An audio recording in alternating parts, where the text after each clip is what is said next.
So everything just about in readiness out here on the racetrack. You can see the tractor moving back to its position as the flat drag done, and racetrack preparations just about complete. So once again, we need junior dragsters, both categories, down to the staging lanes, please. Junior dragsters to the lanes, juniors to the lanes.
All right, attention juniors. Specifically, we do need sportsman juniors to 2, pro juniors to 1. So pro juniors, we need you guys in lanes 1.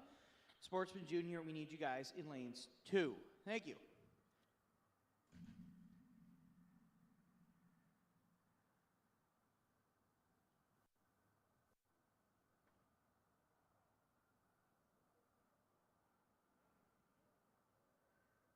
Attention in the pits. 7-0 index, we need you guys to 4, 5, and 6. 7-0 index, we need you in 4, 5, and 6, please.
Attention, attention, attention. 7-0. 7-0 index to 4, 5, and 6. 7-0 index. We need you in lanes 4, 5, and 6. Thank you.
right, good morning. Good morning. Can you hear me? I can hear you. I can't even hear myself. Sometimes I wonder if this thing's on or you guys are playing with me. Well, I tell you what, man, I can hear engines, and that's all that matters right now. It's time to go racing here at Extreme Raceway Park in Ferris, Texas. All right, so we've got Tyler Wells to start it up on this beautiful day number 2 of drag racing. What, you guys want a team? Tag team? Absolutely. No, you know what? Steve's in the house. Warren's in the house. I tell you what, we're just excited here. You think I'm like, what about Bob or something? No. Steve behind your back gave me like hey, that was a nice smooth transition that you just did. And we were doing a little like, oh yeah. Here, hold on a second. I had a turkey at my table in November that had arms like this. Hit the post, exactly. Anyway, so with that, we are day number 2. It is the opening season. Good morning, Mom. Boy, what's her name was here, she'd say, come on, we got to go home now. What's her name? The Pepsi girl. Remember the Pepsi can? Oh, Crawford. Kylie Jenner? Cindy Crawford. See, we go back. Wait. No, we're going. Kylie. Did you can see have. the Kylie Jenner Pepsi commercial is the worst thing I've ever seen. I'm It sticks glad. in your- I'm glad that you called it. I'm glad he called it Bruce's dog, and you didn't bring anything else up. You know what I mean? So Tyler Wells runs an 880 and is 6th in the right lane. Brecken Whiteley in 1191 left. All right, so there's the young lady. Tyler makes his run. Here comes his sister, his little sister. And don't push her around, man, because this kid can drive. Really can drive. How about that? Here's Reed Clocker coming up the left lane. Big family when it comes to junior dragsters and racing them. Absolutely, and we put out a call for a racer in need just last night. For arm restraint. Yeah, and the Clockers came in and gave some arm. Wasn't that nice? Thank you to the Clocker family. Very nice people.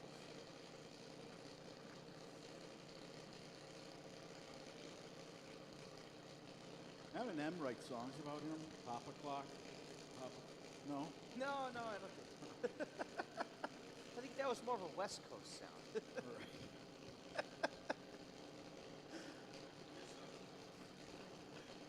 Hey, you know what? We were actually talking about hip hop this morning, and Kyle Christ over there of Straight Line Media agrees, as well as David Stanke of E3 Extreme, that Vanilla Ice invented rap. It's really a Canadian artist. That's Floridian's Canadian. Green lights it off we go. 003 on the lights for Reed Clocker on the left side.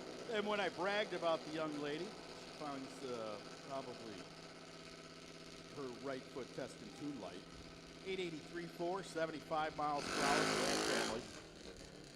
And they're running good.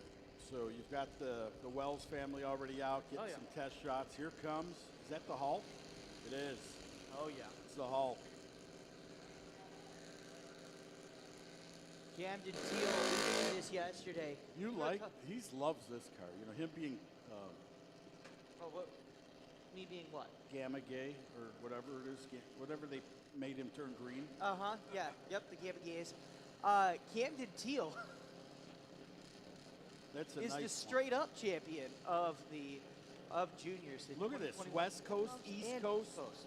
Can you believe that? That's coast to coast, I think. Yeah, he is. No, really? Nobody has ever done that. Wow. You go, Teal. This kid's got a bright future ahead of him, doesn't he? Teal green. Oh, you know what? I bet you that's a reason that he's the Hulk. No? Yeah. What, teal green? Yeah, I bet you that's a part of the reason. He's got a teal car. Go get him, Camden.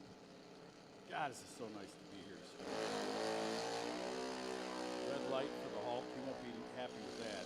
No, I think he just rolled forward a little too much on the line there. Yeah, it timed out. Thank you to Warren Buffett over there for telling us that. 1180 with a 4, 1181 with a 2. And, oh, look there's the hangover baby. Oh, yeah. Look at Carlos. Look at that kid. That kid has got to love life sitting out there. You get all the joy of I can hear him in baby No, talk. no, no. Left, mom. Right, left. Watch your step here, mom. Look at mom cutting in. She's just, look at. Oh, my goodness. Hi, isn't that beautiful baby? I don't think Mama Cunningham knows where we are in relation to That's her. all right. She can hear us. She's a That's great all that one, matters. too. We're the invisible spectators, right?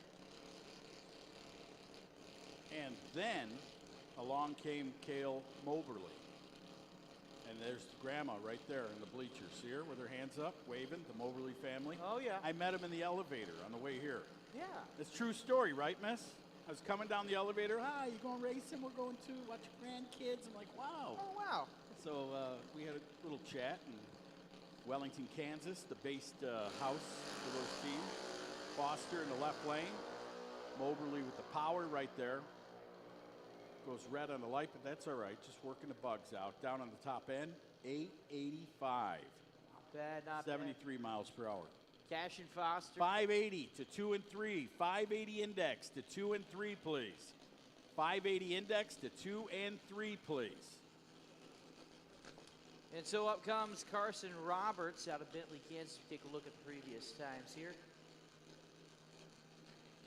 Cash and Roberts from Milton's Trucking, WR Motorsports, racing out of also the great state of Kansas, Bentley, Kansas.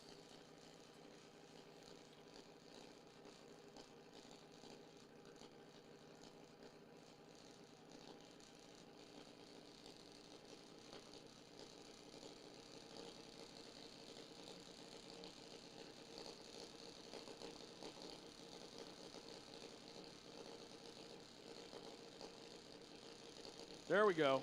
Back at it alongside with my friend Luke. Such a nice kid, man. I don't know if you know Luke, a.k.a. Jake from State Farm. They probably know me by Jake from State Farm. That's good. I've told you, I've been to 2 separate banquets in the Midwest Drag Racing Series, and both times I've been at the year-end banquet, the award ceremony. I sat by someone and they go, who are you? Luke? Luke? I'm like, yeah. They're like, oh, well, if you just would have said you were Jake from State Farm, we would have known who you are. Rock on. See, it worked.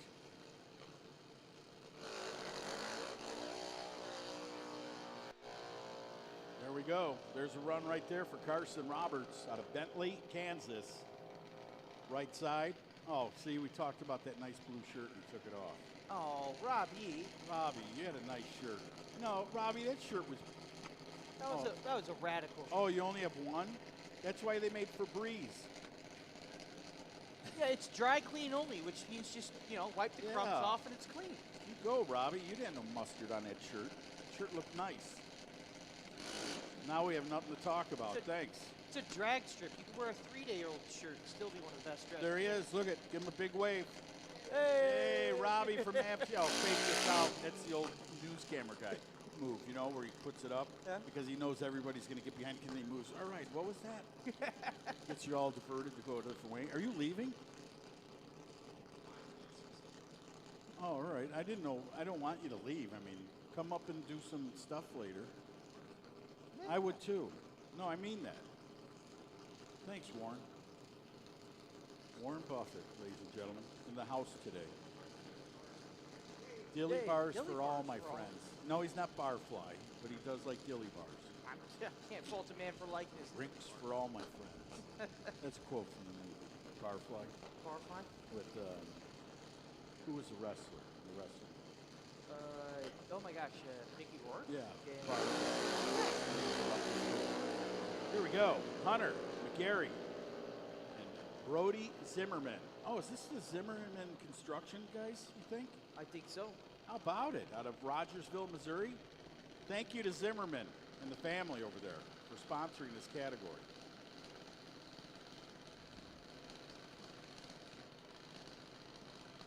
Steve O, know he had a kid? You do now.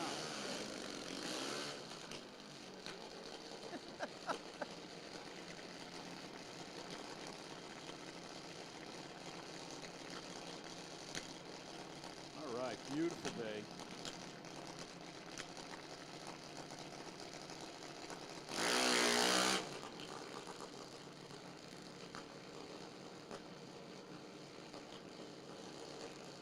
Yeah, that's Emma Highcamp. Emma Highcamp. And Colt Psalm. Come get some.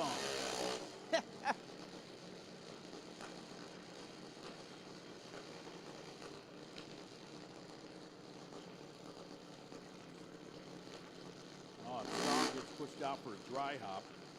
Colt gets the dry hop down there, spins the tires a little bit more, puts a little more heat into them. Emma sitting over there, waiting patiently. Father making the last minute tune on both machines. Father, or mother's boyfriend or uncle, I don't know. Who knows? You know, if you don't know him personally, you can only take one shot at it, an opportunity. Don't miss your chance to blow. That opportunity comes once in a lifetime. Hey, what do you want for dinner tonight? I'm thinking of dinner already. Mom's spaghetti or no? Mom's spaghetti. All right, so Sam, look at that, 004 for some. I told you, come get some. That's why I named the car, come get some. Yeah, that'd be a great one. Right? Yeah. That'd be an awesome name for that car. The size of Dad, I'm sure he, said that back in his teenage years. I think, Riley's coming up. yeah, Riley Clock. That's right, and Jonathan McLean. Boy, you see all the changing of the guards in the NFL? Whiz. All the movements and the Yeah. quarterbacks. Russell. Poor Rob Rogers, he just lost like his best receiver ever. He's going to the Raiders. Yeah, and he has to go to the AFC West, which is an arms race now with Russell Wilson in there. Yeah. It's It's just, and then Mitch got the job at the Steelers, Trubinsky. yeah, Mitch Trubisky. They signed him. He's taking Big Ben. They're putting a little alarm clock in there for Big. I tell you what, man. If you saw Ben Roethlisberger last year, you know Mitch Trubisky cannot be worse than that. No. Oh, you just got to know him. And hat off to him, man. He played a lot of years. What, 14? 15 years? Yeah. Hall of Fame career. Yeah, with one single team. Yeah. A team that, by the way, was almost always good, or always good during his entire. Yeah, they never had a losing season during his career. That's a Hall of Fame you're replacing. Isn't that something else? It really is. They never had a losing season, but they did have a 500 season, I think, this year with a tie. So. And that one visit to the rookie club. Oh yeah, well, you know. That happens to the best of them. It happens to Kobe, right? I saw Ben. Did you? Yeah, with what's his name? The Lakers game. Kobe? No, the Blackhawk. What's his name? The kid? Oh, Patrick Kane? Patrick Kane. They had stuff to talk about. All right. Here comes the baby. Hey, it's our favorite baby. He's waving. Give us a wave. Hey, little guy. Oh, hey, bud. What's up? Carlos. Carlos.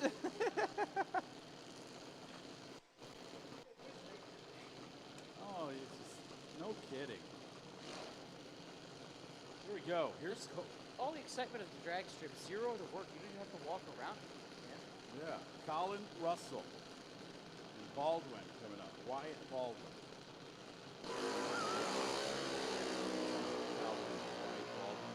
See, now, Wyatt Baldwin, that to me, we were talking about football, that's a quarterback name right there. Yeah, Quarterback. especially where he's from, Pflugerville, Texas. Right? Oh, yeah. And if that's his dad, he'd have the height. Yeah. He'd be more than happy to be a quarterback. That's his dad. He might be a linebacker. My word. Here's Mia Rhodes coming up. Mia Rhodes will be over here in the left lane, getting her fine-tuned. Alexis Kesterson will be in the right side. Wasso, Oklahoma. And, yeah, the correct spelling, how I spell mine. For Mia. Allen, Texas.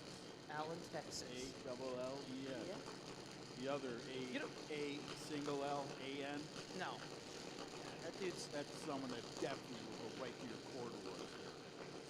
Jake. You know what's weird is I never considered you. I've never thought about the fact that your legal name is probably Allen. You've always been Al. And I would give you,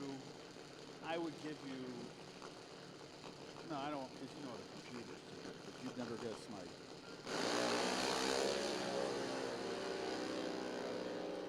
5-0 index and old school back half on standby. 5-0 index and back half, old school back half, you're on standby. So listen up. We'll call you shortly. Anyway, yeah, I was going to say if you could guess my middle name. Never. In a Never. million years. Never in a million years. I don't know if I would. Is it Italian middle No. name? I mean, Tucci is Starts with a T. So I'll leave it. Thomas. No. We're not going to play guess the name and ruin the race today because you'll be guessing through the whole race. Is it Tedegucci? No. All right, well, Tedegucci was worth a try. Tortellini? Those are good. Alan Tortellini Gucci. I like that. I might Dude, change. see, if you I might change get in the it, man. mob, dude, that's a Yeah. hell of a name. Or L two cheeseburgers, Tucci. Yeah. L two cheeseburgers. Buy one, get one free. Here we go. Red light starting that one. Here's the right side, though. And Ava Gonzalez over in the left lane, and in the right side.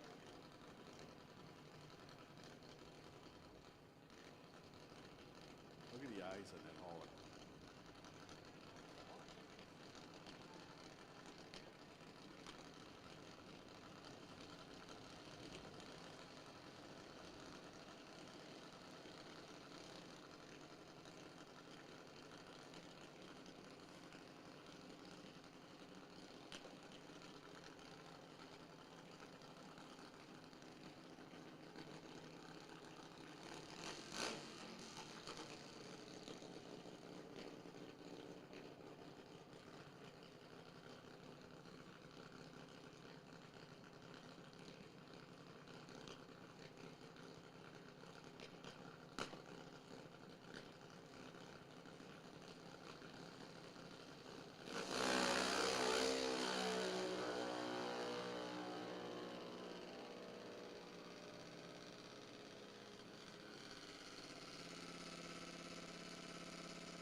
You learn something new Say, every year.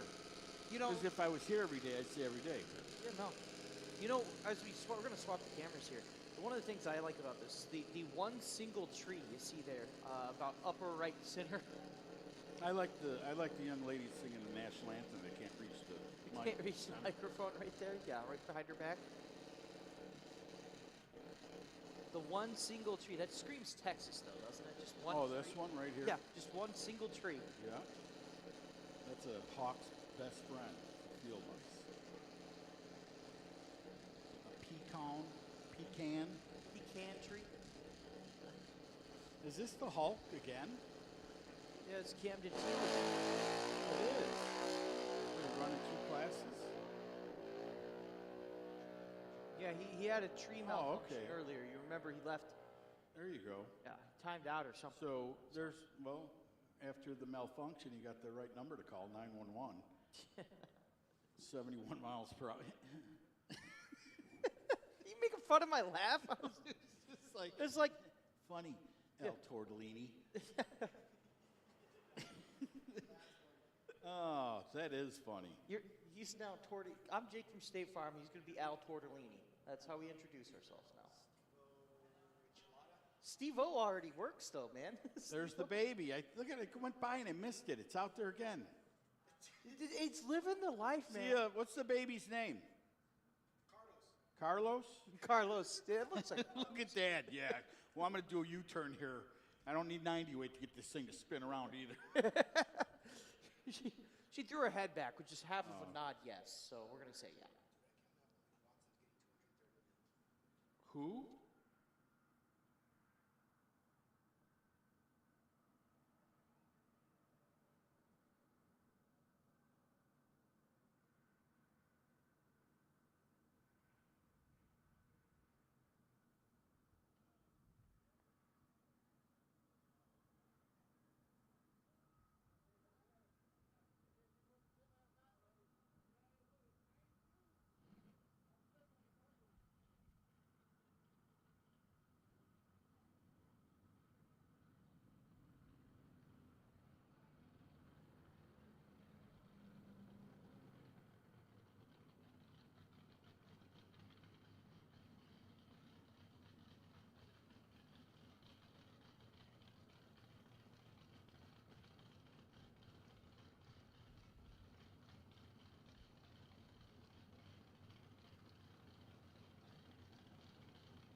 5-0 index, 5-0 index. We need you guys in lanes 5 and 6. 5-0 index. We need you in lanes 5 and 6.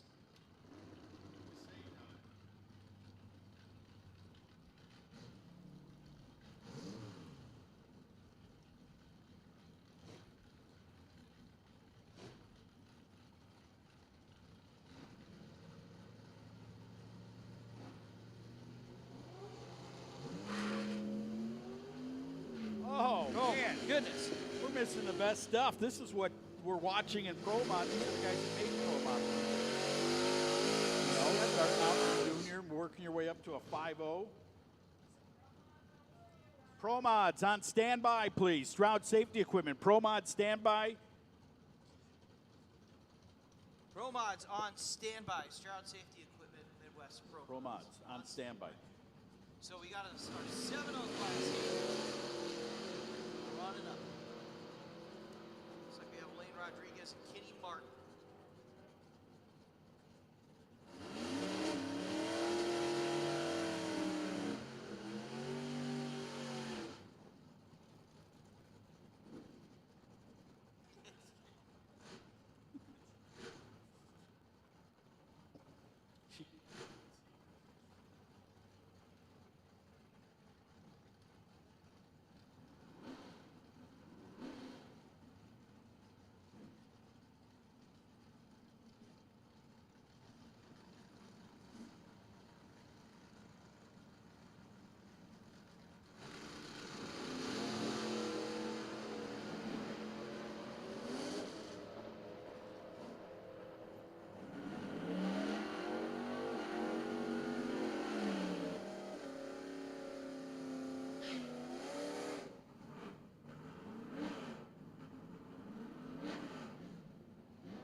Sorry about that.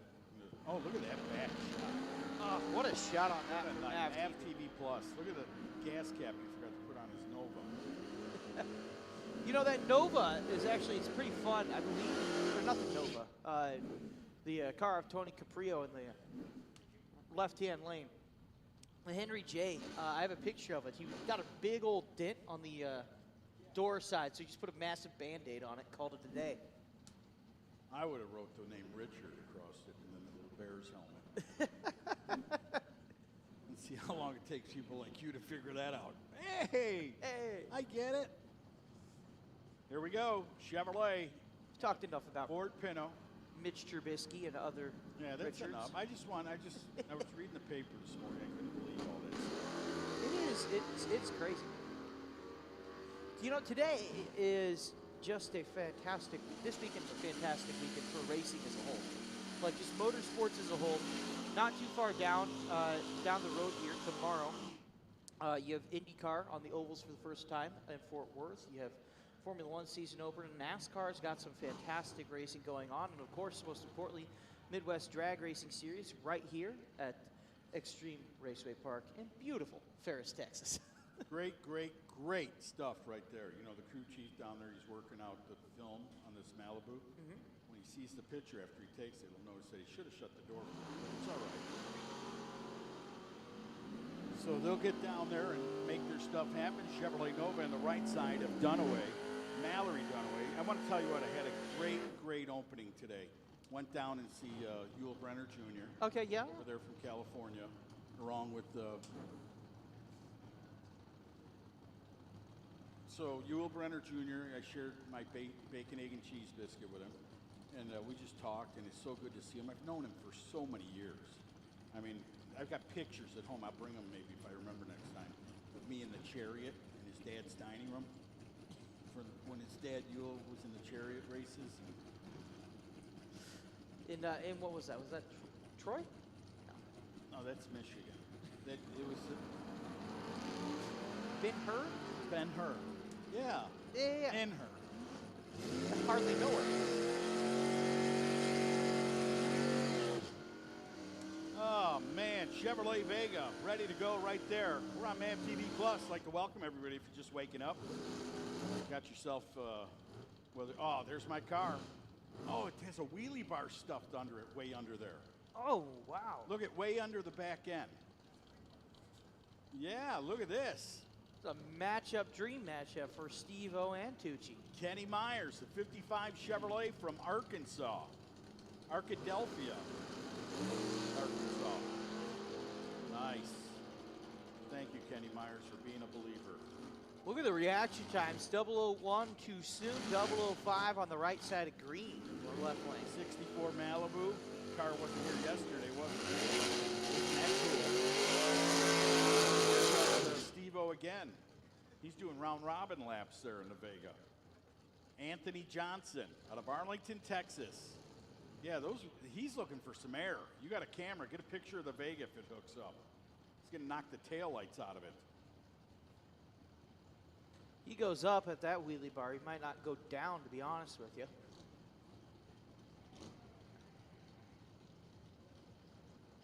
Only Jake from State Farm would know.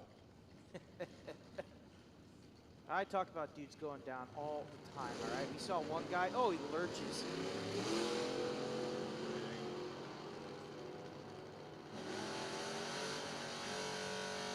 We had an incident. We had an incident over at Worldwide Technology Raceway last October. Maybe you shouldn't talk because they might still be doing like an insurance thing. So don't get No. It was a car popped a huge wheelie, and it got a little bit too much air under it. Came up, slammed down, and just oil pan just everywhere. But off the rebound on when it slammed down, all four wheels off the ground too. So it came down hard, rebounded off the shocks. That's when you get that engine on eBay. Yeah. Got a great deal for it. Yeah. But after that, the only time I've ever seen this, our dragger, what we used to drag the tires, right? That thing, the tire rotator, the strut on that broke behind. Like the big strut just cleared in half, broke while we were dragging the thing. So now we have a broke as the rotator, actually, the broke rotator sitting on the track. We have all sorts of oil that we're cleaning up. That was like a 3-hour delay. And we're like, I don't think I've ever seen a big I got one that can match it. iron one. Just Great. Old school back half, 2 and 3. Old school back half to 2 and 3. Great Lakes Dragway, way back. okay. Probably early 90s. Is that the one that's over in Detroit? No, Or- Wisconsin. Wisconsin? Okay. And they had the Trobosaurus, whatever it was, the 8 cars. Yeah, Truckosaurus. Yeah. What was it? Was it I think Robosaurus? Robosaurus. Okay. And they got them, and for some reason they had grass, and then they had guardrails back then. Mm-hmm. And you had a lot of grass before you hit a guardrail. The junk cars in the grass, and Robosaurus was on the track in the left lane, and he grabs it and he's chewing it. We're all standing around, and there's glass going everywhere. This is a great idea. This would be like a so anyway, he goes and he's on the chain snaps and the thing can't move. And there's a piece of link, and I'll never forget it. The late Marty Bilecki picks the link up and hums it into the cornfield. And he goes, "Nice shot, Oswald," to the guy running the machine. I'm like floored. I went back to the tower like, unbelievable. Unbelievable. Nice shot, Oswald. And he throws the guy's link into a cornfield. Unreal. True story. Oh my gosh. No, it was fun. We were live streaming that breakdown we had, and we had a cameraman out there, a roaming cameraman, and we're like, "Oh, get some shots of that." So we got like shots of like the way that it broke. We're like, "I've never seen this. What do we got going on here?" Went to a drag race and a fashion show broke out. Oh yeah.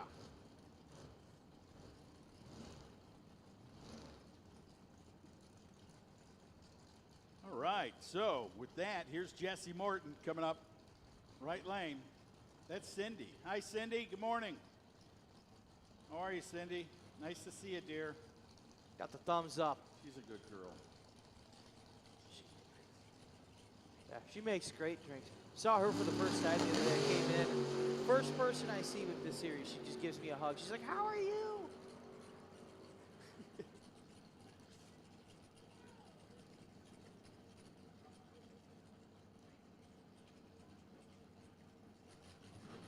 You know what Sydney's taking a picture of, though? Alcatraz Federal Penitentiary. Hard times. It's like looking at an everlasting gobstopper for him. Look at that shot of that beauty. Oh, look at Alcatraz out there. Old school hot rod. That's what Cindy knows this car? Well, if she didn't before, she does now. She's taking pictures of it. How about it? Beautiful car. I mean, you can see the raccoon tail, the rear end. Oh, yeah. Looks like a 9-inch from here.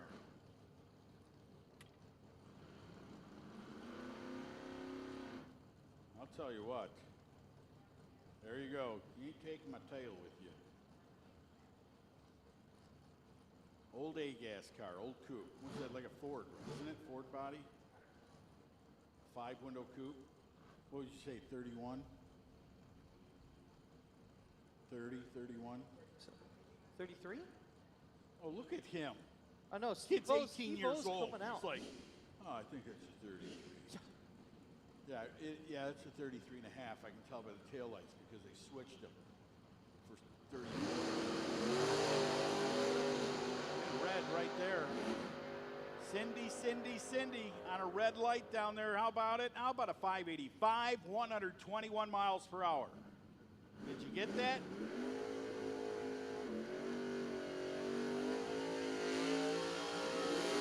I'm going to tell you what, if you escape from Alcatraz and you end up right there, forget the sharks.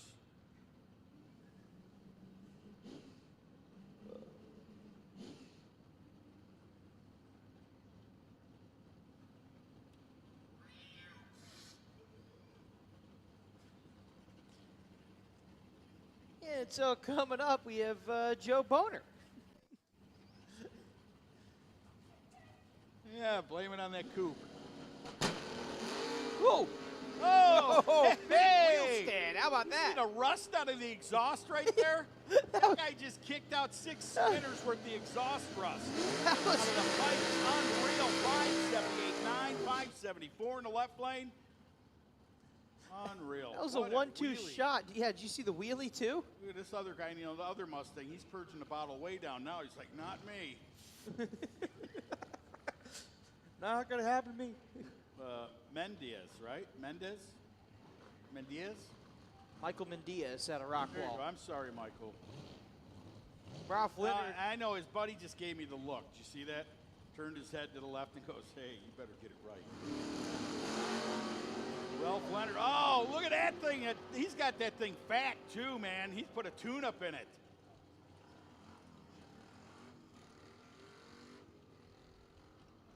Oh, not happy. Ralph Leonard's guy's shaking his head. He's not happy. See that? What's the matter? Be happy, man. We woke up today. We're at a drag race. Yeah, Tucci, so if you look, yeah. Paul's not here. You can see that they're trying to touch something up on the track over in the right-hand lane, so. That guy can do it. Dances with Mops is awesome. Kevin Costner's kid. He works harder than anyone I've ever seen at a drag strip. And he's got a personality. And he's got great hair. Oh, he's got 7 foot of whip on the back of that thing somewhere hid.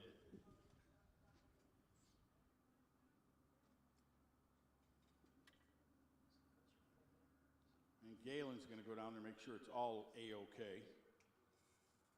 The man takes pride in everything, him and Clyde and the track that they give their racers. And it's been wonderful. Yesterday was a beautiful racing surface.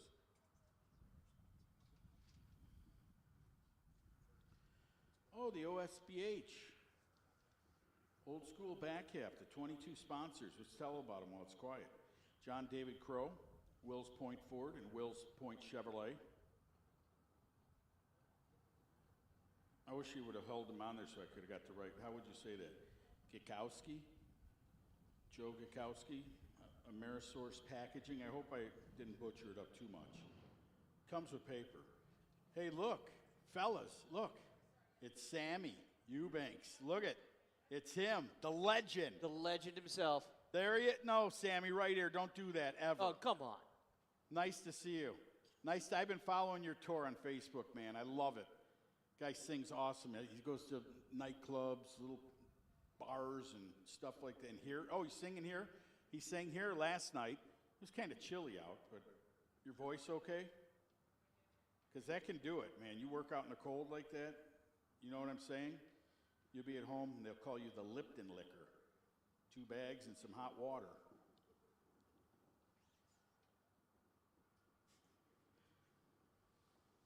So we'll get Sammy to sing probably today or tonight. You'll do the national anthem for sure, won't you?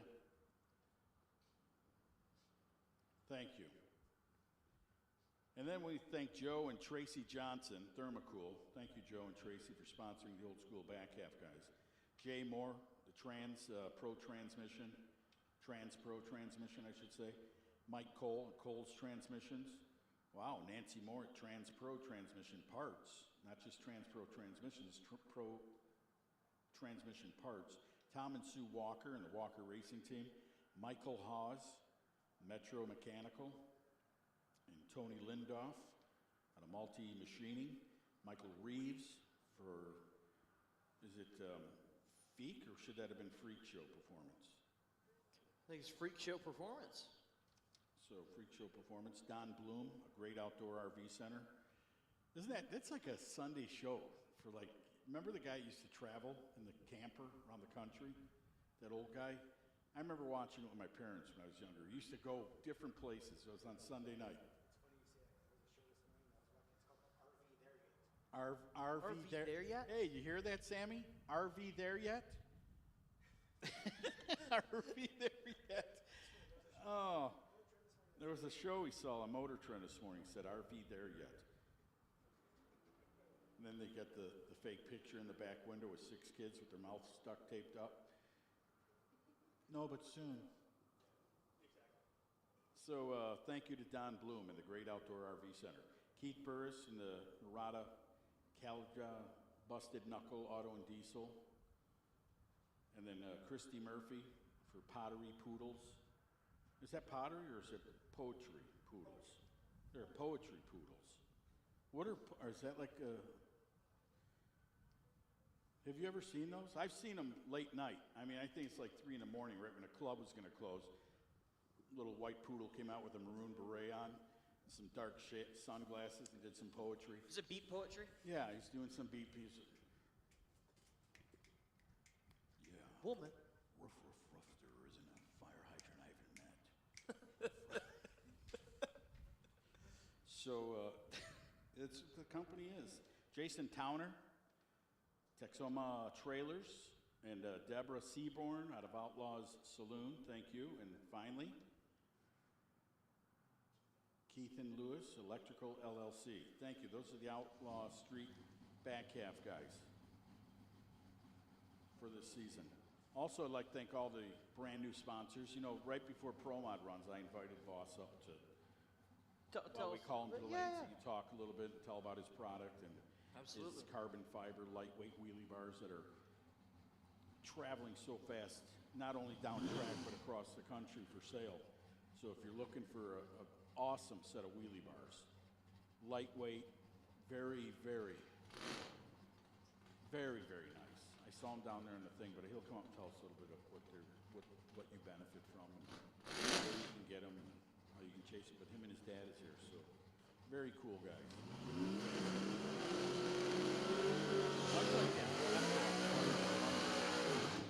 On your Chevrolet Nova.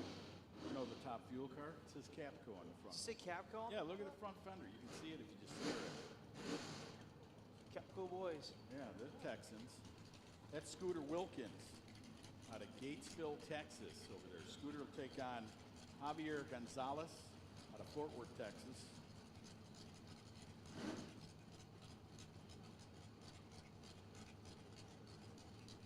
Javier goes to the top light. Now it's time to go to work. Here we go.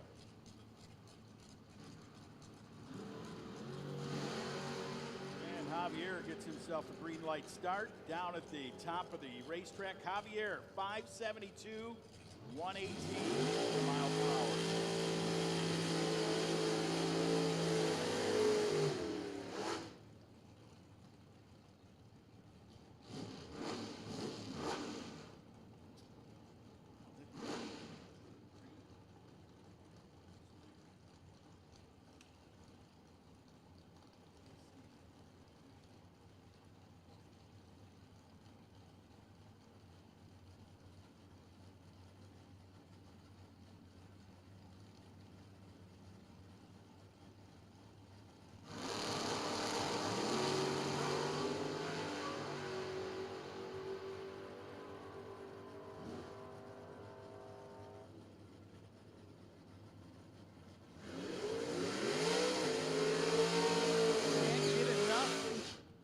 that drag racing, right? Well, you're going to get plenty more. Here's Brian James, who went 573. Problems over there for Maverick Mackey.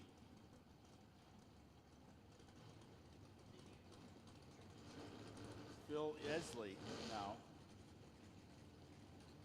Forney, Texas, in the green machine, the truck. Jerry Lee Goss, Chevrolet Vega, looks nice, man. Caddo Mills, Texas. Here comes the winking blinking machine. Keep your eye on it. Watch the truck. Got wheelie bars and probably a good picture. Oh, Vega did exactly what I told the poodle not to do. Got up there and got off the carpet fast. How about it? 573, 121 miles per hour. The truck's sitting there, and he's wondering. And this is the time when we play the Sears Easy Method Driving School theme song.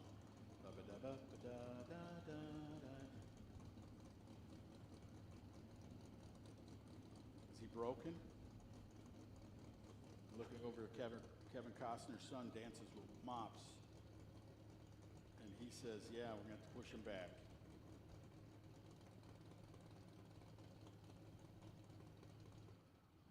Got one coming back, sir, in a green shirt. Be careful.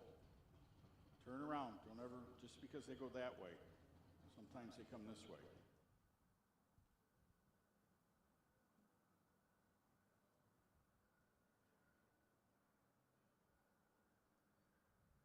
Well, Sammy's had enough of us.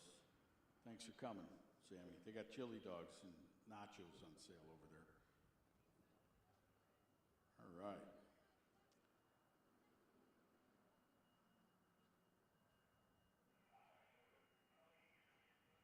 That truck's beautiful, Phil. Really nice. Is that paint or is that a wrap? Oh, you made it. Everybody go to the gym. Must they have one of those timers, you know, that, like a light timer starter on it? You're going to roll it out there. Let's say a big thank you to the fine people that make it happen right here. The fine people such as J&A Service, Funny Cars. On the off-ramp, look at the Malibu. Gosh, I love it.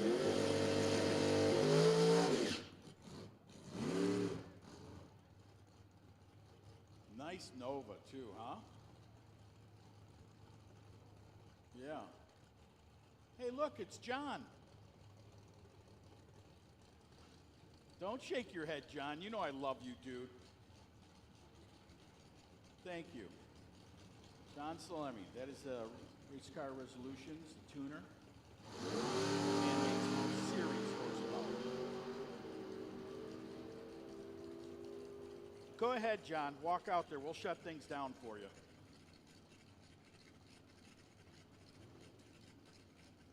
Nice. That thing's sharp looking.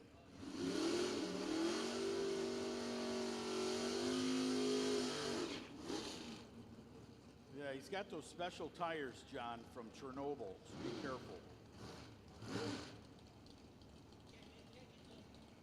Can't quite get those anymore, no. No. Once those wear out, so do your lungs. Yeah. But anyway, with that, the fine people at J&A Service Funny Cars, we thank them for bringing us funny cars this year. Oh, God, am I bothering you? You want some great fun? And Stroud Safety, Pro Mod, Stroud Safety Equipment, thank you to the Coming In family. Absolutely. And Raystar Wheels, our top dragster category, thank you for your sponsorship. Boss Wheels, brand new sponsor, sponsoring the top sportsman category. PNC, Junior Dragster.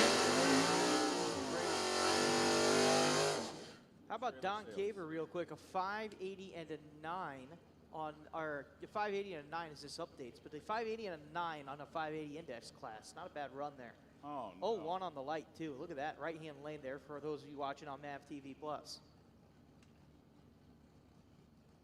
And if you are seriously watching, you'll see over here, Rod Oxford out of Parker, Colorado. It's Radio Rod.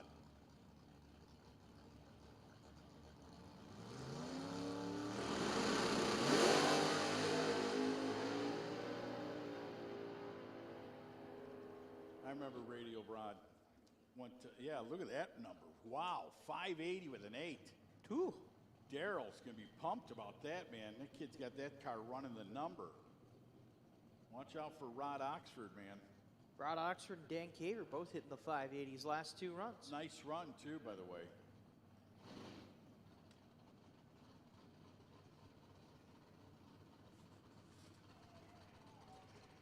In today's world, you never know. You got to do the tuck and under, but this car's beautiful.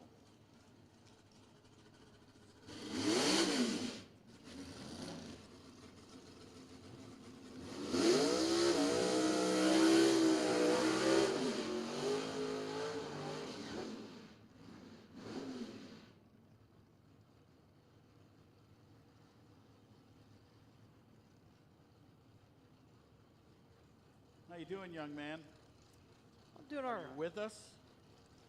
I'm working, so for those of you not wondering, I'm working all the ones and zeros on the cameras today.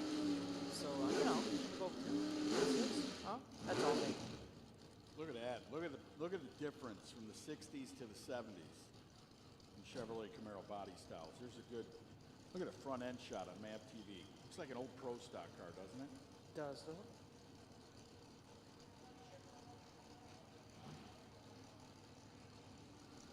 I'd say there we go. 008 for that Chevrolet of Brad Jones and John Yates. We were talking about Pro Stock, and look at the names that pop up, right? Yeah. Grand Texas. Car left lane. Oh, look at that. What a grab! God. But it was there. It like comes out and it's like, and it says Al. Yeah, dude, It does. It comes out and says Al. Do you see Al? I was ready for it. I was going to bring the mule right out of the truck. I said I was going. That was nice, and I do a little gesture, as if to point to you to go. Well, Al, it's time for you to say that thing that you're was famous for saying. beautiful, man. That was a burnout. Al's just teasing us at this point. You're teasing us, Al. That was a burnout to be reckon with, man. That, and especially from a beautiful Mustang. Hi, guys. Going.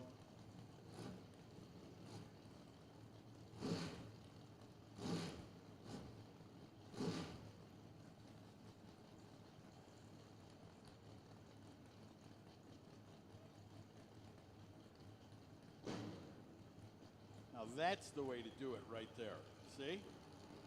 Drag racing, a good Cuban cigar, and enjoying life on a great Saturday afternoon with your family.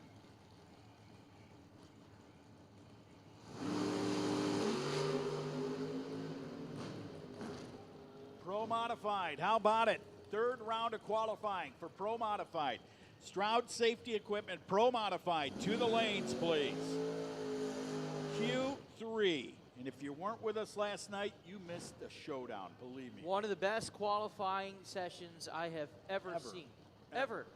This field is among the strongest you'll ever see for Pro Modified. I tell you what, the amount of drivers here, we got a great car count, great turnout, and they are fast. We had 29, 27 that made it down track. Yeah. Had Lady Liberty, who took a little huffer puff over there. Clyde's Which I heard some news about Lady Liberty last night. sold her. She's gone. She's gone. Do we know who to yet? I think the French bought her back. Oh, gonna refurbish the copper on her, right? Yeah. Last call, old school back half to the lanes. Last call, old school back half to the lanes. Second call, Pro Modified to the lanes, please.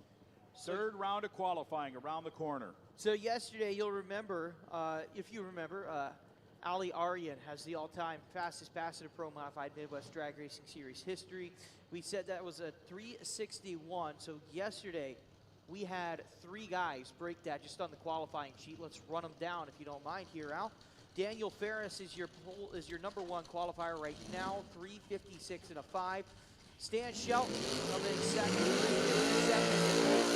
Unbelievable time to be getting a second place in qualifying, right? It's a supercharger. Yeah, with a supercharger. So, I mean, I understand the centrifugal superchargers. They're fast. They were fast a year ago. you know, they're going to be fast this year. The conditions were unbelievable yesterday, atmospherical conditions. Yeah. Those numbers with the supercharger car. And you sit there and you get awed. You look at that, really? But then you look at how Wells ran. 62, I believe. Yeah, Aaron Wells at 362 and 9. Yeah. Yeah, so it can be done, man. It can be done. Third place, I think one of the stories of the season right now, Robert Gallegos at 360 and 2. That is the story of the year. It has to be. That's the 2022 story of the year. That is the coming in as a rookie last year and then going out as like a professional touring pro mod racer. Yeah. Came out of the deal. A bad happened for him here, last October.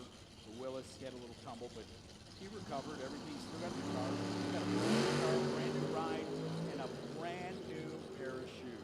He absolutely did.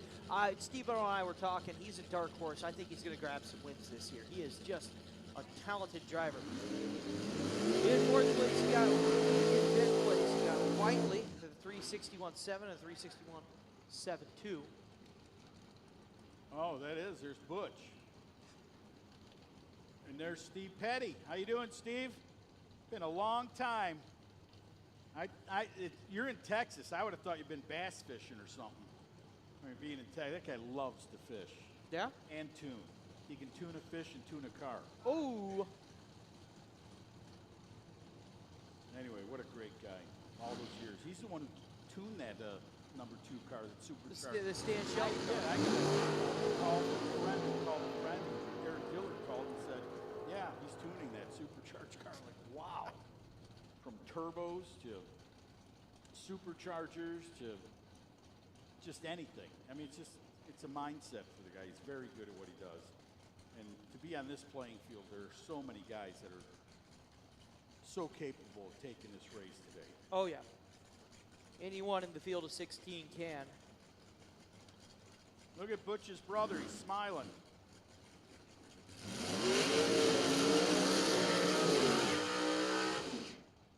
This guy's a hitter right here in the left lane. Randy Thorne. He can run the number. Believe me.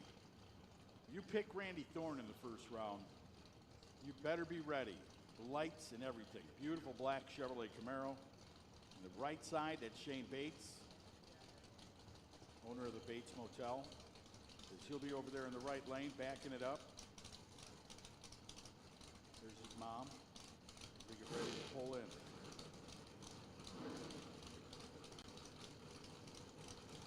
Steve pointed out, do you remember last year, we watched this old school back half class, and there were 6 cars in contention for the championship of the season closer. Thorne was one of them. Yeah. Did Thorne win it? Was Thorne the champion last year? Let me ask the young lady who knows everything about the sport. Did Thorne win it last year? The back half, old school. Mo Harris, but Thorne was there, right? I mean, he was chasing him. Yeah, there was something like that. Thank you, Celeste. Thank you, miss. See? That lady knows that you follow up from the state of Texas. Look at that. Uh-oh. Oh, wow. Man, Cool. he went for a ride there, didn't he? Didn't he, though? Oh, wow. Thank God for big tires that didn't hook. And when I say that, when the car gets sideways and they didn't hook, they slid, you know. Sometimes the big tire is not as forgiving as the small tire when they go sideways.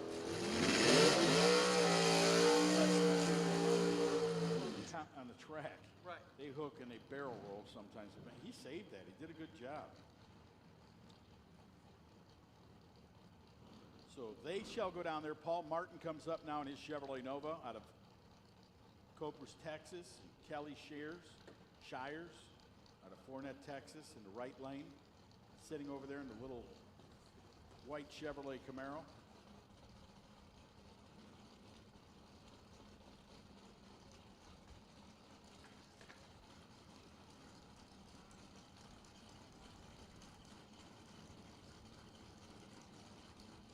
Paul, thank you, miss.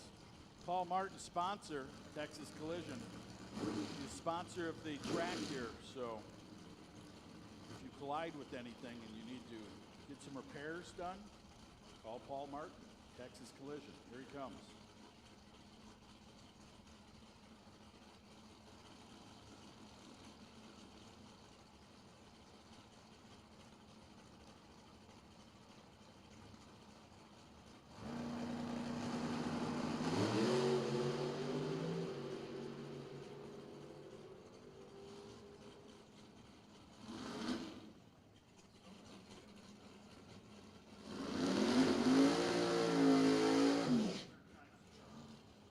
All right, so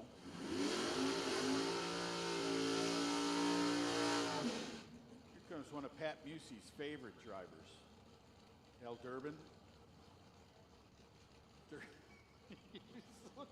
Steve-O like splits for the door before the bullets start. He's like, I'm out of here.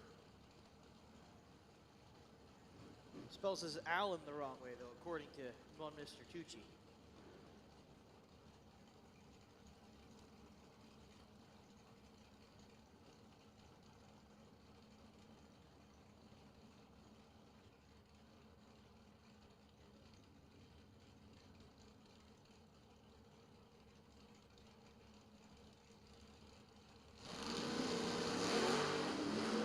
All right, so I'm trying to teach a dog new tricks.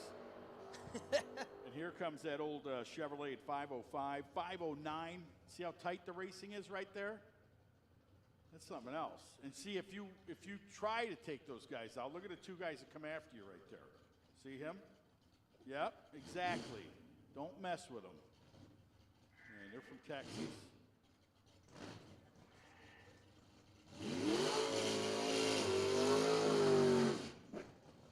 What's it say in the back? Gunslinger?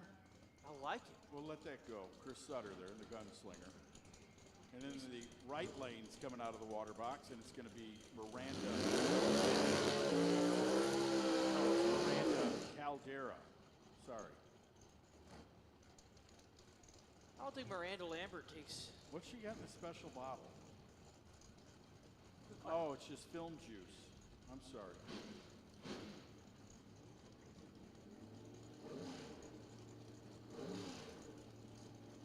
I would love to see her tap those ruby slippers together and say there's no place like the dragster. Let's see if she ends up there.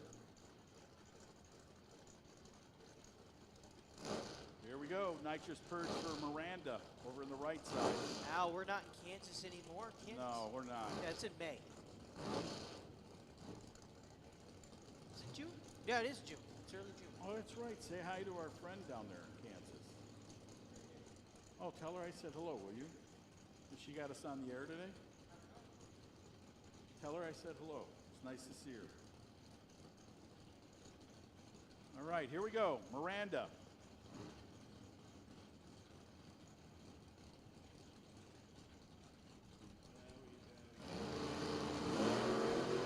Green lights off, we go. Ooh, look at the pickup truck. Yeah. Look at Miranda.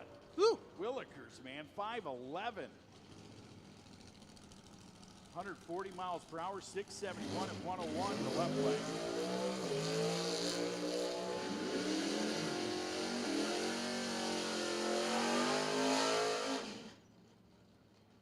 Oh, that's where I've seen her before, the traffic director. All right, they're going to back up another last 10. Hey, Sammy, he's back. Ladies and gentlemen, Sammy Eubanks is back with us down on the fence. It's so nice to see you. Don't leave this time. We have no one to talk to. At least I get a few little head nods and some responses from you, which really makes me feel good about this. Oh, you're It's invested here. all right. Silver Genesis G80. There's a Silver Genesis G80 down somewhere that needs to be moved by the gates. A Silver Genesis G80 by the gate. Got a license plate on that? JWS 9774. If that's your plate number, move it because there's plenty of tractors. They will pull it away. So a Silver Genesis, you're blocking the gate. Move it. Up in the air. Look at once, twice, 3 times, 4 times. Whoa, hold on there. Wow, look at the truck down there. He's at the wrong place. No kid. You can look at the tire marks Look at this. on the map TV. He looked like he was at one of those Australian burnout contests. Looks like they put a little chicane in there, like going to the right of one cone, left of the other. My word. All that at about 125 miles an hour. Yeah, no kidding. Hanging on. Man, he was totally hanging on. He went for a ride, didn't he?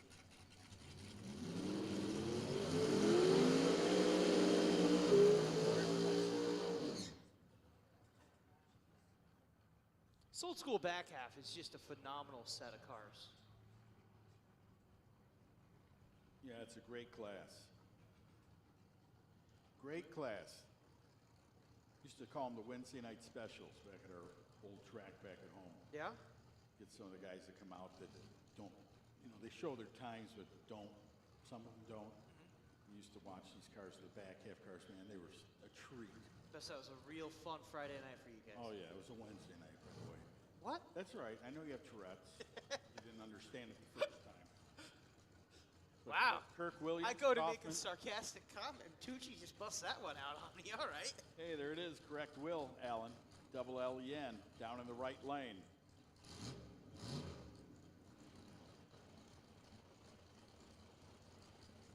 Here comes the Black Nova.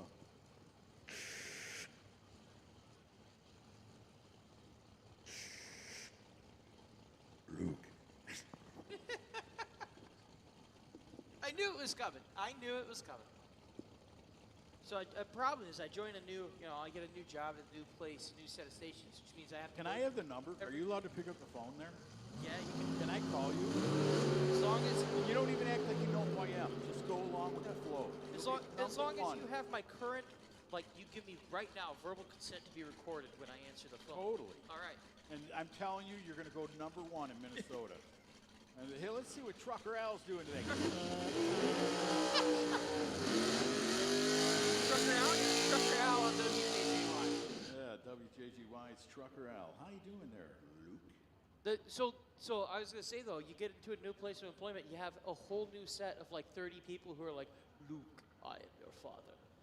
And then they're gonna get that out of their system in about 2 years, and I'm gonna move on to No, some what you station, do- and what they're just you gonna have do- more people. What you do, Okay. throw them off. Nice little bracelet with a test tube hanging off it. So, no, you're not. My dad's, so here's a fun story, all right? The station I used to work at, we had a daily trivia competition, and my dad had always wanted to be on it, so for my last day at ESPN, I got my dad, and he did a trivia contest against me. All right. So the hosts, they're like, Luke's gonna go over to the cone of silence while we ask you these questions. Chris, you're proud of your son? And my dad goes by there and goes, well, somewhat. It's not my son though. We never had a DNA test, so I have plausible deniability. that But it I comes paid up. the bills. Yeah. It's like I have plausible deniability. Look at the left-hand lane of Moore shimmy shaking here as well. He launched a little left and. Well, let me tell you, Right. just so you guys don't get too nervous, when a guy lays the law down like that, burnt rubber, like you saw in that one shot you had, Yeah. you can get down there. This is no kidding. You can get down there, lead the line, and you can grab that groove, that And tire groove. it'll and pull you. whip you and pull you around or send you opposite of where you think you're going. Yeah. So that's very important that as a professional racer, you look down track and say, man, I don't want to get that mess. So Move now a little bit on the line this way and then maybe try to, Now you're aiming a little to the left. Yeah. Pull you to the right, exactly. boy, is that a beautiful Chevrolet Nova, huh? That is a nice looking car.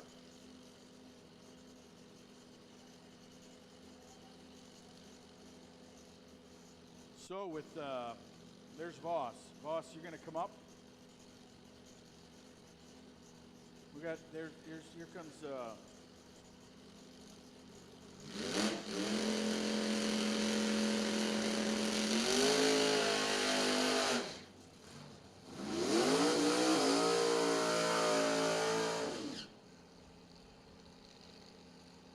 all right, so that Chevrolet Nova lighting the hides up on the back end. The Riding Racing team is in the house today. Awesome. There they are, the guys from Riding Racing, getting ready to put some numbers up for you guys.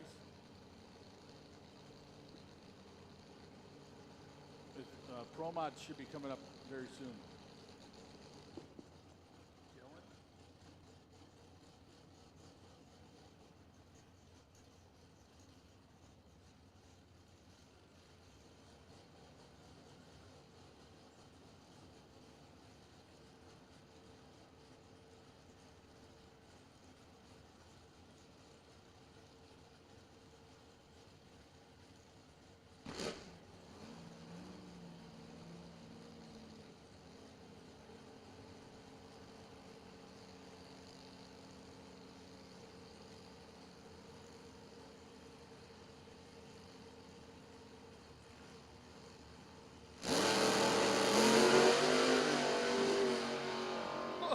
hold on there in the left-hand lane.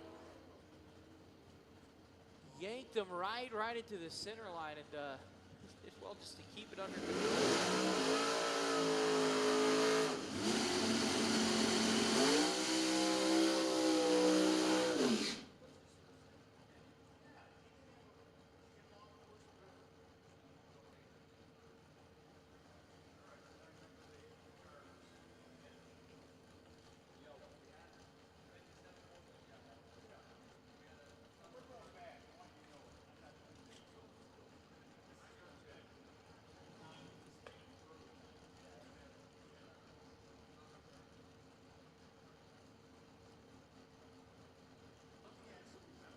Douglas Gillespie, right-hand lane out of Kaufman, Texas. Not on file in the left-hand lane.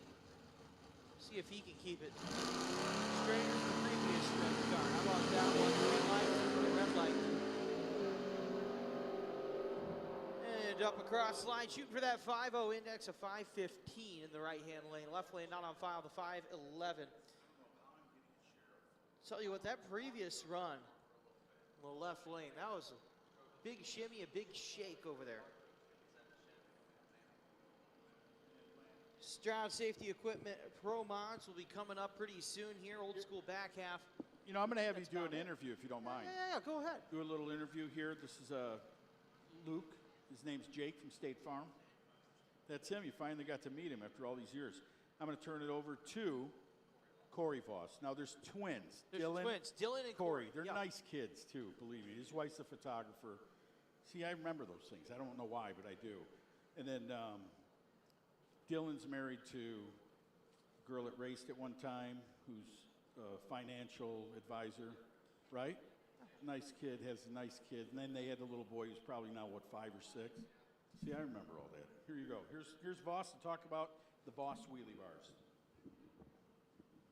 Absolutely. Corey, how you enjoying the day at the track? Man, this is our first time here. It's a beautiful facility. Our first time in Texas. First time in Texas overall. Yep. It makes an impression, doesn't it? This is a beautiful facility. It's a nice day out today, too, for all the fans that's coming out and then enjoying the weather. Absolutely. Were you here yesterday as well? Or Yep. Yeah? Did you like the, how about the Pro Mod action last night? That was, you know, the guys out here are hauling butt. You know, Frankie Taylor and the boys are running really good. Daniel Ferris is putting down some really killer laps. It's going to be a good day for racing today. Now, how many of the guys out there, how many of them are running Voss wheelie bars? We got 3 or 4 customers here today. Overall, we've done about 190 sets of wheelie bars in the last 3 years. That's nice. So your motto, stronger, lighter, faster, I imagine helps those guys out there quite a bit, doesn't it? It does. You know, we've got the lightest set of wheelie bars on the market. They weigh anywhere from 18 to 20 pounds, depending on length. And that's dressed and ready to go. So there's a significant weight advantage on that, as well as they're stronger. So these guys that are trying to control wheel speed with these high horsepower cars works really well for them. And you're the lead engineer for Voss wheelie bars as well, so you would know. Yeah.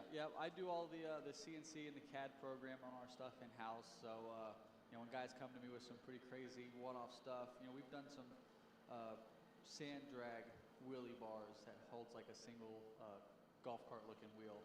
So we do some pretty crazy stuff over as well. Pretty crazy stuff. So anything that they need, they can come to you, and you're just like, I got you covered. Yep. Yeah, we got a set on Hector Arana's Pro Stock motorcycle.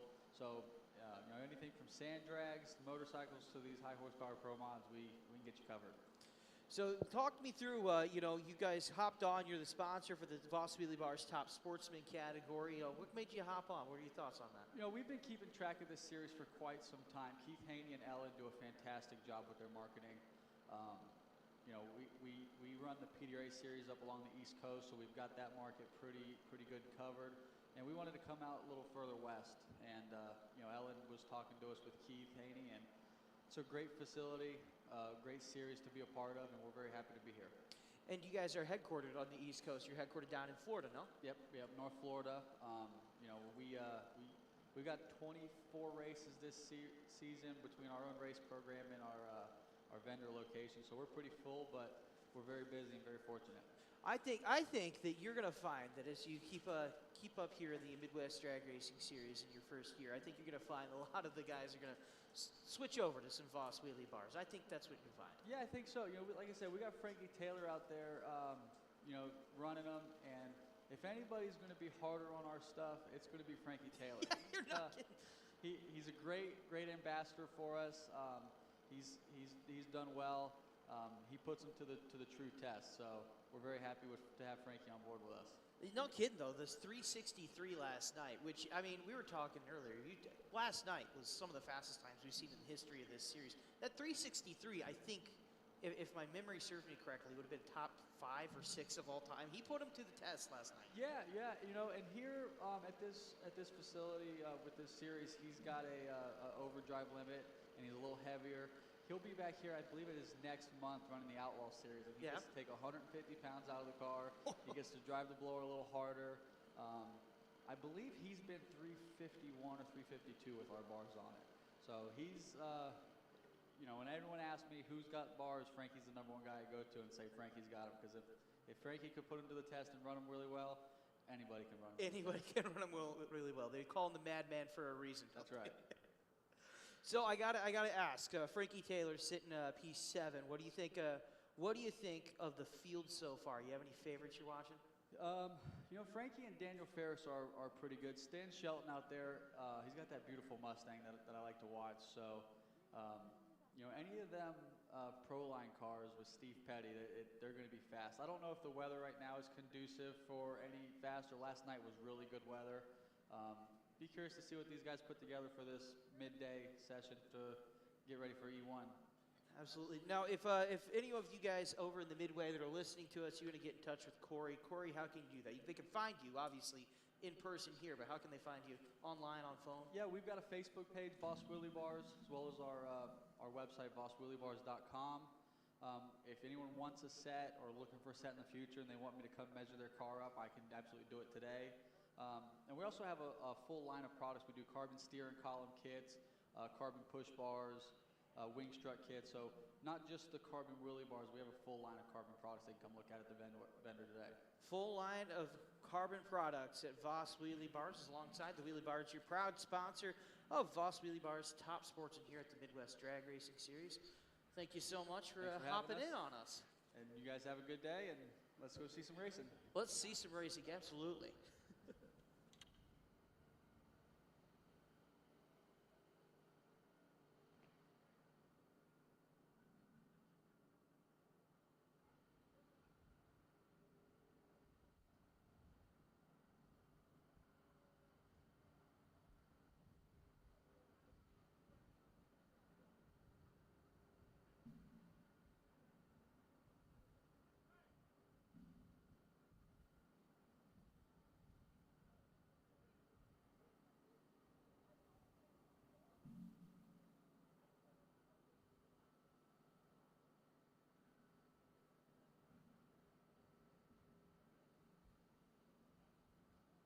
How about that?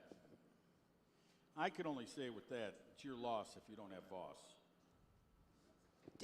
Did you think of that one like 15 minutes ago and you've been saving that? Just right there. That was beautiful. That's fantastic. It is. Your loss if you don't have Voss. Absolutely. And you know what? You're saying Frankie Madman Taylor gosh. running Voss, and if anybody's going to put a car through the ringer, it's Frankie Madman Taylor. He's sitting right now P7. Hey, you know what I noticed? Oh, go ahead. I noticed that Blower Bob was in the house here this weekend. Is that Baker over there? Is Baker in the house here this weekend? Is he over? Where is Baker? The Baker's dozen. There he is, the one race wonder, right there, ladies and gentlemen. I witnessed it, not too far from here. Baker's dozen sitting down there. It's nice to see you, kid. What happened, by the way? No, not you. No, anyone but you. No, I'm not going to have no fun this week. Nice to see you, Baker. I mean it. Baker's a bad-to-the-bone driver, man. He took the J&A Chevrolet Corvette to a big win last October, and he had some breakage here this weekend, but what a good guy. And also that Blower Bob, I don't know if I've ever said his name before, but he's here. If you're looking to get an autograph, look him up. Legend. It's a two-man wrecking crew. You know what I see out there? I see Brian Lewis, one of our proud class sponsors, courtesy of BC at Trailer Services. How about his car? Yeah. How about, I didn't mean to take that No, away. no, Do no. that again from his trailer. He sponsors no. the junior class. Yeah, the BNC Trailer Sales and Services Pro Junior Dragsters And as he well. sells a lot of great things. He does, So he does. Brian Lewis has got a beautiful car, man. I'm going to tell you what, when you see that thing coming up, you will not forget it. No, wrapped by Kryptonite Customs too. And I tell you what, Brian Lewis is on the outside looking in. He's currently number 17 on the bump, but yet, tell him, this is the This is the virgin beauty. runs on this car. This Right, car, this this is it. The debut of this car is right here. you're not gonna debut a car and get into number one. Brian's had enough years of top fuel motorcycle racing and car racing that he'll tell you, he would have rather much been somewhere for a weekend just racing and wearing tires out, trying to figure it out. But he's debuting his new sponsorship with the juniors. You want to be here, and it's a neat car. It is present. a very neat car. Car's got some great history, man. So he is looking to improve up to a 376 as our bump for the Stroud Safety Pro Modifieds. 376. You got to go quicker than that, and you'll beat Mark Werderhausen. Brian Lewis, Tony Strachan, Roberts, Williams, Todd Martin on the outside looking in. You know what's nice, though? Well, I talked to Todd earlier because Yeah. he said there's nothing major going on. He just missed the tune-up the last run. Didn't put enough power in her, but he said, I'm going to come out and try to get us well up into that deal. But the neat thing about this qualifying, you got 27 warriors Yeah. going at it. And, 16, you have 70, 18, 19, 20, 7, and 4.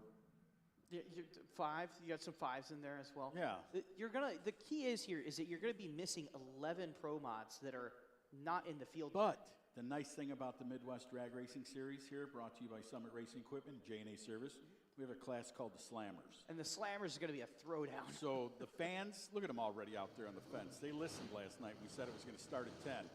There goes Lewis. He's going to get ready. He's got his jumpsuit on, getting ready to get in. And you see it says Stroud on it.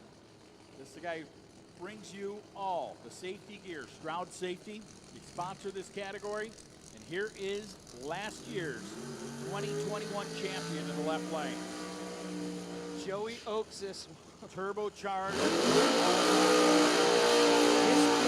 I saw his license passes, and you knew he was going places even back then. A meteoric rise to the top, and I don't think any of us are surprised after the skill that this kid has in the left-hand lane. Well, you talk a lot while you're an announcer for years. I've been doing it, and it just seems to look at the champ right now, and you go down there, and Joey is number 9 right now in qualifying, and their number is a 366.1, 216 on the mile per hour. Now, they're right where that's record runs for the turbo guys last night. Yeah. So they got their tongue hanging out, man. When you look at cars running in the 50s, the turbo cars, and I know there's 2 of them here this weekend, have their work cut out for They them. really do. They really do. Joey Oaksis, I think, if memory serves, he won the last race here last year. But if I remember right, the top qualifier for that race was a 63. So he's 300ths off of that. Yeah, he won his championship. He was crowned the king, and now he's got the J&A Service son of J&A Service down there, Stephen Whiteley. He won 361 in that blower car. So they got their stuff moving. I mean, they got it going on. There's Big Scott O getting away from it. His kid in the car last year, we said it was a Cinderella story. He just came out, first year in the car, got his license in St. Louis, came out. Look at Stephen Whiteley. Man, another phenomenal run for Whiteley. He just runs down there at 3.622, 208 miles per hour. He won a 61.7 last night. So Whiteley and family, they are on their tune-up, man. They know they got something wicked. And then you got 368, not bad, right off the button there. 213 for Big Scott and his tune-up down there, and Pierce and all the guys. And I believe Miss Mills is there. That looked There she like is, her. yep. I think I'm in a bad position, so I'm looking around 2x4s. And what a tune-up for both cars. I mean, to go out there and run a 68 after going 66, so he's 2 off. And you heard Voss say, I don't know if the conditions are the same as they were. Yeah. But, man, they sure are running right there where they left off.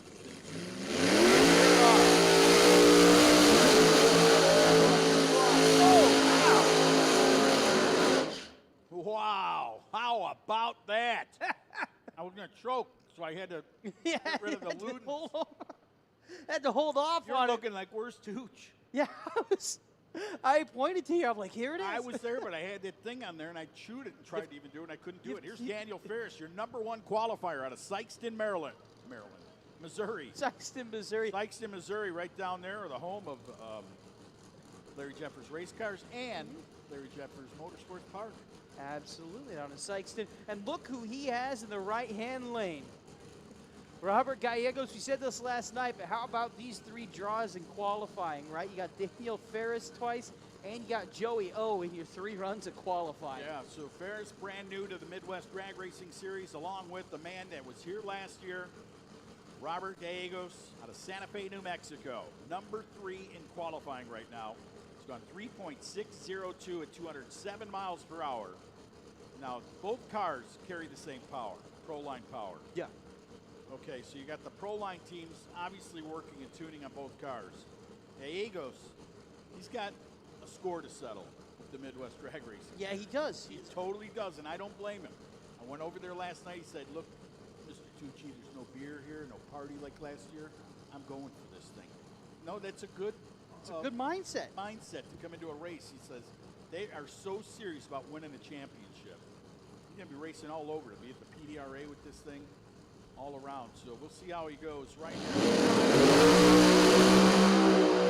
Robert hangs on to it. I think he lifted just a little bit. He did he? too. Yeah, he Yep, did. This thing made a 369. move to the left, and he got out of it.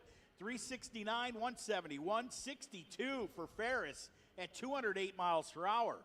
So, I mean, he's right there. It's all right, young lady. I know Robert's wife going, oh, my. It's okay. He's got a Ford Mustang with a handling package this time. So his family, beautiful family, aren't they? They're so nice as well. So one of the nicest people, groups of people in the paddock, in the pits. So you had that Pro-Line power tune-up right there. Gallegos and the company, they'll stay better qualified at #3. Ferris will stay at #1 with a quicker 56.5 over that 62. Yeah, 56.5 he ran with that car. Here comes some more Pro Mods coming up. Here comes the Golden Lumber. Nova Joe Albrecht ready to rock and roll. Look at that, man. What a great-looking burnout over there in the right lane. He brought all the smoke with him down there out of New London, North Carolina. Oh, yeah. Part-time tractor puller and pro modified driver Stan Shelton coming up. Shelton, who's qualified #2 right now after last night's qualifying battle. He was 357.8. Al, I don't mean to interrupt you, but we do need funny cars to the lanes. J&A Service Funny Cars, we need you guys to the lanes. J&A Service Funny Cars to the lanes. That'd be the alcohol funny cars. Oh, For all yeah. you fans, man, they'll bring them out. Well, you got to like Nova Joe. We talked about Nova Joe.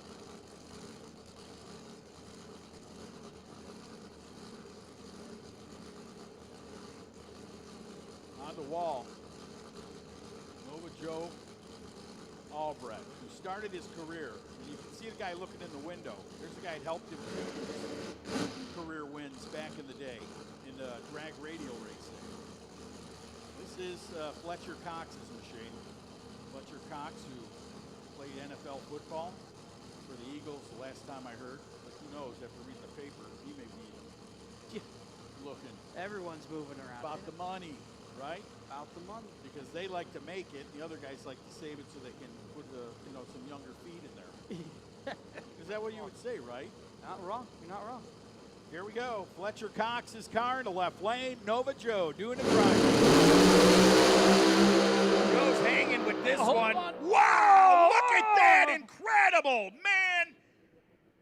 That was unreal. You know what? I want to say something. They're going to send safety. Anybody does not go down there, please. Everybody stay put. Let the safety guys get down there on that track and do their job, please. But I'm going to tell you what, and I want to take back. I didn't mean incredible, but I thought the car was peeling apart before that happened.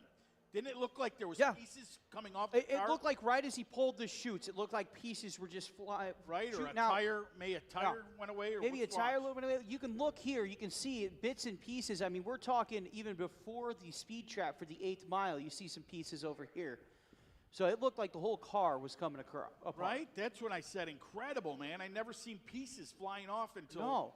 that run right there, man. And Fletcher's on his way down to go check on his driver. And what an upsetting Saturday afternoon for that team. That's tough to watch. I'm just praying right now that Nova Joe's all right. I'll wait for word from the top end. Yeah.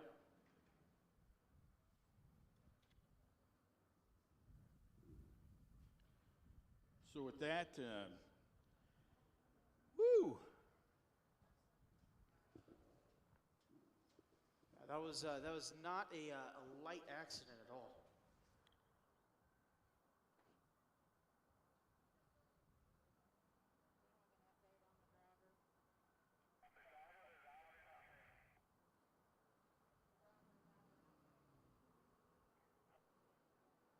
How about that? Ladies and gentlemen, Nova Joe is out and okay. How about that? Put your hands together. And I'm not saying for what we just witnessed, but to see these cars and how they're built and the safety. And, you know, every time I got like chills, man, because I said unbelievable because before it even made impact, it looked like it was coming apart. It was, yeah. That car looked like it was disintegrating. But Nova Joe is all right. Testament. Thank you. Thank God, man. Testament to the safety equipment in that car. Absolutely. And to the builders of these cars. Yeah. And to the safety safari and the safety guys that check these cars in every race, at every track around the country. Thank you to each and every one of them. And when you see a guy over there bickering with some guy from tech about something, or then you see something like that, and you thank God that everybody had their stuff right. Unreal. So Joe's out of the car, walking around. John Salemi, maybe he'll text me and see what I saw, if he saw the same thing, because I've never seen it. Looked like something was coming apart before it actually made an impact on that machine. I don't know if it took a tire out and blew out the fender well or whatever it was. Something did not look right when he went right to the stripe and pulled the chute.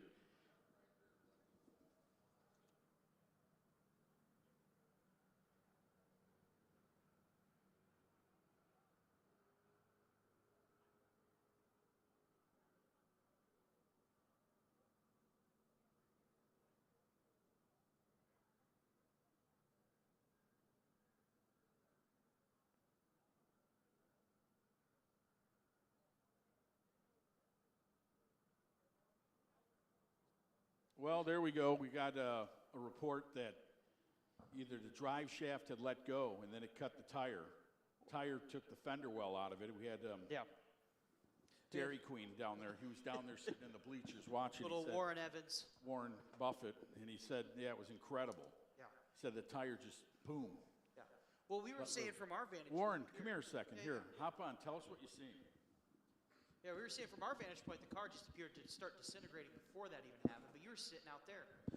Yeah, I was up in the grandstands, and by the way, as a side note, what a great vantage point to sit about 300 or 400 feet down there and watch those cars come off the line and run side by side. But about 400 feet, you could start to see what looked like the tire delaminating from where I was sitting. I don't know if the drive shaft had come apart before that, but that's what it looked like. The right rear came apart. That's what took out the fender well and then put him into the wall. And I had to ask which driver it was when I came up here, because yesterday in Q1, Dustin Nesloni lost a right rear tire Yes. in a black Camaro. I was wondering if it was the same car or not, but fortunately or unfortunately, it's not the same car. But it's great, the report that the driver's okay. Yeah.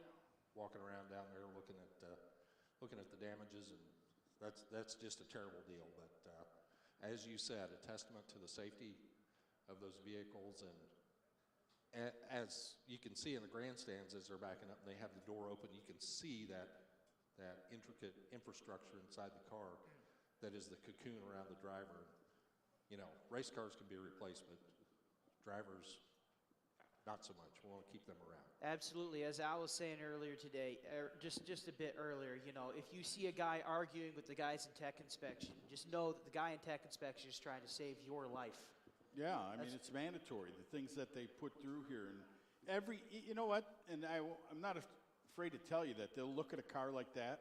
Mm-hmm. You'll get an official that'll look at the car after an accident and to see after seeing what type of collision or accident he had. Yeah. And they'll look at the parts that they mandate, and they'll see if everything's doing what it should do and not twisting, or because if they find something, oh, I took a shot at the wall and it twisted here, we might have to change this and make it stronger in the chassis. They'll do all those things. Yeah. I mean, it's incredible how these guys work, and I'm just so happy that Nova Joe got out of that car. Man, I mean, it looked like an airborne drifter, didn't it, when it got the tire out from under it? Yeah. And then it grazed into the wall down there, and wow.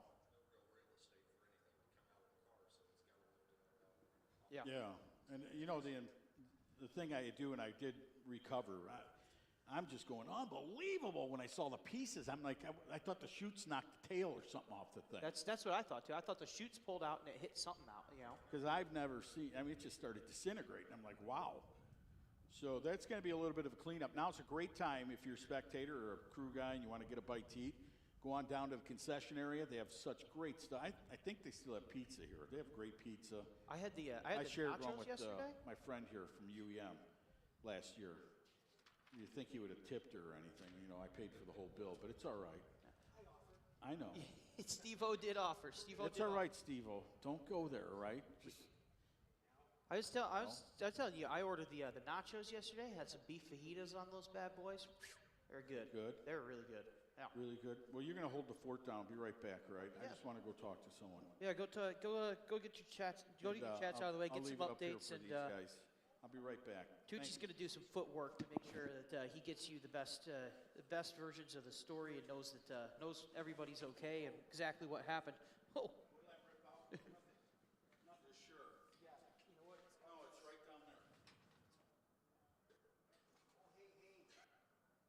So until then, Steve will step in, but before that, we're going to remind you, ProCharger, an industry-leading manufacturer of centrifugal superchargers, has signed on as a series sponsor for the 2022 Summit Racing Equipment Midwest Drag Racing Series presented by J&A Service. NWDRS has been a great series. It continues to grow in fan base and with our racers as well, said Walt Sipp, Technical Service Manager at ProCharger. We appreciate the opportunity to be a part of the series, and we look forward to being in the winner's circle. And if you look at the qualification sheet so far, Daniel Ferris at 356, he's up there already, you know. For over 25 years, ProCharger has offered powerful, reliable, and advanced centrifugal supercharger systems and kits. ProCharger products are designed, engineered, and made in the USA with kits available for automotive, truck, SUV, sport, compact, motorcycle, UTV, and marine applications. Keith Haney said it's a huge to have a company like ProCharger come on board with us. Shows that they believe in what we're doing, and it shows that they want to support their customers that race with us. This is the start of what Keith Haney believes will be a long and successful partnership. And hopefully, that's, ProCharger's a big name, and they are making a statement, especially with the Pro Mod deal. So, Yeah. but They're making a statement out on the track today, too, with that 356 by Daniel Ferris last night. But, Steve, you stepped in here. You saw the incident down at the top end of the track with Joe Albrecht. Thank goodness he's okay. yeah, that was whew, yeah, I don't know what to say on that. That was nasty. It was Yeah. nasty. Yeah, well, and, you know, from our vantage point here, it's not super easy to tell distance-wise when you get up there. So I thought, you know, they pulled the chute, shot some body work off, but once that kind of initial wave went down, I realized, oh, no, this has got to be nasty. Same way. I thought it was a shoot as well, and then I saw parts flying everywhere, and yeah, it wasn't that. And well, as long as Nova Joe's all right, which he is, thank goodness. And man, whoever built that car, God bless him, because that was Hats off, man. yes. We owe you a beer or two, that's for sure. Oh, you know what? I'll buy a whole 12-pack right Whole 12 pack. just for that. Yeah. After seeing that, yeah, most definitely. So on the other side, Stan Shelton on the right-hand lane actually put together a pretty phenomenal run. Runs a 3.60 in the daylight here. Stan Shelton, his best last night at 3.57, good for second place on the qualifying sheet. But Stan Shelton with a really solid run, especially when you consider the conditions today, very favorable. The conditions last night were darn near perfect. So Last night was just amazing, and once that wind died down a little bit, and at times it seemed like there was a tailwind. I don't know. I mean, it was just kind of, tailwind or crosswind across the track, but it seemed like it was blown in the right direction whenever Pro Mods came up. So It was, wasn't I think that helped out just a hair on that. But we call this God's favorite racing category, right? Definitely. Here's a little bit of a tailwind. Go. especially here in beautiful Texas. Ferris, Texas. That is right. But Stan Shelton, good run, like we said. So 3.60. We're gonna throw that up on the live stream here, Mav TV Plus. He's got a 3.60. The bump remains 3.76. Stan Shelton doesn't improve, but I mean he solidifies that second place he's got. Yeah. So right now the bump is Werthausen at 3.76.29. But you know, here's the interesting part as we kind of go over this sheet. There's a lot of big names, fast names that aren't in that top 16, right? Oh, definitely. Tony Strachan, Todd Martin, Richard Costa, Todd Moyer, Keith Goolsby, Tommy Cunningham. Tommy Cunningham is not in the field as if it were to start right now. So you can expect guys like that. They're going to take a good stab, and they're going to try and get right back in there. Well, they need to. Yeah. That's the thing. Trying to get into the 16-car field, which it still blows my mind. We've got, 29, 27? 29 out of property, 27 have run. That's insane. And from what I've been seeing on social media, I mean, there's been a lot of people talking about this series now, especially for Pro Mod. And they see the numbers, and some of the comments are, I would say 80% good, 20% are just kind of but 20% of anyone on the internet is a troll. which that's exactly right on that. You nailed it on that one. But I don't know. I mean, last night after the conditions they had last night, it was unbelievable. It really was. Unbelievable conditions. As you say, record runs all around, and So for context, if those of you didn't go out to the race last night, first and second round of qualifying last night, we had a previous best was Ali Aryan, I believe at a 3.616, and that's just at the Midwest Drag Racing Series here, and obviously we run at the 8th mile. So the record for the Midwest Drag Racing Series at 3.616. A 3.616, by the way, would be 4th place at this point in the weekend. And Stan Shelton on the right-hand lane would have blown that out by 100. On the run that you just saw on the right-hand lane. yeah, you're right. You are absolutely right on. Blower car. Wow. It's a blower car. Yeah. It seems like just about everything is fast on this fine weekend. I can only hope that we take this level of excitement, this level of competition, and we take that over to all the other great tracks we visit. Oh, most definitely. And you know what? I'm excited for tonight. I think tonight, once the sun goes down a little bit and it starts to cool off a little bit, I'm excited for elimination rounds. Conditions are good. We're going to start seeing some darn near perfect conditions once again. Yeah, it's going to be good. And then, stands starting to fill up a little bit here, which is good. People coming in. I love the amount of people we have at, noon on a Saturday. We're not even into elimination. Noon on the dot. Yeah. It's high noon right now. High noon right now. High noon in Texas. Hey. The amount of people we have lining kind of the right-hand side of the track with their tents up, with their trucks out there, just enjoying life at the drag strip. It's a good setup. It's a good day. I want to know I know they're going to be tailgating. I want to know what they're making. Yeah, I want to know if any of them have pulled pork. All right, come on up to the drag tower. Yeah, anybody on the right-hand side under one of them little pop-up tents, if you got pulled pork or brisket or anything you carne want to share. asada or something like that, just look for the two young guys in the booth. Yeah. We're always hungry. You'll recognize us by our very bright and stand-outable UEM Pistons shirt on Steve-O and my Midwest Drag Racing. That's a nice shirt.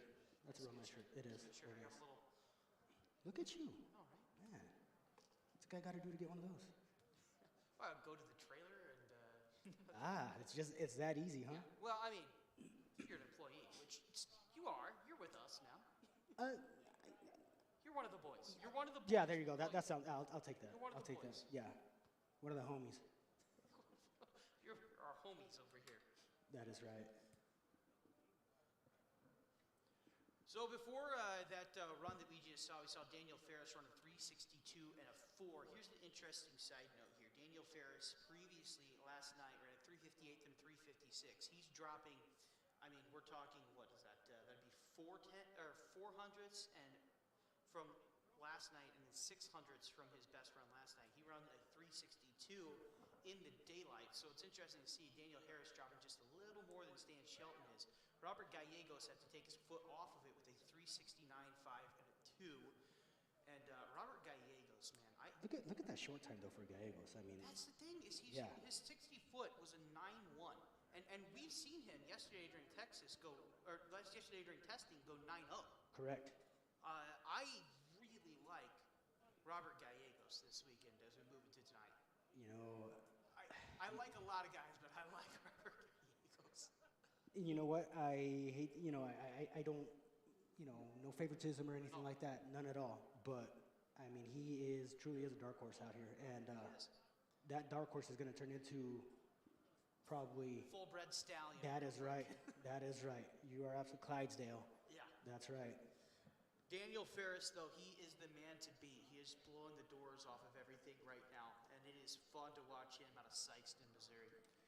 But you know what? We got a couple heavy hitters underneath, especially underneath the bridge here, if you want to call it that, with Mr. Keith Haney. You know his name. Oh yeah, Keith Haney down there. And then Jason Lee. Jason Lee.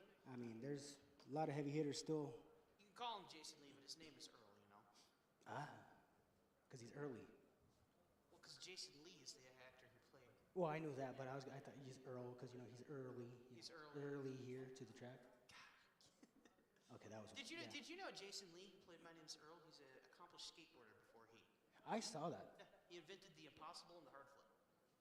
I didn't know that, but now I Yeah, do. no, a very accomplished skateboarder. That's your random fact of the day. Ah. So we wait on the cleaning crew to make sure that the top end is all safe, and you know, obviously we got to make sure the track is in optimal condition. You can see a guy here at about the speed trap for the 8th mile. He's looking, he's finding little bits and pieces of That carbon fiber is going to be everywhere. But you know what? I want to give a shout out to the track crew here. I mean, these guys are, I can honestly say, probably one of the best in the country. I mean, they're on it. You know, yeah, they're just awesome. They're awesome. They're on it. They're standing out there. Oh, hey, there's Robbie in his now black shirt. Yeah, he had a blue shirt yesterday. That Blue shirt was yesterday was nice. fantastic. That was like a silky shirt. Crushed velvet. Yeah. He got a raise, and they paid him entirely in that shirt. You know what? Hey, that's not a bad deal. No. You know how long it took me to get a shirt? I'm just saying. Of that quality, anyway. Of that quality? Yeah. I still don't have a shirt of that. Well, Yeah, Robbie's a happily married man, but Robbie could have gotten married in that shirt he had yesterday. oof. Would his wife like it, though? Probably not. Oh, I think Would she approve? Would anybody dislike that shirt? I don't think so. Touche. That is true. So as you see, we can see guys now, they're making their way down the track. And this is actually, it's interesting, it's a little earlier than I even thought. So that would tell me that something happened way before the chutes even. You can see them picking up bits and pieces of the track. We're going to say that's about 430 feet. You know what? Yeah, sure seems like it. You know, wow, we even got Keith Haney out there helping out. Look at that. How about that? What a guy.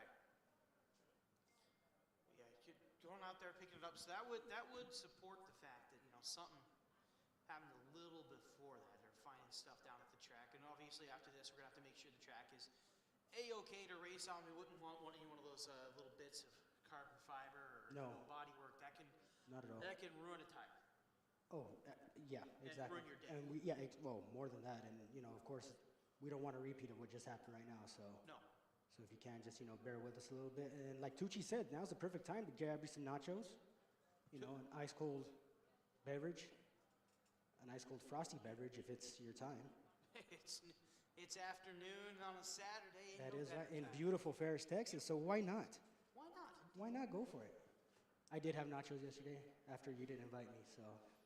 But they were good. They were good. Yeah, they were good. They were good. I wonder what Tucci's eating. I know Tucci's probably scarfing down a burger or something. I'm going to say right now, I think Tucci is a Chicago kind of guy, right? Oh, Tucci's yeah, going hot dog. definitely.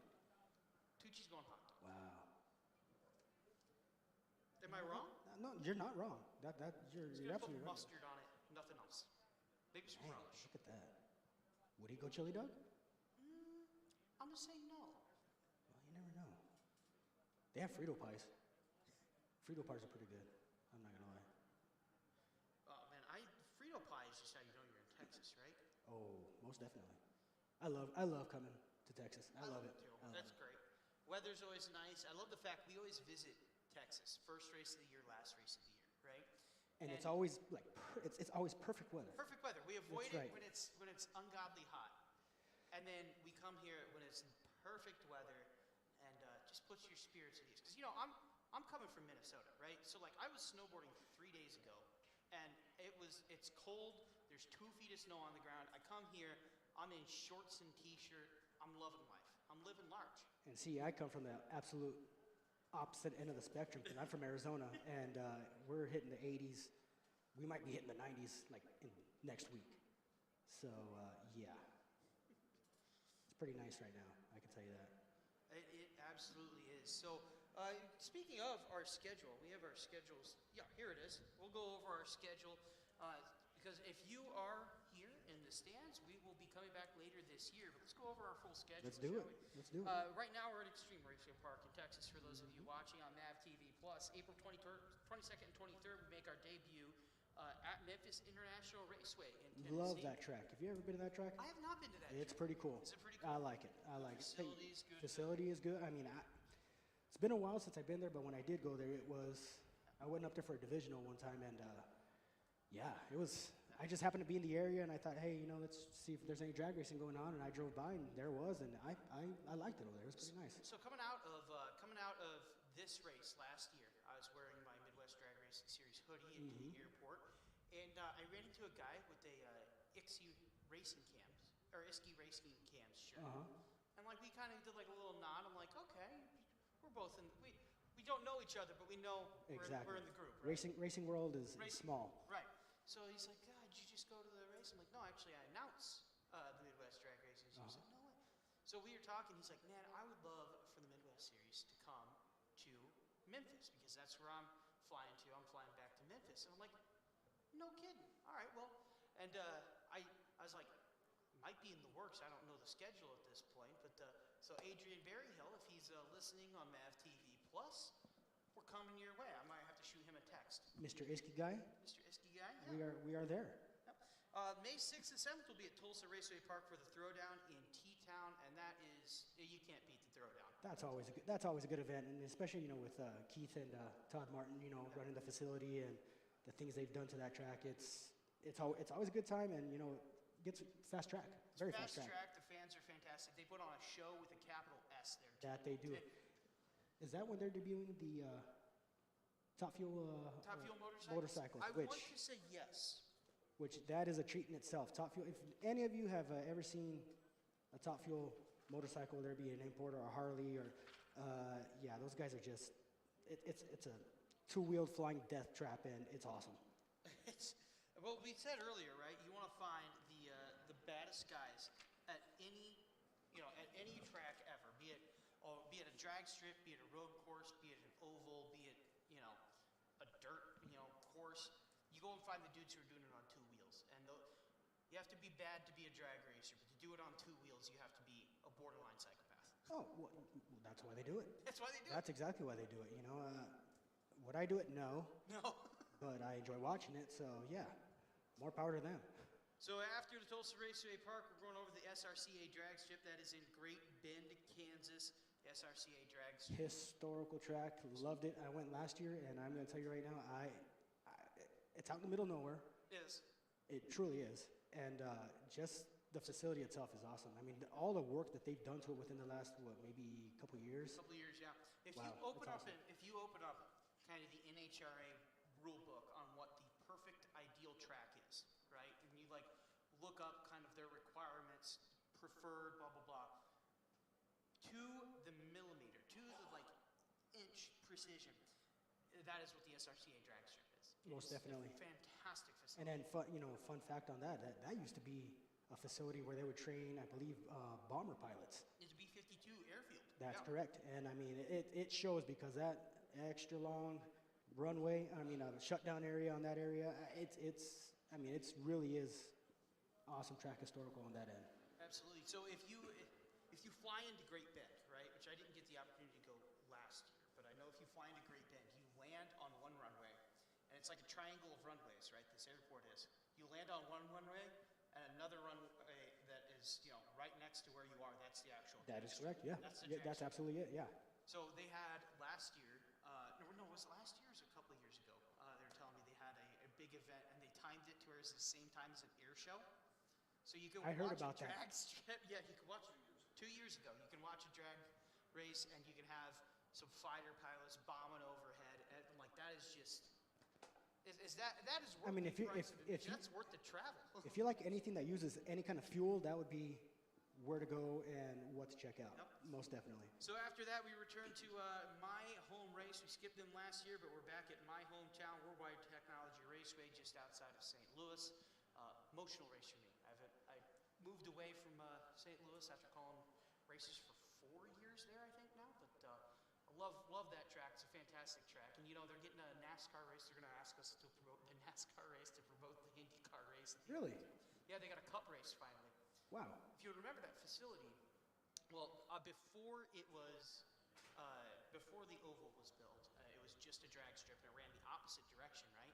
They built the oval, they flipped the drag strip around to run now straight to the north, right? I do. But Okay. they built that oval because NASCAR had like a thing where they were like, well, build this oval and we will get you a NASCAR If Cup. you build it, they It will come. And that was in like 1995. Really? And they never did. It was trucks, it was this, it was that. That track's been on the brink of death and back a couple times, specifically in 2011. But Curtis Francois bought that track, and it is back, and it's stronger than it ever has been. Now they're running drag racing 4 nights a week there. Nice. NASCAR Cup is there, the trucks are there, IndyCar's there. They had Rallycross for a few years there. The kart track that they have there is bumping. It is one of the busiest facilities you'll run across. Support your local racetrack. People. Absolutely. Most definitely. We go on September 9th and 10th to US 131 Motorsports Park in Martin, Michigan. You know, I missed that event last year because I had a prior. Missed you at that event. You know, and I was told that it was rocking there. So I'm gonna try and make it again this year. Schedule conflicts, of course. You know, I got some other stuff I might have going on. I might need to cancel that just to get. Out to the Yeah, Nationals. I need to. Yeah. Oh, most definitely. So after hearing about it last year, yeah, I need to make it. the crowd there was incredible. All right, That's what I was told. The crowd there last year, I think, might have been our biggest crowd of the year. There was some sort of rumor that traffic was backed up on the highway since it's right off like a frontage road or whatever. That's correct. Really? Wow. That's correct. That's awesome. In fact, it was so bad that like I was jonesing for something. It was, I think it's like a Coke track, and I wanted like a Diet Mountain Dew or something, right? So I'm like, oh well, we have downtime or whatever, and Tucci's interviewing the guy, and I'm going, hey dude, I'm gonna run out and grab something. You want anything? He's like, no, I'm good. I get out and I look at my phone, right, and I'm like, okay, there's a gas station just up the frontage road out here, right? Would have taken me like 30 minutes to get there. Oh, I believe it. It's just like. I saw pictures. Yeah. I saw pictures, and I was just like, yeah, that's going to cause some problems. Highway Patrol's probably not going to be happy Yeah. about it, but I'm sure the track was happy about it. I know, right? Yo, most definitely. Yeah, absolutely. The facilities there are fantastic too.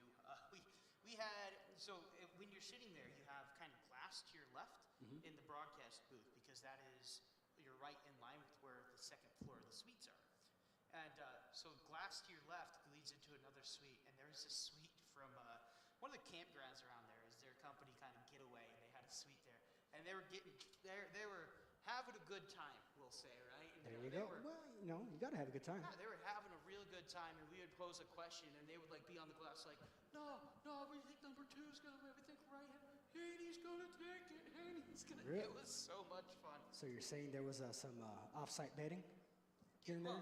Well, off-site, on-site, not running the mill for some tracks around here. Well, that is true. You are right on that. October 7th and 8th, we're back at Tulsa Raceway Park in the Throwdown in T-Town, the fall edition of the Throwdown in T-Town 2.0. 2.0. I mean, we said it earlier, but Tulsa, it is one of the great racing towns. It really is. And the weather around that time is United States. pretty legit too. So It's funny too, because Tulsa doesn't have that reputation until you go there. Because when you think of like racing towns in the United States, right? You think most definitely. Indianapolis. You think there's a lot of places in Southern California, Daytona, North Carolina. North Carolina. Yep. Tulsa, they might not have the big national, NASCAR date, a big IndyCar date, or blah blah blah blah blah, right? But that town, when you put an event in that town, they show up. Oh, that they do. They definitely show do. up And like I said, Keith and Todd do a tremendous job of any kind of advertisements and marketing and things of that Oh, yeah. nature, for that track. But when it comes to Midwest Drag Racing Series, they step it up a notch and people show up. Absolutely. Most definitely. Absolutely. And then October 21st and 22nd, we took a while to get there, but if you're in the stands, you should come right on back here to Extreme Raceway Park. That is right. And we will be back here for our Extreme Texas World Finals. Season finale. Season finale, and our season finales, all right. This is not some, hoity-toity series that hasn't wrapped up 2 weeks in advance. No. Our season finales. It's usually down to the wire. Usually down to the wire. I think both 2019 went down to the final race. Huh? I think 2020 might have gone down to the final race, like the finals. Or no, it went down to the semifinals of the final race. Last year, I believe it went down to the second round of this race, or something like that. And You are last year, and that And- was And that was in Pro Mod and Pro Funny Mod. Car. in funny car. Yeah, we didn't. I think we came into this race last year. Of all of our classes, I think we had one that wasn't wide open for anyone to win. I believe that was a top dragster. I believe it was Chuck. Anita Strasberg just. Yeah, Anita Strasberg. She just kind of put everybody in the rearview mirror and just kept going straight. Anita Strasberg is one of the best drivers we have right here. Anita is, she locks that up. Oh, most definitely. Speaking of drivers who usually lock things up, Kelvin Brown, back-to-back champions, and he's not even here this You week. know what? And Top Sportsman. I walked yesterday when Top Sportsman was down there for their final qualifying session last night, and I didn't see it. I didn't see his car, and kind of made me wonder what's going on. So he's just out. He's feeling under the weather. Is all. Oh, okay. But he will be at Memphis. He promises. He's been in contact with us, and he said actually what he's doing is he's giving the entire rest of the Top Sportsman field a one-race head start. Oh boy. Oh boy. You know what? When you're back-to-back champion, you can be a little cocky like that, right? You know what? Yeah, I'll give it to him on that. Man But- like Kelvin Brown too. Kelvin Brown, he's a talented driver. Oh, most definitely. I'll be eager to see if he can roll with the three-peat this year. Sean Bellemere. Sean Bellemere is three-peat also. him and Sean Bellemere are the two three-peat threats, right? Here's the thing: is if you go back into the Midwest Drag Racing Series, the history book, if you will, right? We've only had 2 repeat winners until last year, all right? And one of those is Kenny Hubbard in Top Sportsman in 2017 to 2018. Kenny Hanna. Kenny Hanna. Yep. And the other one is Keith Haney, who did it in a way that is, I don't think anybody will match for a very long time. Keith Haney got both of his titles in 2017 in 2 different classes. Really? Yeah. I believe he had Radials versus the World. Yes. and Okay. Pro Mod. I do And remember Pro that. Mod, Yep. yeah. Now I remember. So until last year, all right, so 5 years later, is as soon as we got a repeat winner, right? We got both Sean Bellemere and Kelvin Brown. So nobody's ever won 3. So there's a bit of a Midwest Drag Racing Series history to etch into the books there on Most the line. definitely. And, speaking on Sean Bellemere, I don't know. It seems to me like he's the type of guy that he's got that bullseye on his back, but he wears it with pride, and he's come get me, kind of deal. And you know what? That drivers need to do that sometimes, and he's definitely going to be doing that this year. Weak racers don't have bullseyes on their back, right? Pedestrian racers don't have bullseyes on their back. He wears it with pride, and I think too we mentioned the other day, Sean Bellemere seems like the kind of guy who would welcome the opportunity to get beat over a full season. Absolutely. Right? Like, because it'll drive him harder, and it'll push him to new heights. Oh, absolutely. Would he rather win? Sure. Oh yeah. But if he takes a loss, he'll take it with a smile on his face. Most definitely, and that just adds more fuel to the fire. Absolutely. Oh, we're still waiting. If you're on MAV TV, you got up, maybe you got something to eat. If you're out in the concourse, maybe you're getting some food in the midway or something like that. We're still picking up pieces off the track, still making sure our track is clean and safe. You can see we actually have the scrubber all the way down. We're talking probably a quarter mile down there, coming back into the realm of things. The entire top end has to be clean. And that was not, an incident, if you didn't catch it. That was not an incident that's contained to one lane. There is stuff all over the place. It with was the way that car just kind of, disintegrated. it almost. really did. Yeah. It really did, and good thing, like we said earlier, Nova Joe's all right. Yeah. cars can be replaced. You know, whoever built that chassis, I mean, you know, shout out to them and all the safety equipment that came in with it. Nova Joe walks out, and he's able to do it another day for another time.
All right, well, it looks like we've got our crew back here in the starting line.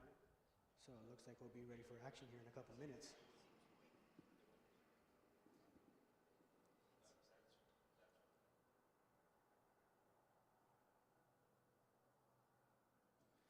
All righty, drivers, suit up. Suit them on up. Let's get ready here. Looking like we're going to be here for a couple minutes, a little bit longer here. But see the tractor on the right-hand lane dragging. It looks like a couple more minutes. We will be back to action.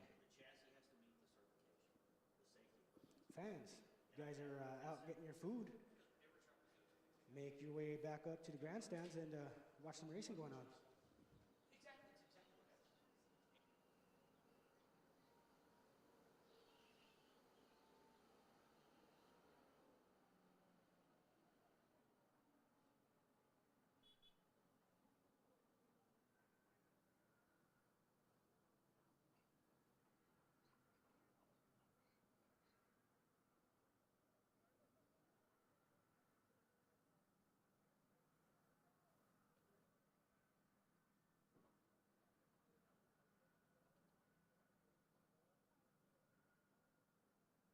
All right, well, it's about time to go back racing before we get loud. It's time to announce as well. We said this a little earlier, but again, we need to clarify. Top Alcohol Funny Car, we need you guys in lanes 3 and 4. Top Alcohol Funny Car, lanes 3 and 4. It's presented by J&A Service, proud sponsor of the Summit Racing Equipment Midwest Drag Racing Series. So it looks as if you're watching on MAV TV, if you're in the stands here, where our track is nice and clean. It's in raceable condition. And it's going to be safe, so coming up here, oh boy, do we have a matchup for you. I can see in the right lane we got Keith Haney up there. You know his name, the Black Mamba, and quite a little bit richer, I would say, too, after selling Lady Liberty. In the left-hand lane, who do we got? I can't quite make that out. Jason Lee. Jason, oh, that's right. Okay, Jason Lee. Vernon, Yeah, yeah. California, in the beautiful white Pro Charge Camaro here, left-hand lane. So we ready? It looks like we're about ready to fire him up. Looks like it. Jason Lee representing Coast Packing Company, PTP Racing, and Lions Custom. Keith Haney. You know, Jason Lee, those guys came out last race of last season, correct? And now they're I think so, yeah. We saw them in the last race. correct, and I want to say that they're fully committed to the Midwest Drag Racing. I Series, hope which they is- are. You know, yeah, I definitely do too. Car counts are a good thing. Jason Lee is a great guy. He's a great competitor. And look at that, we got the signal to wire him and fire him. Here we go. Here we go. Listen to that.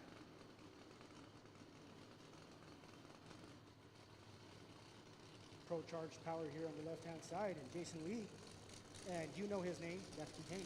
Yeah, you do. Yeah, Keith Haney, quite a bit richer. Like we said, he built the Lady Liberty. And look at that! And Keith Haney. Here we go.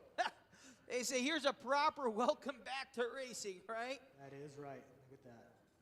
That Black Mamba is just, Is a beautiful car. It is, isn't isn't it? It is oh cool. my goodness. and what I like about him more, you know, Keith Haney, he's just a nitrous guy. He is a nitrous guy. He's one of the fastest nitrous racers we have here in the series.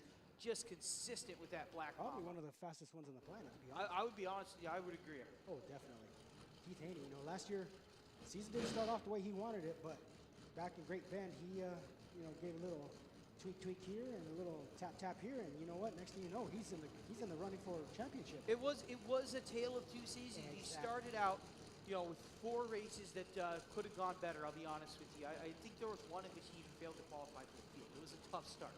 Last 4 races, though, he had 3 finals and 1 win in his last 4 races, and he was on top of the world. If he can replicate that over the course of a season this year, you need to watch out for him as a potential champion, a 3-time champion. That would make him. That is correct. And over here on the left-hand side, Jason Lee, Post Packaging. Jason Lee, of course, joined us a little bit last year and then said, you know what, I love these guys. We're gonna stick with them a full season. Jason Lee, coming all the way out of Vernon, California. That's a long way. It's a little closer to you. Is that Southern California or Northern? It's in California. Okay. Yeah, let's just put it that way. Great insights, as always, by Steve. Oh, yeah. Back to you. And here we go. Here we go, waiting on the pre-stage lights to get lined up and lit up. And Jason Lee, the first to light them up. And here we go, Keith Haney inching forward. His anticipation builds, ready to get back to pro modified racing here, the Midwest Drag Racing Series. Lit up. Oh, Haney. Oh, Haney gets Both loose. of He's them, going to actually. shut it off, and both of them are going to shut it off there. 4:55 for Jason Lee in the left lane. Keith Haney wanted to prove either to 5:59. Yeah, both of them seem to got about 300, maybe a little bit, a little bit closer to the 300 mark, and just kind of rattled the tires there. So they're both probably gonna need a little bit of fillings after that. Yeah, rattled the Probably tires, a just- little shimmy shake on the back end. Little shimmy, shimmy, and Shimmy, here we shimmy, go. yeah. You got to wonder too, sitting there out under the tower for as long as that was. You know, maybe something changed, maybe something. We're sitting there for an undetermined amount of time. I mean, when you're in the driver's seat, and you see something like what happened to Nova Joe, Yeah. it's got to play a little bit of trick on you, Yeah. Well, you see what happened to Nova Joe, and as much as you try not to think about it, it's like a championship, right? You try not to think about it, you tell yourself you're not thinking about it, but you're thinking about it. Oh, most definitely. You know? I mean, it's in the back of your head. It's got to stay in the back of your head. Yeah. If you say that it doesn't, then you're lying. Here we go. Todd Moyer, the right-hand lane. Todd Moyer. And in the left-hand lane, driving Tim Slavin's brand new car, Mark Werdehouse out of Seymour, Missouri. You know, he had a little tappy tap with the wall yesterday, Yeah, he but did. car is still intact, and that thing is beautiful. I was glad to see that too. You saw him; he had a tappy tap. It was like, I mean, they had already shut the lanes down for testing. Yes. Tap the right-hand wall. In fact, I think you can see the mark right about where the finish line is. If you spot cameras there, yeah, you can see that mark right around the finish line, right there. That was Mark Werdehouse made that. Left his mark. But you know what? The car's good. The car's ready to go. Attention in the pits, attention in the pits. Funny car. J&A Service Funny Car. Lanes 3 and 4. J&A Service Funny Car. Top alcohol Funny Car. We need you to lanes 3 and 4, please. Yep, yes sir, yes sir. Lanes 3 and 4. We need to keep them moving. And the top sportsmen and the top dragsters, you guys are on standby. Top sportsmen, top dragsters on standby. So here we go. So Mark Werdenhausen, he is on the bump. He's hit P16, so he needs to improve to stay safe. His previous best, a 376 in the left-hand lane. Staged up, green light for one. Mark Werdenhausen sitting on it. There goes Todd Martin across the line. 369 for Todd Martin. He'll be in the field. A 392 for Mark Werdenhausen. Did you see the wheels? Todd Martin's wheels did not come off the ground. No, he was planted like it was a tree, the lone tree out there.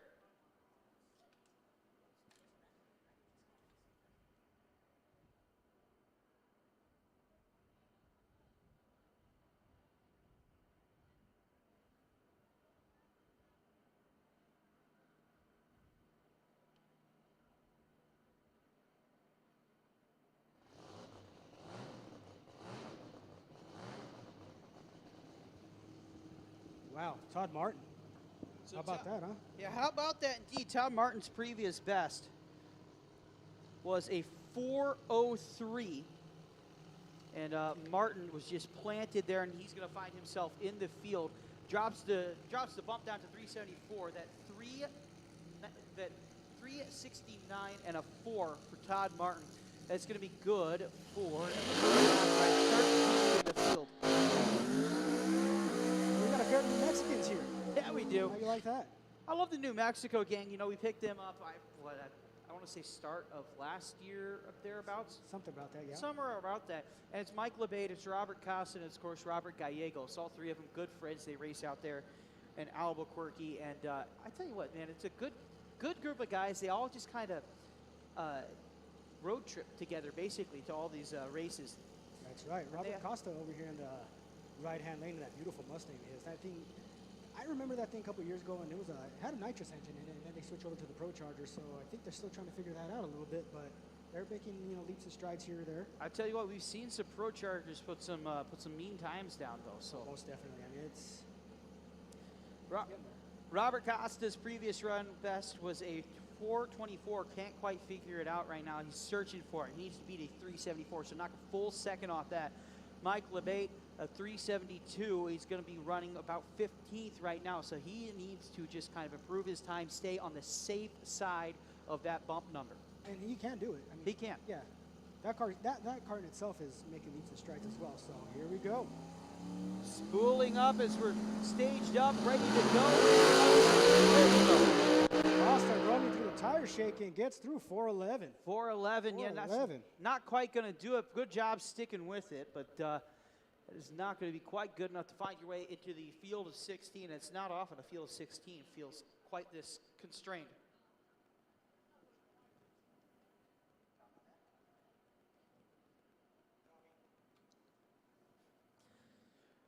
But as I was saying, though, Steve, it's not quite often you find a field of 16 that feels, this constrained. But when you have 27 cars show up and your bump number is now a 374.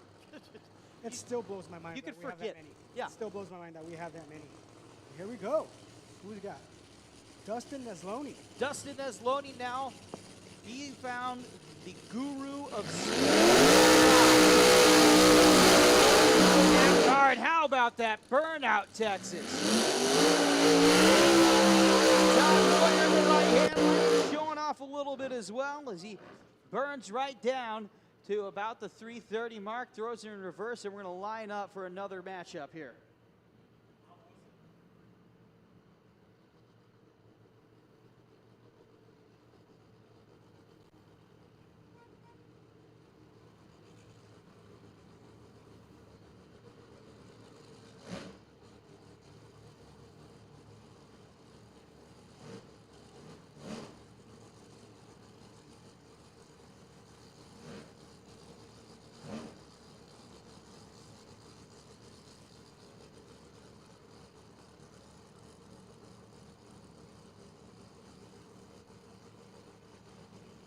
It is an awesome show. So Dustin Nesloni, as we were saying, Al, he found the guru of speed. You know, the monk of going fast in Blower Bob on the left hand. Well, Blower Bob's being leased to him Is he being leased? from J&A Okay, so Service. on that, So he they're still works for leasing Jim. Blower Bob. He still works for Jim. That tells you that he's a hot ticket item right now. Oh, he is. I mean, Blower Bob. I'll guarantee you his phone rings every weekend. Yes. Are you doing anything? Are you doing anything? Well, you got Petty down there. They're watching the car, ready to go. Dustin, I talked to him. They're excited. Orange, Texas-based team. We're down in Bradenton down there at the Snowbirds doing his thing. At his other Whoa, Moyer said, not today. I'm going to have to shut it off and get away from that wall. But look at Dustin. He gets out there, throws the laundry out. How about 362? Oh, wow. I tell you, Dustin. Blower Bob. Did you see that, Bob? Blower Bob? Look at him. Yeah, I did. He knows he just found I don't. 700s right there. Hey, Petty, check your wallet. Steve Petty, check your wallet. Make sure Bob didn't take it. Oh my gosh. Blower Bob just found 700s from last night. And last night was way better conditions than today. How about that? Congratulations 700s. to Dustin and that team. So, you know, you get to a point, and my friend Buffett over here will tell you. No, you get to a point where you're doing this and the money and everything, and if it doesn't go good and you're in 3 years, it's like you're ready to just a fire sale or something. You're just ready. But when they turn it around, say, let's do it again, they buy the best Pro Line piece, they put it in there, and all of a sudden the car, you get a guy that knows how to help set up the car. They set it up, and it is gold. Now, isn't it something? It's so, and then they just, all right, we can spend another $1 million. You know, they get, they get so excited. But that was awesome to see. Really good. There's Yul Brenner Jr., ladies and gentlemen, standing down there on the right side over there with, Scotty O's pointing him out. Show the crowd. Yul Brenner Jr. I said I still got the picture of me in his father's living room in the chariot that his dad raced in, Ben-Hur. Yeah. Yep, I'm in that gold chariot, gold pinstripe, black. And Yul Brenner Jr., it's so good to see him. You know, he could have been in Hollywood. He could have done those movies in the Super 6. But he came out to be a drag racer, man, and hang out with the people. So he's living off his daddy's fortune and traveling the world, but good guy. Races over there, yeah, give him an old elbow. As they get ready to bring him up, and he's working for the team out of California, out of Chino, California. That being Ed Thornton's team. Yeah, Chino, California. He's right there on the right side. That's where Yul Brenner Jr. hails out of, on the starting line. There he is. Here we go. How about this new car on the left?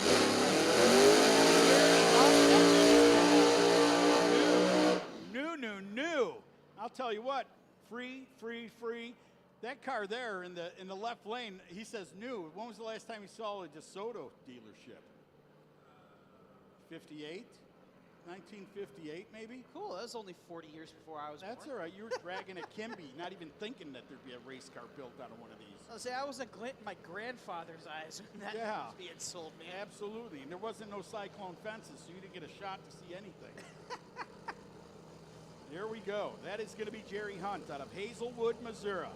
Right. Gotta love that car. I do too. I love the driver of that car, Jerry Hunt. He's that's right north of St. Louis, so I've had many opportunities to walk in, talk with him. He is one of the nicest men you will ever meet in the pits. He was the bad bus driver. Oh, that is. Yep, That's Jerry Hunt. Yep. Yeah, he found himself a good ride here and a good tune he put in it, man. And you know what I loved about when he was with the bad bus was he had kind of a goodie bag. Anytime a kid would show up, he'd give the kid notebooks, coloring, markers. He was just a good guy. There's the tuner on the other lane, Shane Tech T, they call him, brand new. The heads were off, blew a gasket last time. You know, you remember the time the Penguin brought his car in to the mechanic shop, dropped it off, said I'm gonna go across the street for an ice cream cone. Came back, he's got ice cream all over his beak, and he said to the mechanic what happened. He said, I think you blew a seal. Anyway, so.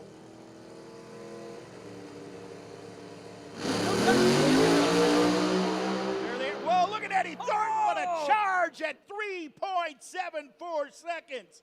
219 miles per hour. But look at that, Jerry Hunt, the winged warrior. How about that, Jerry Hunt? Finds him by 73 with a 6. a DeSoto, ladies and gentlemen.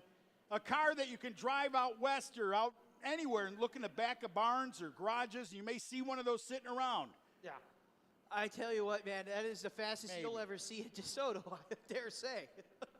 Wow, that's the old Chuck Weck beast, man. Jerry Hunt, congratulations. Brand new car. He don't have the blues, that's for sure. No.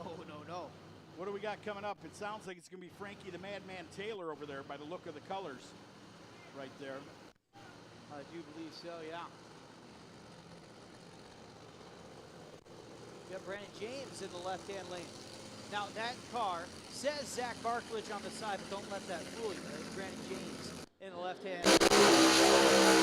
Brandon James, who is one of the Warriors, not the one with the button. Prep King stuff. Oh, yeah. I learned that from you there, and you, and him. And you get one, and you get a Toyota. Slow Here we down go. there, They're going to Oprah. back him up. That is Zach Barklage's old car, right? Or it still is their car. He's just a hired gun. Yeah, he's just a hired gun. In fact, if you look at the side, you'll actually see it says Zach Barklage still. So don't rely on that too much. Top dragster. We need Race Star Wheels top dragster to the lanes, please. Yeah, so we need, Race Star Wheels top dragster to the lanes. not only do we need Race Star Wheels top dragster, we need you guys in lanes 1 and 2 at the same time. Top sportsman to lanes 5 and 6 to the lanes. Boss Wheelie Bars, top sportsman to 5 and 6. Boss Wheelie Bars, top sportsman to 5 and 6. Top alcohol funny cars, you guys should already be in 3 and 4 if you're not. J&A you're Service, top alcohol funny car. We need you in the lanes. You should be there. Here we go. Keep your eye on the new gun on the block right here, Brandon James. Does the no prep king stuff, but man, this is the real deal. Not that that's not. But you're going to hook. He's going to feel the G's This here. is a whole different ball game here. Frankie Taylor, the madman. There, you can put that on your resume, young man. I raced Frankie Taylor. Yeah, you sure did.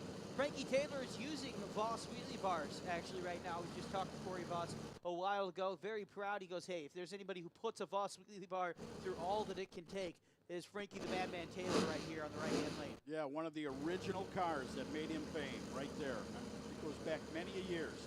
Keep your eyes on it. Taylor now goes to the top lights. Here comes the kid, Brandon. He gets into the top light. Is he going to wait on him? Not instant green here.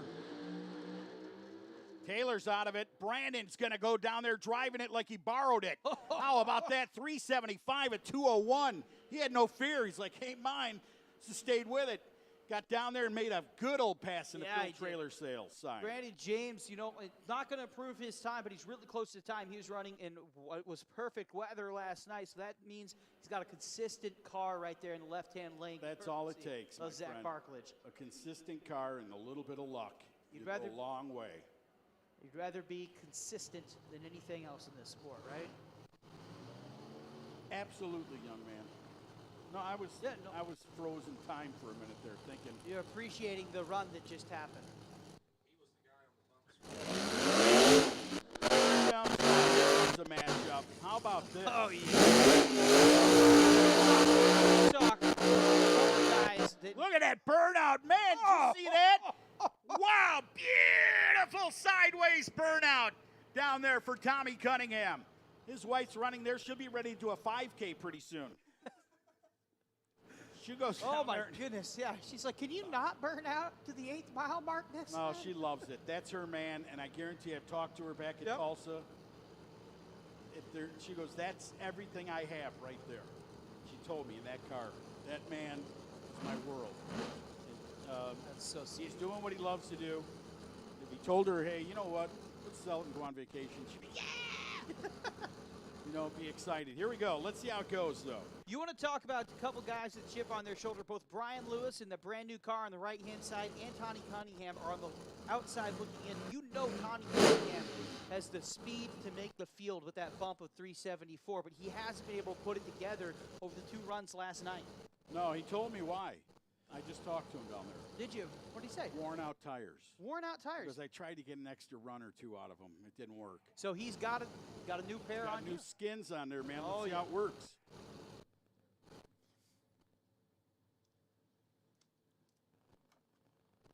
See how it works right there. Lewis gets in. Lewis would love to make the field. Oh, they rattle Look at how hard they rattle. Oh, no. They're trying to hook. You might not put enough power in it to make it hook. How? Look at that run over in the right side. 377. Not bad at all. I mean, it's coming around, the old It Willis. is coming around. Not going to be good enough to find that bump of 374, but that's a tight bump. That'll make the field on a lot of races.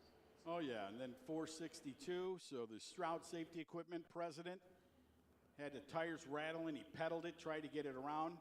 Didn't want to cooperate. Good run for Todd Martin, by the way. That was a nice run. I was standing down there. Very impressive.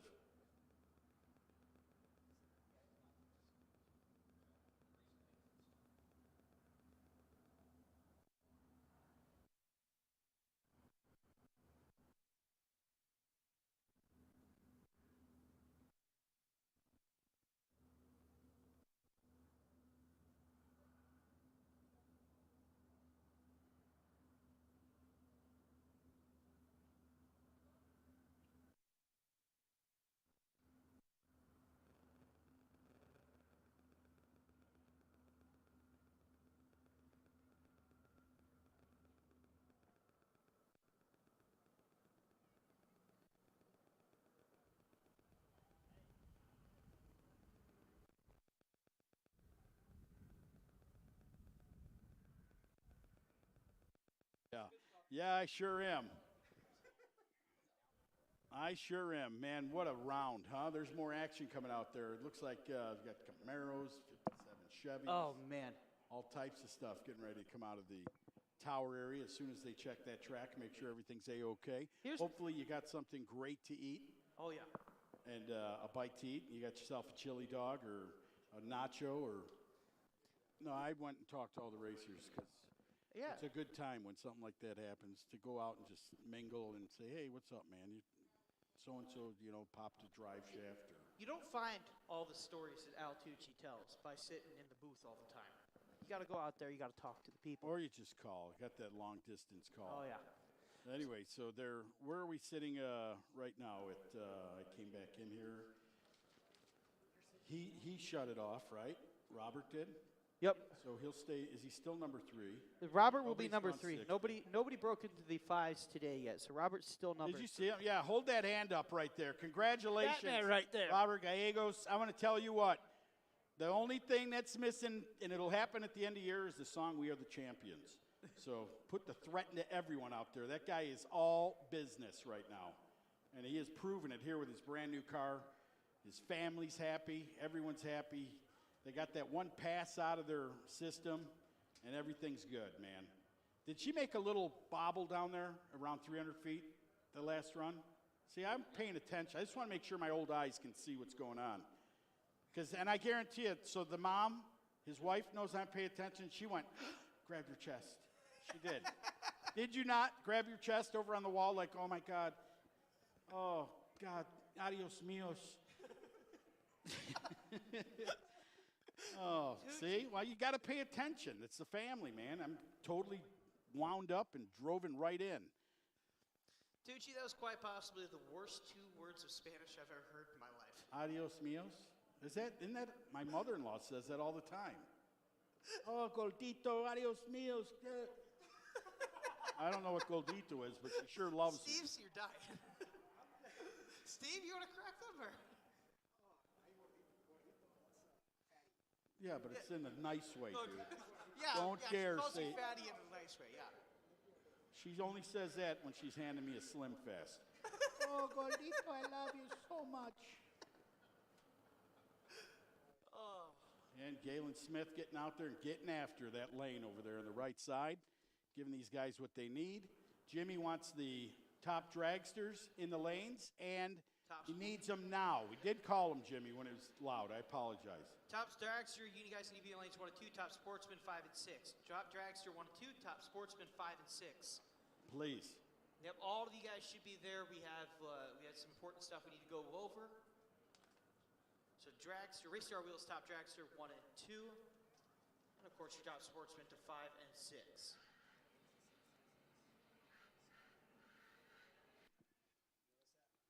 They are. Kyle's about 6'4". Scott's 6'4". Hey, Scotty O, how tall are you? 6'4"? How tall is the kid next to you? 5'8". 6'4". 3. 6'2"? Hey, doesn't that really, yeah, 6'3", 6'4". That's all right. At least you guys don't need ladders for Christmas lights. You know, so yeah, with that arm up, now you're 8'4". Anyway, so we have a bump spot, and what did I say it was going to be? 75 with a 2? You said 75 with the 2. I said 73. Oh, it's getting close. We're getting close. 70, you'll have to do the math, because this is it. You said 75. Steve-O said Don't 75. start jumping on my parade here with the Rose Bowl. No, but you knew what I said. He said 75. 2, 75. Let's see if the price is right. Come on up, Steve-O! I bet $1. If I do my math right here, we are 2 cars away from having a bump in the census. So a current bump is a 74 and a 5. Oh, 70s, not the 60s. No, if you get 2 cars back up that qualify, our bump will go up to Dustin. Right lane's already in at number 4 or 5, right? Aaron Wells? Aaron Wells, oh yeah, last I checked, he's number 6. We are still calculating. He's gone 62, didn't he? Yep, so Aaron Wells last night, 62 and a 9. Oh, hey, Robbie. Hey, Robbie, MTV. How's it going? Too expensive a shirt to give you 2, so I had to give you the other one. Yeah, you should know that we're having fun. You got awful upset ready to throw $1 million camera down the road. So we had visions of the band doing a burnout and leaving down the highway. Cables dragging. Yeah, I was going to say the cables are still attached, so everything's just I can't take on the phone with the boss. I can't take it anymore. All right, so here we go. Aaron Wells, 3.62. So I'll tell you, if he gets down track, look for a 66.5. 66.5. Wayne Roberts, his previous run was a 393. You know he can go faster than that. He needs to take some serious time That's off. how we always talk about. Yeah. Man. If this one ever hooks one up, Which he can. everybody's going to go in the trailer. Yes, he can. Here we go, 66. Oh, missed the tune-up, and he got out early. Yeah, over he there. did. 425, 144 miles per hour.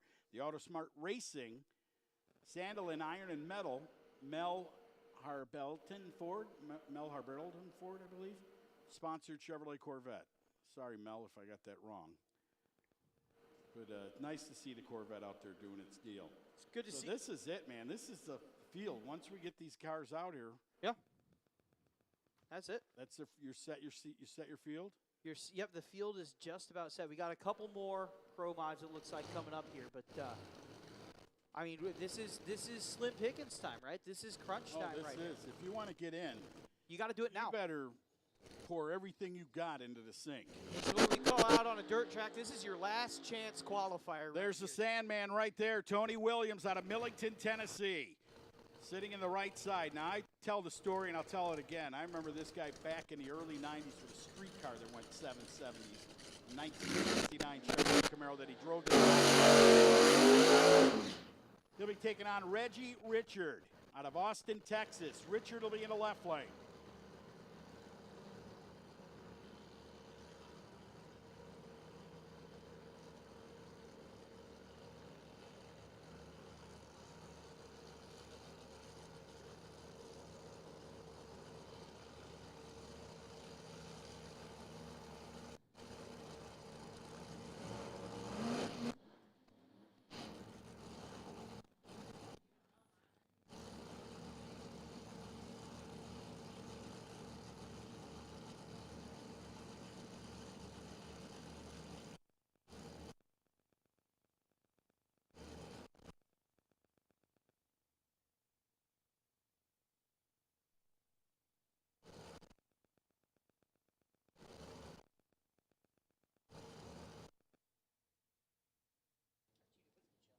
Yeah. Oh, okay. Hey, and then he had to sign up for another season. Yeah. Anyway, here we go. Richard in the left lane. Can he do it, man? He's got the power.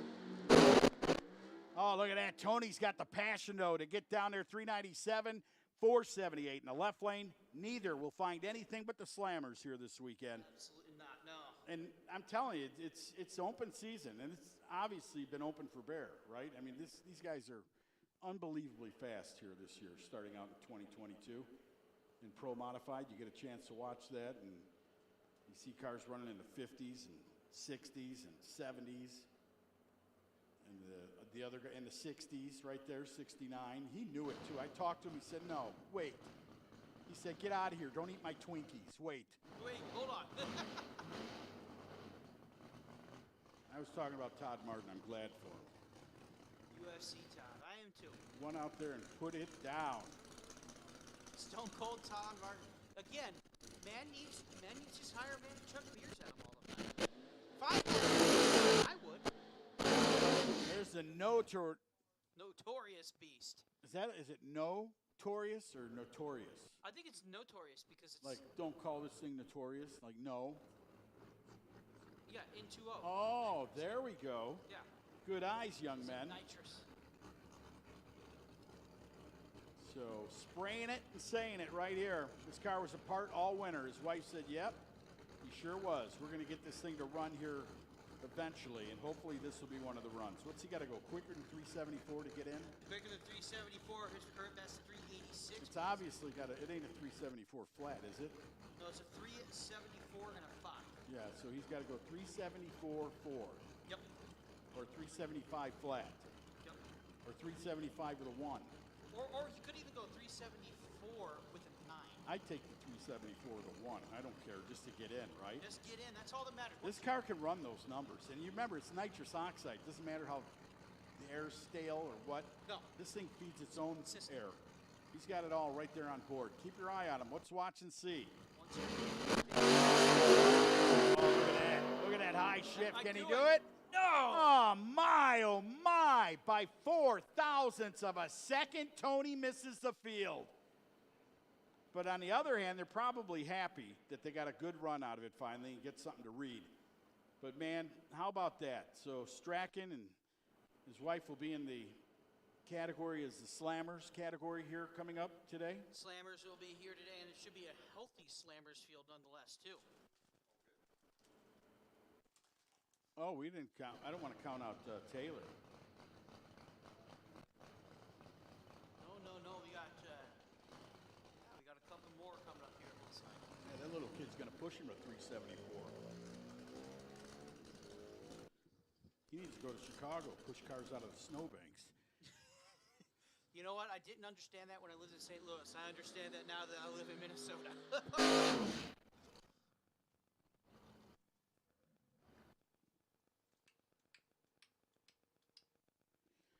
Yes, sirree. There's the cylinder head engine builder in the right side, ready to go. Taylor Laster. I'll ask our young lady next door, Celeste, is it over? Nope, we got a 57 Chevy coming up. Then funny cars, so don't go anywhere as they back them up and prepare for battle. You know, that's what I love about a class of this size is you're used to a typical Pro Mod class that you would have in the Midwest Strategy Racing Series.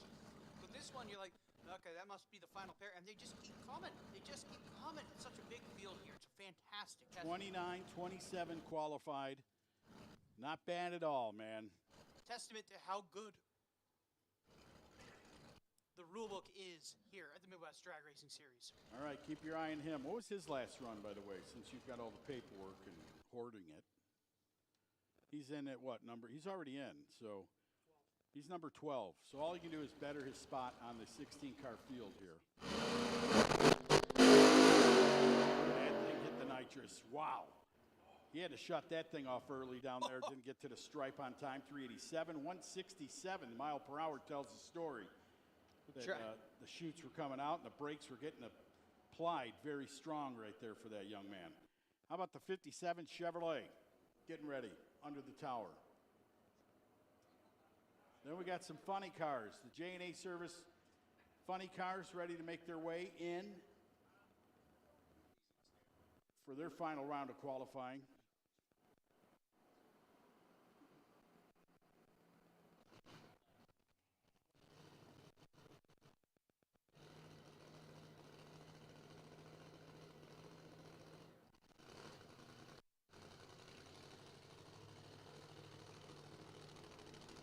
Final call, top dragster. Race Star Wheels top dragster. Final call for Voss Wheelie Bars. Top sportsman to 5 and 6. Top dragster to 1 and 2. Your final call. Top dragster, top sportsman. Final call to the lanes. Here we go with the 57 of Goolsby. Keith out of Branson, Missouri. Great entertainment capital over there. He's going to put on a nice Branson level show here. I'm feeling it.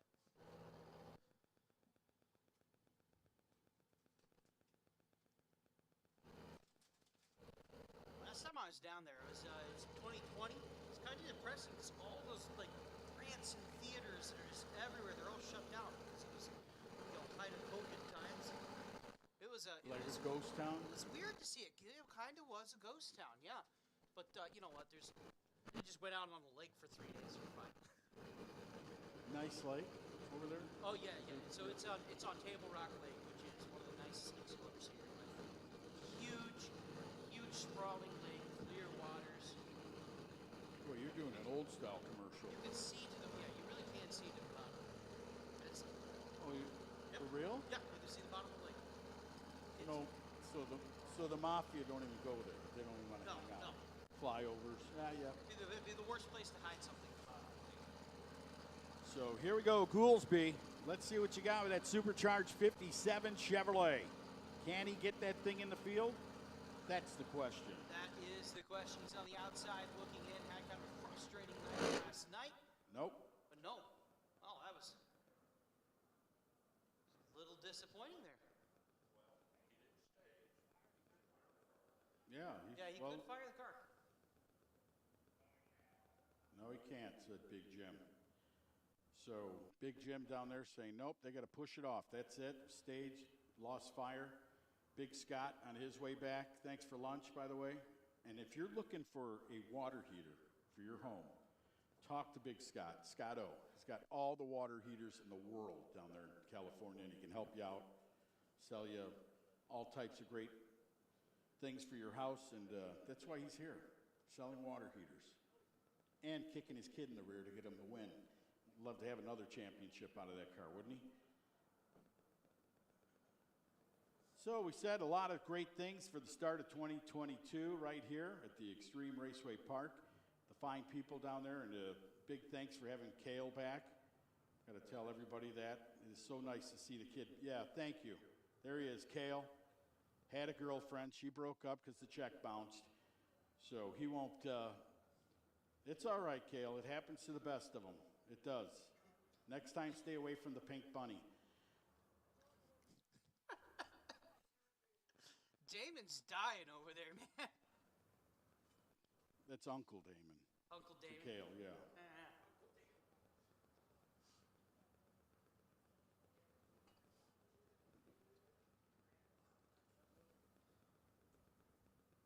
Look at the young lady is a racer right here by the wall. Sponsored by Damon. Right here. Right here, Damon. You need to get a picture of this young lady right here. She's got your shoes She's got your shoes on. She stole your shoes. It's a sponsorship deal. Get her a pink shirt, darn it. Yes. That's all right. That's good. That's good. Damon, you need Go, kid. You just at least need to document the fact that there are 2 people at a drag strip wearing pink Crocs, dude. Yeah. Heck yeah. Hey, that was almost as good as a Axl Rose. Yeah, there you go. It is. Yep. Stay out of the hotels. That's what they asked for a credit card for credential or for incidentals. I said, I don't have Axl Rose with me, and I'm not using anything here, so just. And the boss came out from the back of the Comfort Inn. So I think you don't understand. I sure do. Where's my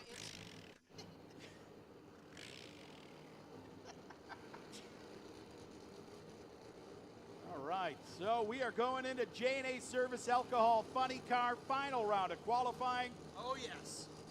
And here comes Chris Marshall out of the beautiful state of Oregon. How about it? He always wins the furthest distance award, no matter where we are. He's got Steve Gasparelli racing with him this weekend, doing the stuff, helping him out. The right side, you got Brian Brown out of Gainesville, Texas, the Iron Workers Guide, ready to make it happen over there. Watch as they're waiting on Chris. The crew looks over. They'll wait for the thumbs up.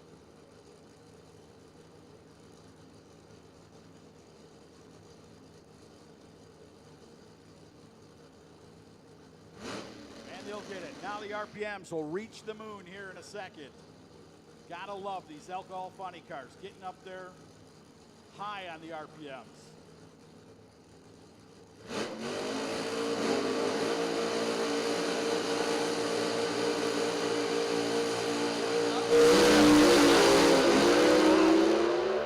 Look at Chris. Man, did he come on a hard charge on the top end, didn't he? Throwing a laundry out 3.647 at 211 miles per hour in the Phil's trailer side of the racetrack. Over there on the right side, how about that for Brown? Going downtown at 381.5, 203 on a mile per hour. And it only gets better back there. I believe we have a couple more, at least I see. And it looks like Annie getting ready to come out from Colorado. Annie Whiteley, the J&A Service funny car. And for all you gearheads out there, rumor has it that that's where Jim is headed. Yeah? I guess if you got it, why not? Go for it. So Jim Whiteley, I heard, may want to get in the seat of a funny car here. Why not? Why not me?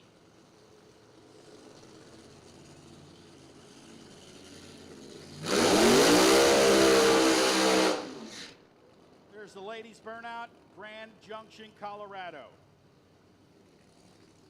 She'll make it look good. Oh, look at this. Mark Billington got new skin on that thing, huh? Oh, yeah. Billington out of Prosper, Texas will be on the right side.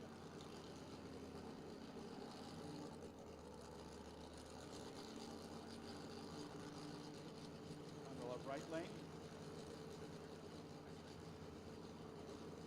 That's right. That's right.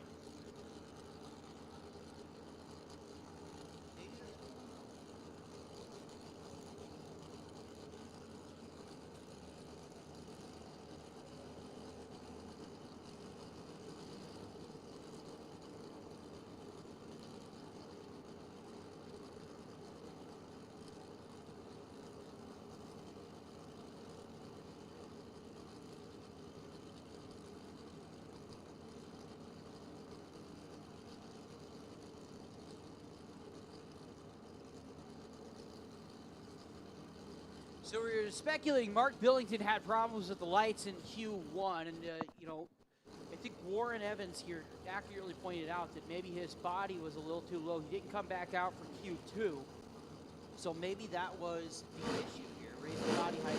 Don't trip that as we are going to green lights off. Got to take his foot off of it. And a Man, 430. he pedaled that Yeah, thing. he did pedal that thing. 3 times to get that thing to go down track.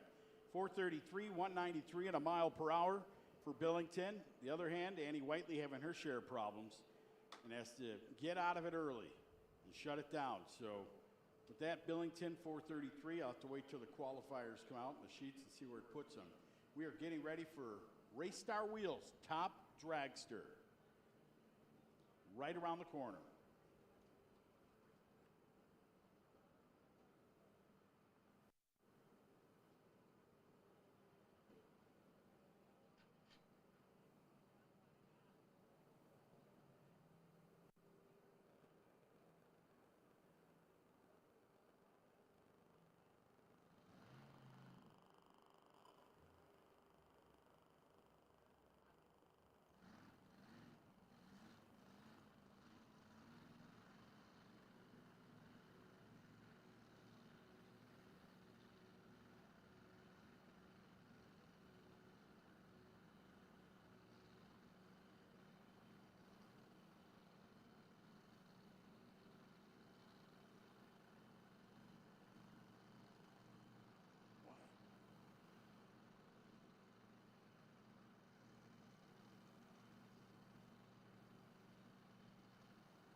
All right, so. Yeah, here.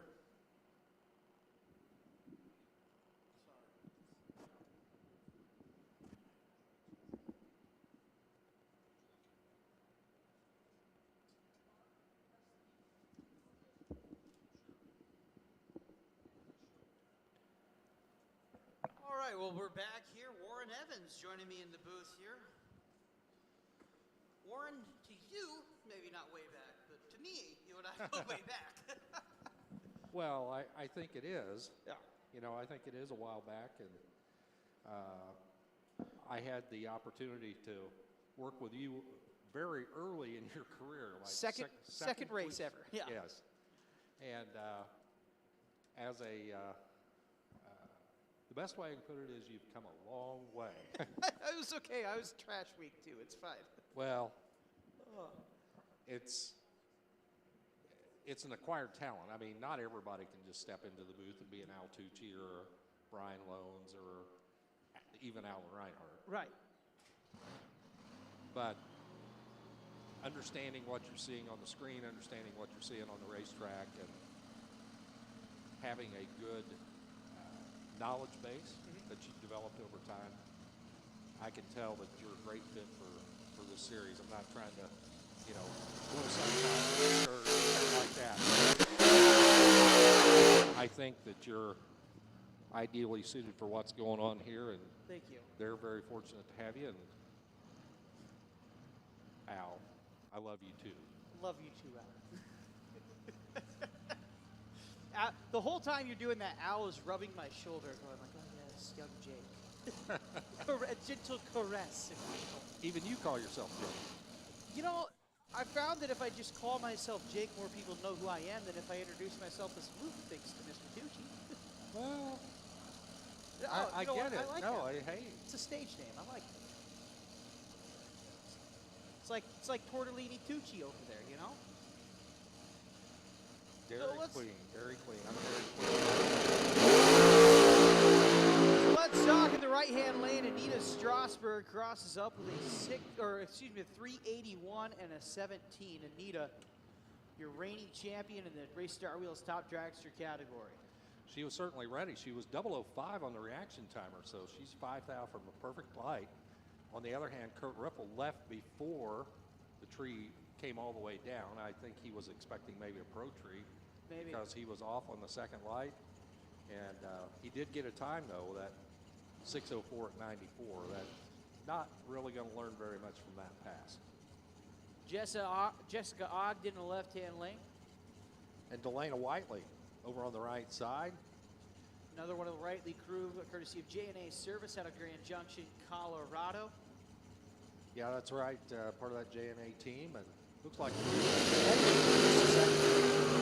both of our race cars cleared the top end, turned off into the pit area, but now they've been getting the signal to come out of the water box, and they're backing up right now. Now, Jessica is, I believe, the daughter of James Yes. Ogden. And we'll see James up here in a little bit in Top Sportsman with that gorgeous shoebox Chevy. Is that not? I go on and on about how many beautiful cars there are, and every car is beautiful in some way. But that one, every time it's on the strip, it's a showstopper. Well, it's very well done, very well preserved body style, and got the right power, and it runs as well as it looks. So it's always a treat to see James out at the racetrack, and Jessica as well, making her mark here in Top Dragster. Jessica gunning for reigning champion. Anita Strasberg. Off the line there, up across the line, Delana Whiteley a 4:15 in the right lane. Jessica Ogden a 4:35.8 in the left. So these numbers we're seeing on the scoreboard right now, this is a qualifying session. And those cars, once we get into eliminations, they'll be handicapped based on their dial-in, but the qualifying ladder will be set up by the qualifying time. Top Dragster and Top Sportsman use what's called a sportsman ladder. Now, if you're familiar with NHRA, you know, the nitro cars and the pro cars, the number one qualifier, the fastest one, would run the number 16 car. And and so on until they close the gap in the middle. 8 and 9 would run each other. Go ahead, you got a call. Yeah, so attention to the pits, attention to the pits. We need the 7-0 category to lanes 5 and 6, please. 7-0 to 5 and 6. The sportsman ladder is done just a little bit differently in that if it's a 16-car field, for example, number 1 would race number 9, number 2, number 10. It keeps them closer together. But anyway, there's some you got to figure out where you're going to land on the ladder. Jonathan McLean didn't land anywhere as he's never left the starting line. No. The car never moved from there, but Mark Moore drives it out the back door to a 429 at 162 miles per hour. Jonathan McLean was last year's Pro Junior champ. Looks like he's got to back out of the line here. So, let him retry that. Yeah, I'm not sure how the rules package works here, if they consider that to be his qualifying attempt. Okay, so if he spins a tire in the burnout, it's qualifying attempt, and he didn't do that. So he will be sent down. He will not be allowed to make this run right now. So he can make a time-only pass, but it won't count for qualifying order or anything like that. Jonathan McLean, like I said, used your Tulsa Raceway Park junior track champ last year. And, not having the most smooth of weekends so far here at Tulsa Raceway, or excuse me, at Tenneco. Yeah, you got confused by the Tulsa Raceway Park there with his track championship. But at Extreme Racing. So we saw Mark Moore go down just a minute ago from Hutchinson, Kansas. Here's Paul Moore alongside, part of that Moore family team. On the left, out of Hutch. Right side, Steve McDermott, Crowley, Texas. Steve Sr. at the controls, Steve Jr., the mad scientist behind the car there. And if you've ever watched, if you've been around Steve Jr. any length of time, you'll know he's like this. Just got this scientific brain going all the time as to how to make that car run exactly on the number down to the 10,000th of a second. And they're very strong in qualifying, and they can back it up with a race win as well. Certainly a guy to watch here as we get staged up, top lights lit up, looking for the stage lights to go to move on through the Race Star Wheels top drags category here at Extreme Raceway Park.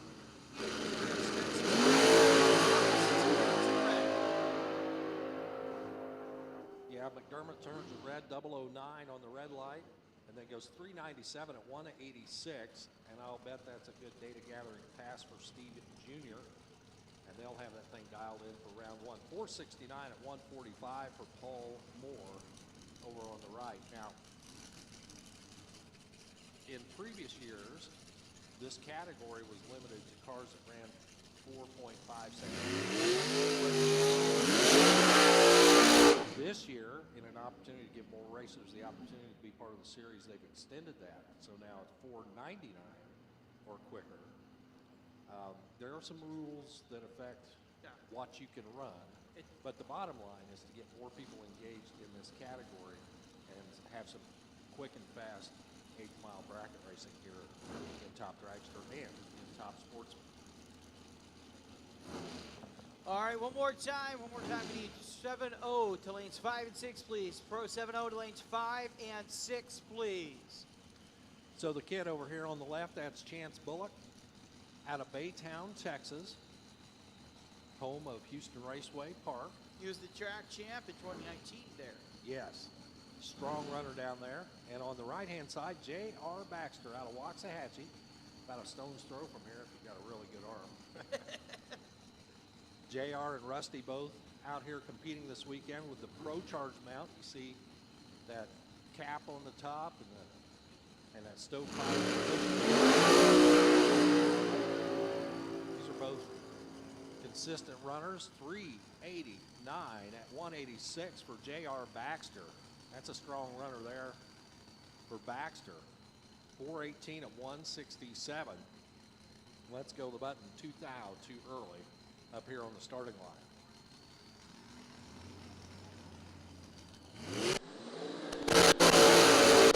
Introducing themselves to you right there, Michael Holcomb in the left lane, Rusty Baxter, father of J.R. Baxter, and a 45 car in the right-hand lane. So Michael would have seen a lot of chance because Michael is one of those Houston area runners as well. And my first opportunity on the microphone with Michael up here to wish a belated happy birthday to his lovely bride, Rachel or Ray-Tay. Hopefully she's at home watching on Mav TV Plus. And so Michael out here racing, and Ray-Tay keeps him in line. I don't know if you've ever been around Rachel, but you don't mess with that girl from Texas. And Rusty Baxter right side, and you'll notice the difference in the Pro Chargers on JR's car. Rusty has the quote-unquote side slinger, 391 at 184. That's a quick pass there for Rusty. And the difference between the two, Rusty went 391 and JR went 389. So virtually equivalent combinations right there, and the numbers prove it. 454 at 150 for Michael Holcomb. Michael Holcomb, let go of the button, just 003 too soon. Do that in this round, 002 for Chance Bullock, the run before. Well, that is part of the qualifying or time run experience. Not only figure out what your car will run, but where you leave on the tree, reacting to the flash of the amber or, reacting to the starting line sequence. And some people can see it better than others. Some trees are easier to see than others. And so that's part of it, to try to figure out how to set, your delay box or whatever you use for reaction time. It's a bit like taking batting practice, where in theory you're always going to see the same pitches, the same fastballs, but every day, every place, it's just a little bit different. You got to hone that in, make sure that you're seeing it the correct way. Pitchers work on that all the time. Yep. To fool the batter. Jacob McNeil out of Gilmer, Texas. He's on a pass there. And he'll shut it off to a 462 at 148.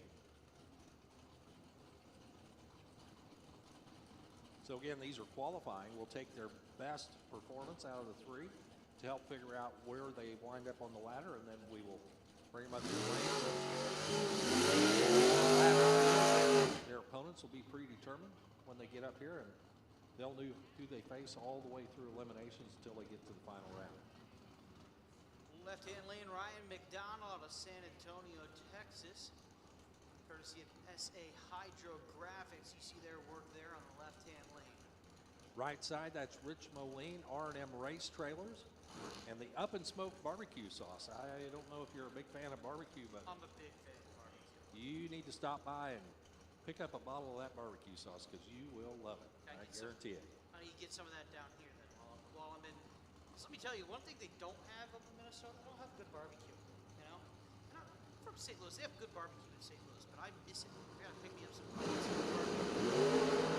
Green lights off we go here. As we shimmy and shake down to the 8th mile. We're gonna see a 461 from Richmond. Left-hand lane of 456, 36 from Ryan McDonald. Down here in the South, they have, they barbecue pigs and beef and all that. Do they barbecue bear? Is that what they? No, but you know what? It's considerably easier to get some bison burgers up there if you don't believe it. I do believe it. I do believe it. Those cold weather animals up there, they're a little more hardy up in there. Let me tell you, the people are hardy up there. I'm like, it's going to be what? Oh, it'll be 36 below tomorrow. It's not going to do that. You'll be all right. Yeah, that's short sleeve. Chase Huffman. We saw Rich Moline go down a minute ago. Here's Chase. 57 at 149. So Chase out here for Accelerated Graphics and Lucas Oil. Jordan Epperjesi backing up now from Lake Dallas, Texas. Over on the left hand, or on the right hand side, excuse me. Trying to post a number here. The naturally aspirated big block dragster over there on the right hand side.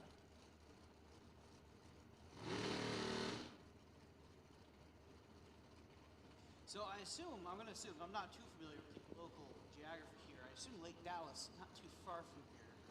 I would assume so Is that too. right near Dallas, I think? North? I would assume so too. I'm not familiar either. No, neither of us are from Dallas. The locals out in the stands are probably like, oh my gosh, it's like 2 feet away, dude. It's right there on the map. Everything's close on the map, right? Yeah. Well, everything's close on the map, and then you get to Dallas and you just sprawl forever and you realize it's 100 miles away from the city center to the edge of town. Well, my drive down here took me through Dallas at midnight Yeah? on a Wednesday. That's the best time to do it, Yeah, it trust is. me. My There's no traffic. Yeah, no traffic. My drive from the airport went right through downtown. It was not bad at all. Yeah. So I'm not sure what's going on over there with Jordan. The tree did fire, staged, and the tree fired.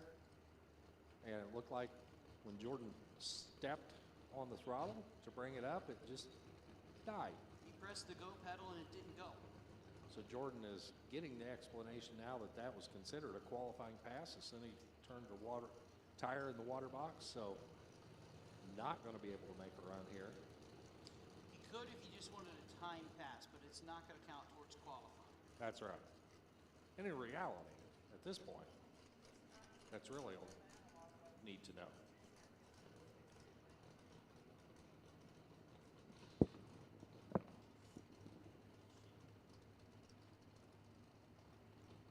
So she's going to have to take it back to the pits, find out what's going wrong with it. Maybe she can get another run in, but she will be comfortably in the field, I believe so. I think so too. We'll have to see when we get to print off when that happens. And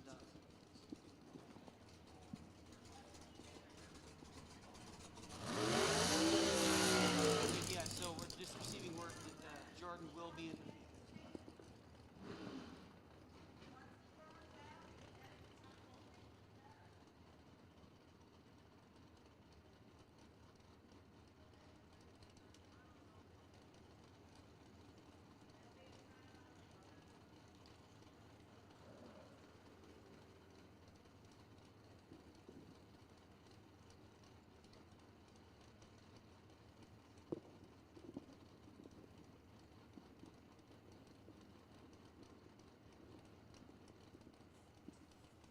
So Jonathan McLean up here making a time run. It's not really a qualifying pass, which is fine at 483 at 141 over there on the right-hand side.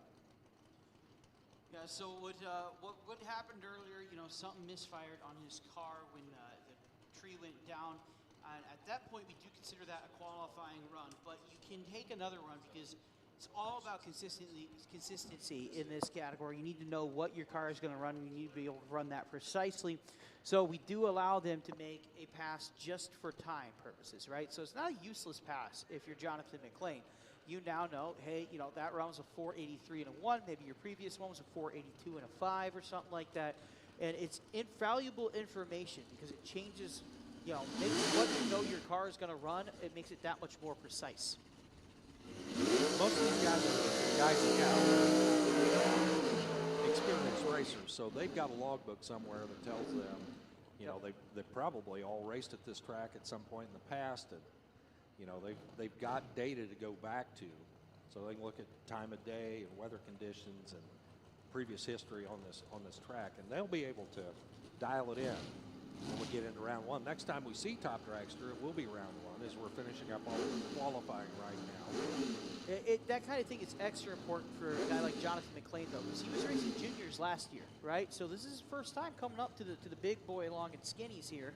And, you know, when you don't have a lot of data, when you don't have this, you know, years of racing that particular car, all of a sudden, man, you got every little point of information is extremely valuable. Well, a tough racer, no doubt. You know, he's probably made hundreds of laps in a junior dragster, so he knows how to do that wheel racing at the top end, knows what to look for. It's just a little bit bigger car, and we'll probably get more comfortable with that. Top Sportsman coming at us right now, thanks to Voss Wheel Bars. 441 for Rod Moore in that S10 over there. 162 for the speed, great looking pass, and a 498 at 139 for the third gen Camaro. John Yates out of Irving, Texas. I said third gen. That was the second gen. 70s Camaro over there. Melvin Goss and Mark Griffin coming up next. So the Smart Griffin, the first ever 450 compressed air car, courtesy of Cass Compressed Air Supercharging. And it's an interesting machine, isn't it? It really, really is. First of all, it's just gorgeous to the eye to see it, and it's well done, it's clean, and it runs, like we said before, it runs as good as it looks. And I know they've been sorting this car out over time, and based on this weekend, I think they got to be pretty happy with how it's performed. I would think so too. You're going to want to watch where he shakes out as we get to our ladders later in the afternoon. But it's a good car. It's quick, and that compressed air makes it very unique among our class. Yeah, I'm not sure what they're using there for an induction system, but you know, they're carrying the banner for CAS, and it's great to see that car over there on the left side. When's the last time you saw a Buick Somerset? Yeah, I was going to say, I'm 26, so I'm not sure I can name the last time I saw a Buick Somerset. 451 on the right-hand lane there for Mark Griffin in that compressed air supercharged car. On the left-hand lane, Melvin Goss with a 498 and a 6.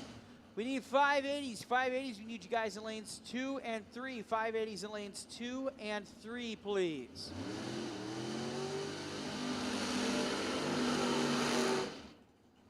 Here's Kelly Land out of Amarillo, Texas.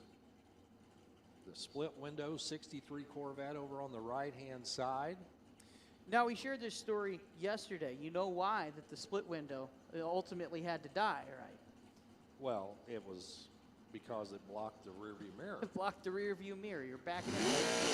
You know, back in the day, if you had a 63 Vet, there were a lot of people that were going to the body shop, taking that crossbar out and putting a full window in the back.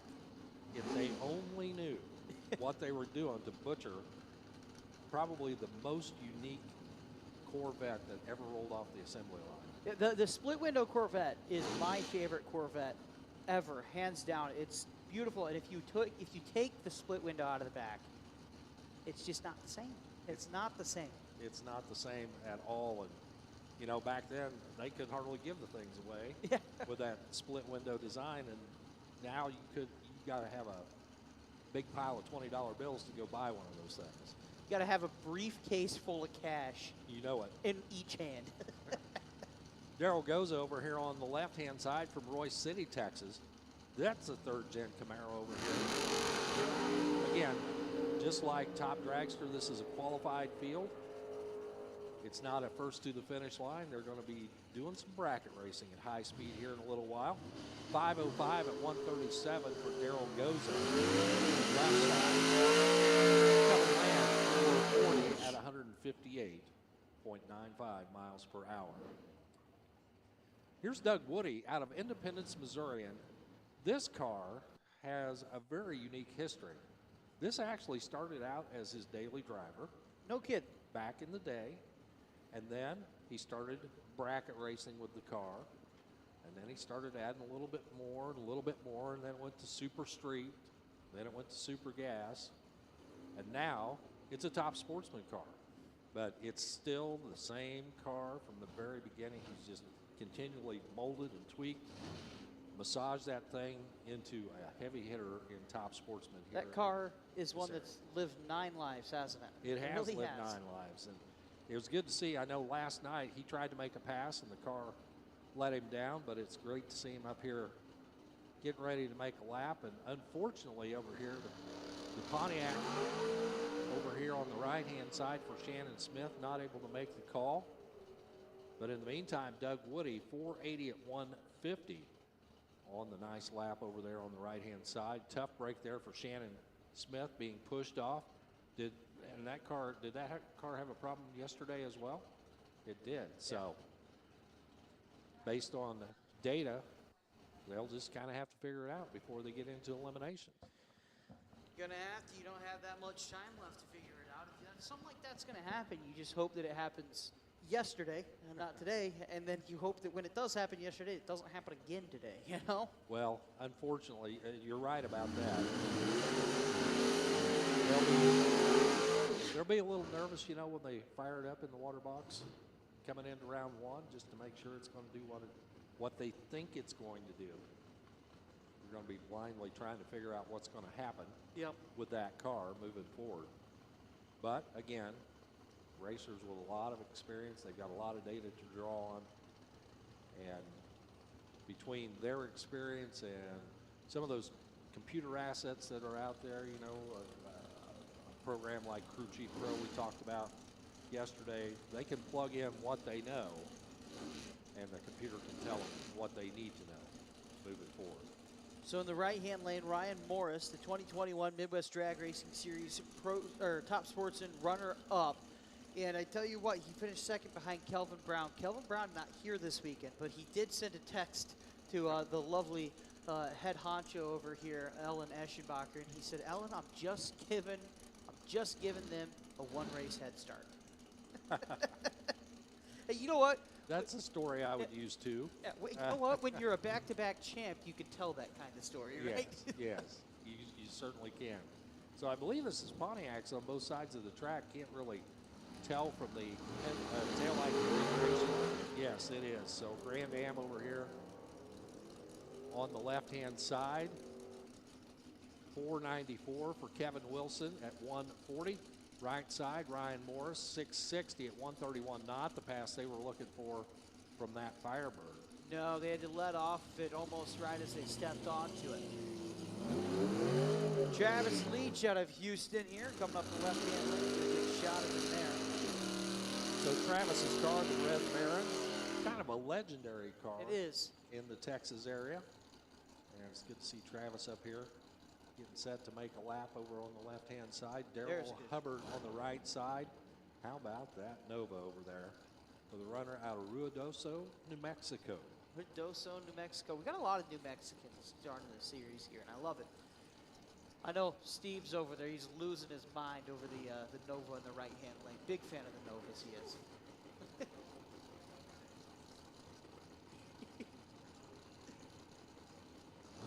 He goes, I'm a big fan of the Novas, but that clean split window, the Red Baron, that is nice.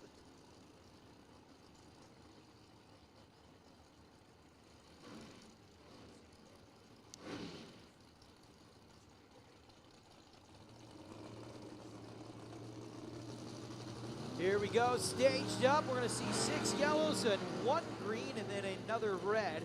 Daryl Hubbard left it down to 10th too soon. Doesn't matter though, because Travis Leach get across to the with a 5, 15, and a 2. Daryl Hubbard 5.79 and a 9. So Daryl Hubbard with a 5.79. Travis Leach a 5.15. Remember, if you're just joining us, we are just doing these are time trials. So red lights, all that doesn't matter. Not in eliminations yet. That's coming up later in our program. How about that burn out in the right-hand lane? Very stout over there on the right side. Courtesy of Mark Buring out of Navasota, Texas. Jeff Staub over here on the left, St. George, Kansas. Now, is St. George, I'm not entirely sure geographically. I think that is a town that's right over the border, right by Oklahoma. Could be wrong, though. I think I've passed through that. Don't quote me on that. You it's a little tiny very town. well could be Little right. tiny town. But, you know, hey, it's Kansas, so that describes 99% of the towns. I say that out of love. I went to school in Kansas, so I'm very familiar. Where'd you go to school? I went to school at the University of Kansas, actually. So, now, grew up in St. Louis. Just said, forget it to the University of Missouri. Went to the University of Kansas. Got a nice scholarship offer from them, and went to school there. So how are holidays when it comes to sports? I tell you what, so I had a 5 o'clock math class. And during basketball season, that would happen on Tuesdays. That would happen maybe 50% of the time, because there would be a basketball game on Tuesday at 7, and the class would go from 5 to 6, and they were like, we're just going to assume that our here's your homework. Make sure it's done, and then when we're away in Iowa State next weekend, next Tuesday, have it done. Right. Juniors, we need you guys to the lanes, please. Juniors to the lanes. Pro juniors to lane 1. Sportsman juniors to lane 2. Well, we want to make sure we give the numbers there for Jeff Staub, a 471 at 151. And for Mark Buring, he was having to drive that car, but a nice run there. 438 at 161.58 miles an hour for Mark Buring. One more car coming up. Here's Monty Weaver. 63 Corvette with a twist. How about Pro Charger shoving the air into the top of that big block power plant. Idalou, Texas. Multi-time division champion for NHRA and IHRA. And here he's blows the tires off, just overpowers the starting line, gathers it up, and still goes 462 at 170 miles an hour. For as much as two out of it, not too shabby. Well, if creamsicle is your color, backing up right now, you see Jessica Ogden running out there. James Ogden going to be backing up the car over here on the left-hand side. This is Al Tucci's favorite car. And with good reason. Yeah. I can see exactly why. Again, just a gorgeous presentation of 55 Chevrolet. The color choice is what stands out to me. It's a perfect shade of orange, and the kind of cream orangish accent that he has on the top just really brings the whole thing together. Creamsicle now. Yes, it's creamsicle orange. It's like a 1990 little beige. Buccaneers jersey. I used to have one of those. It was a Mike Allstott jersey. No. Dude, Mike Allstott was so good. But anyway, James Ogden, Continental Foundation Restoration, courtesy of them.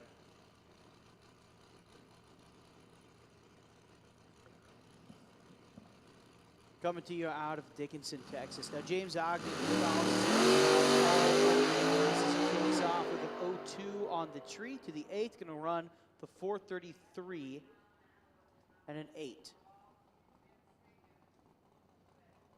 So a nice looking run there for Ogden.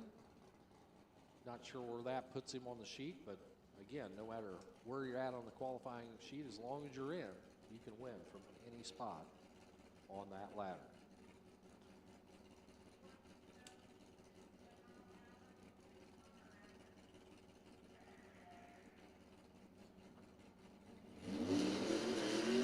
Turning it up still here at the top. Sportsman running our time trials here. Upcoming is Chance Bullock out of Baytown, Texas. We saw him earlier in the top dragster, if I'm not mistaken. But he's racing out of Baytown, of course, home to the Houston Raceway Park. Multiple-time track champion at the Houston Raceway Park.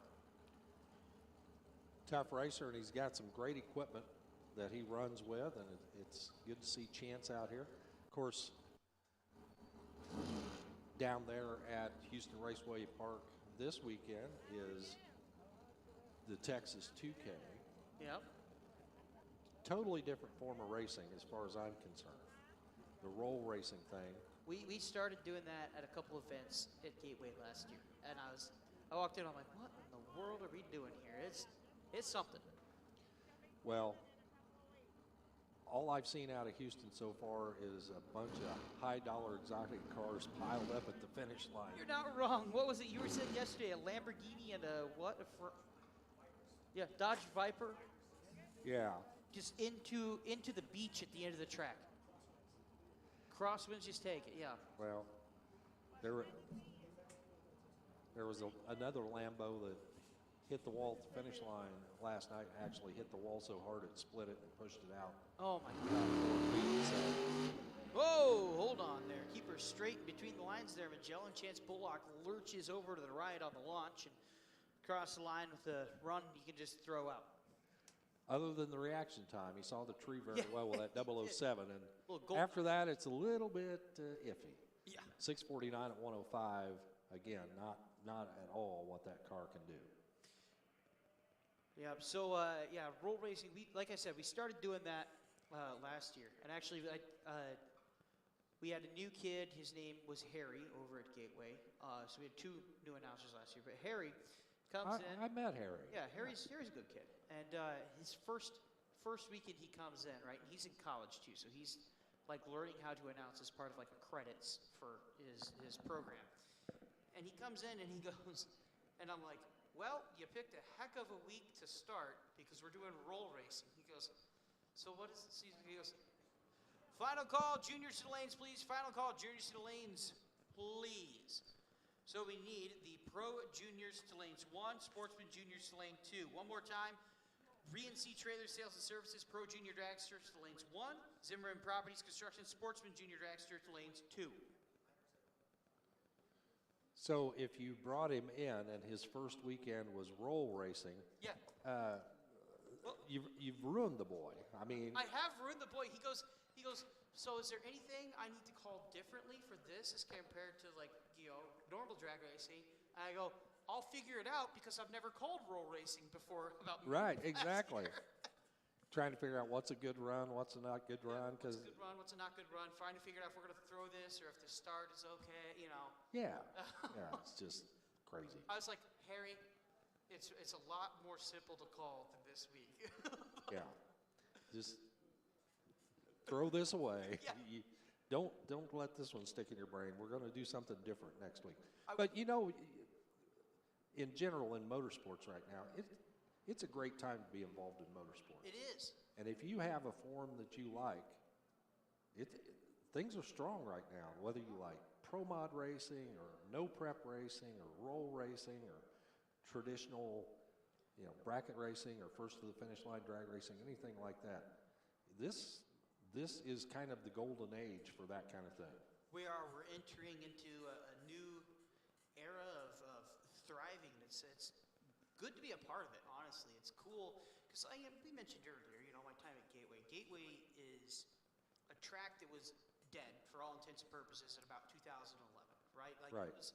It was the grandstands there. If you didn't know, the grandstands were going to be sold and scrapped because it was owned by Delaware. They were just going to scrap the whole grandstands for the scrap metal. And Curtis Francois was purchased, and I got on quite a bit after that. I want to say it's about 2017. Right. Somewhere around there.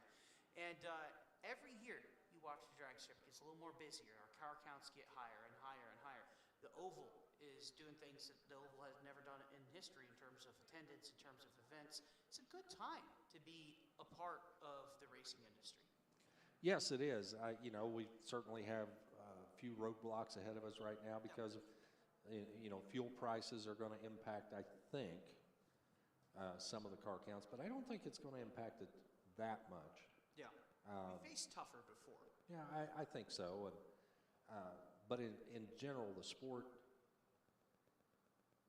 is very healthy in availability and passion for the sport and creativity.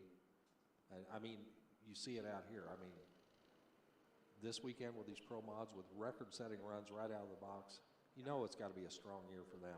And we're seeing it in all forms of racing all around the country. Absolutely. Absolutely. Looks like I thought we were going to do a little bit of track prep, but apparently not. I heard one firing up. I'm like, oh no. Yeah, our juniors are coming up here in just a little bit. I believe we've made some other calls, have we not?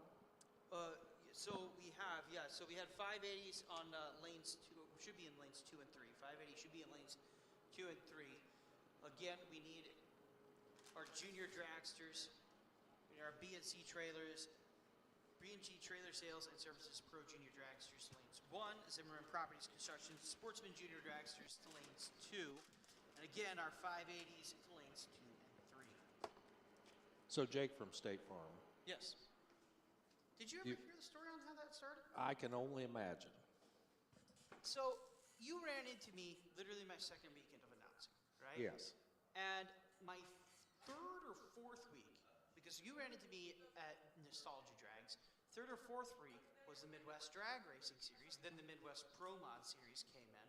Right. And I'm still brand new to this track, so I'm dressing in I'm not dressing you know, a full suit and tie, but I got a collared shirt on, and it's hot out. It's like 89, 90 degrees out. Yeah.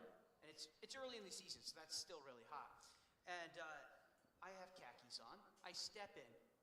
Not 2 seconds after I step into the thing, because Brad Cannon over there goes, you should go meet Tucci. Just study under Al Tucci. Just take notes. And I'm like, okay. So I go in. Al Tucci turns to me, and he looks. He goes, Jake from State Farm is here. What are those khakis, man? He's got the khakis on. Jake from State Farm. How are you doing? And it stuck, because then the next year, I was Jake from State Farm that whole day, right? Right. The next year, Midwest Drag Racing Series comes in. I take a step in. I'm not even wearing khakis that day, for the record, right? Comes in. Oh, Jake from State Farm's back. Jake, how have you been? Where are the khakis, right? And I go, you know what, Tucci? I thought you would forget about me. And everybody at the Midwest Series goes, no, Al Tucci does not forget. And I believe that. I do believe that. So then they came back. It was one of the years that they hit Worldwide Technology twice. So they came back later in the fall of, I guess that would be 2019, maybe? Anyway, that was the fall of that year they came back, and they invited me out to the throwdown in town. That was a good year, but ever since then, I've just been Jake from State Farm. So now, whether I want to or not, you got to throw out the khakis for the track. You got to live up to it. Yeah, absolutely. And I've been around Al just enough to know you could be called a lot worse. I could be called a lot worse. You're not wrong. Not wrong. Did I ever tell you about the guy we had out at Tulsa Raceway Park whose legal name, as per his driver's license, because we got his driver's license picture, was Rusty Beamer? Talk about bad names. This is a PG show. I'm just saying a legal name Yes. of a racer that actually raced Tulsa Raceway Park. We've seen him multiple times. I'm not implying anything. I have no comment? No comments. Just leave it alone. Just leave it alone. Well, the good news is that we have some junior dragsters on the line.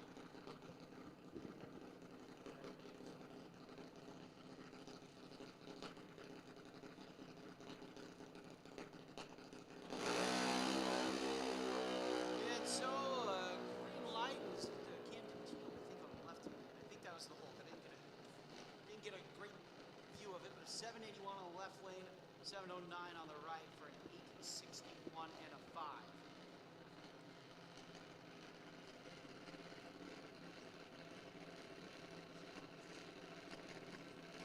No.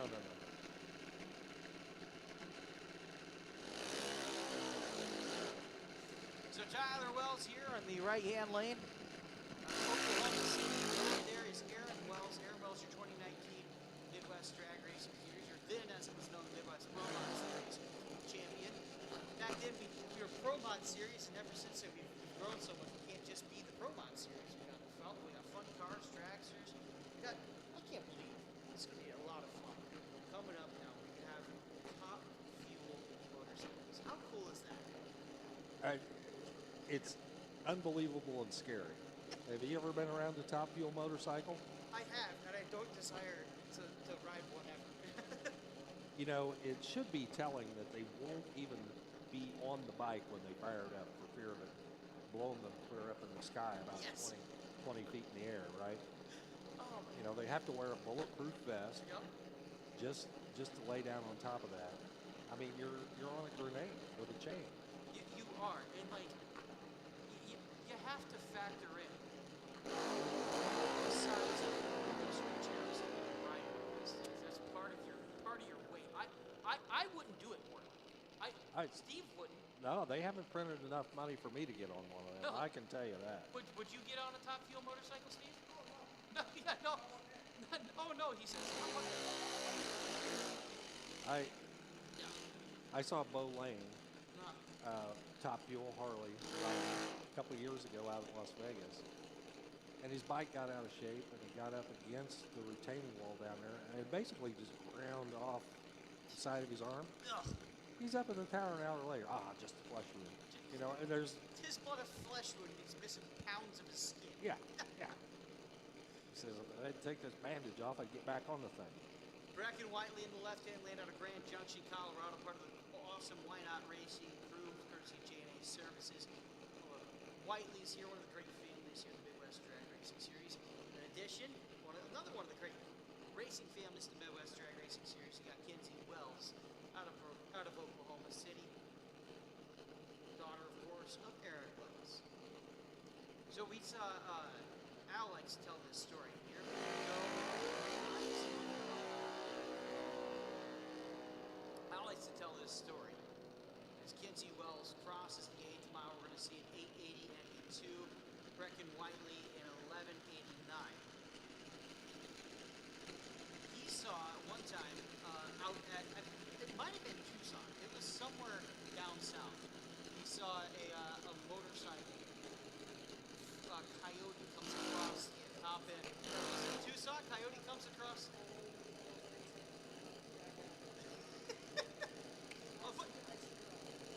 Comes across it.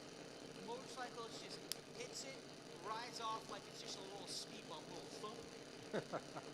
Takes the coyote out. I don't know how that bike did it. I don't know either. I hit a coyote with my car, and it was $7,000 in damage. There's just no way is it just a speed bump. Yeah. It's not a flesh wound.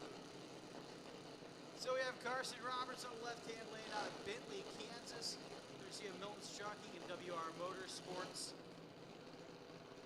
Green light for one and another green light for the other. And it'll be there, but Carson Roberts not having a good time trying to launch.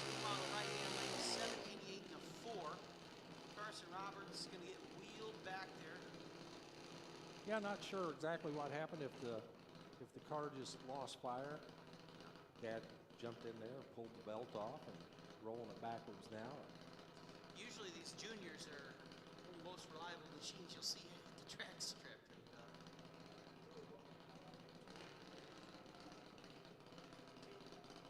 Baylor, so you're telling me Baylor got in overtime by North Carolina? Oh my goodness, there goes my bracket. I mean, mine was too. Mine got broken. Mine got broken with Kentucky. Yep. Well, I had 23 out of 32. I got 23 right, 9 wrong. That's not bad. No, I'm in the top 6 million on ESPN. Hey. Hey, you know it. Yeah.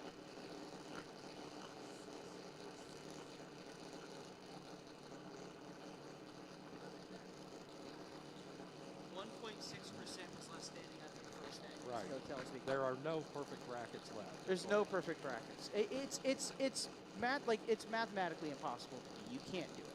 Like you'd have to fill millions of brackets out for like 1,000 years to do it. Our own brackets here, quite unpredictable as well at the drag strip. You never know what's going to happen as the right-hand lane passes with a 786 and a 4, left lane a 786 and a 9. So you keep on trucking here at the Midwest Drag Racing Series. You're just joining us on Map TV and Map TV Plus. We're at Extreme Raceway Park, beautiful Ferris, Texas. It is a gorgeous day out. Now, you might be looking at this picture. You see the blue skies, sun out. I'm thinking, oh, man, it's probably cooking out there. No, no, no. It is almost perfect weather, honestly. It really is. Nice and cool. And it's such a nice change from the first 2 days we were out here. We were fighting conditions on both days, High wind was the big issue. Yeah. The crosswind, which is a little scary when you get in a car, get to the finish line, you throw the laundry out, and the crosswind wants to pull you to the left or to the right.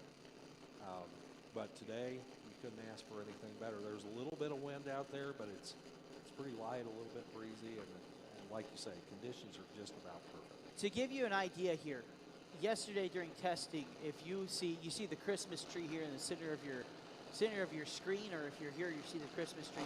We could watch that thing I mean, it was vibrating like you wouldn't believe. It was boom, boom, boom, boom, boom, boom. Right. For most of testing, and it cooled down. The wind did it. It slowed down quite a bit, as you see a 786.6 in the right-hand lane, 895 in the left lane. And I mean, it was ping-ponging around. It looked like a ping-pong ball, you know, on a pole there. But as it calmed down yesterday, you saw the wind calm down, the temperatures dropped, and it was perfect conditions last night. Should be almost perfect conditions again tonight, too. I expect to see really fast passes as we keep moving on here in the junior dragster categories, the Midwest Drag Racing Series. Well, I know that you and Al have been keeping track of record performances by combinations in the pro mods, and we've already set a bunch of records already. Oh yeah, yeah. One of my off-season projects was based on combinations we're trying to set. We have 4, you know, records for what our fastest pass is. Now this is specific to the Midwest Drag Racing Series, right? And my internal rule is something that happened in testing did not happen in the racer qualifying, so testing is unofficial, right? Correct.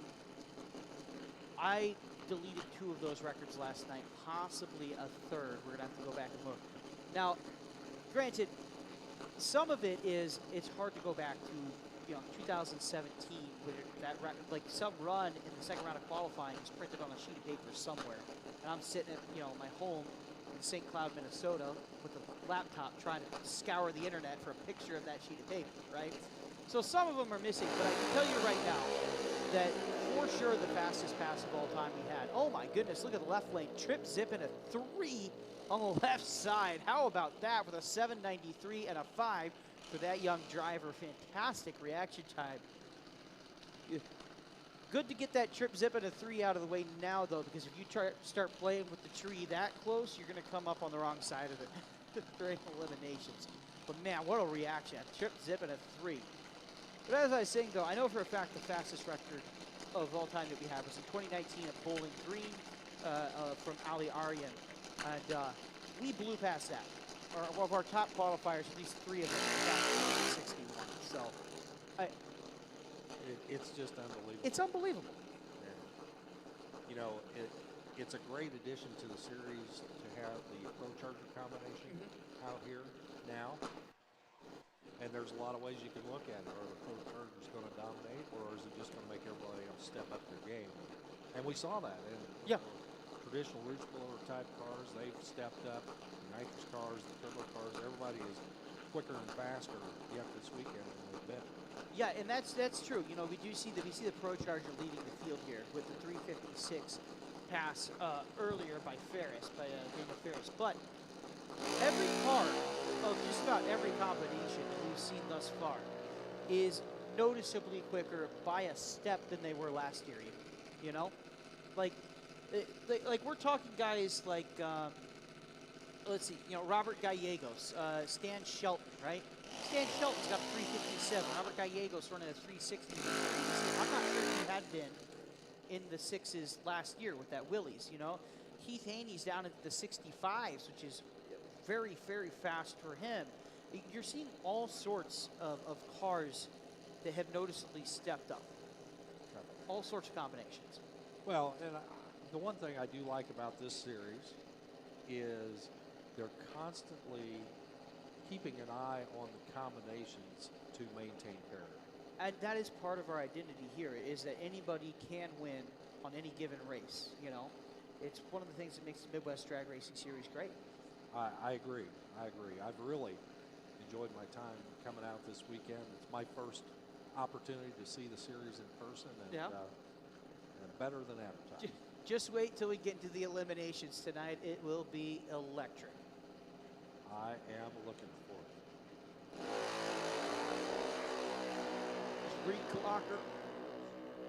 Reed Clocker on the right-hand lane, an 09 reaction time, rides around.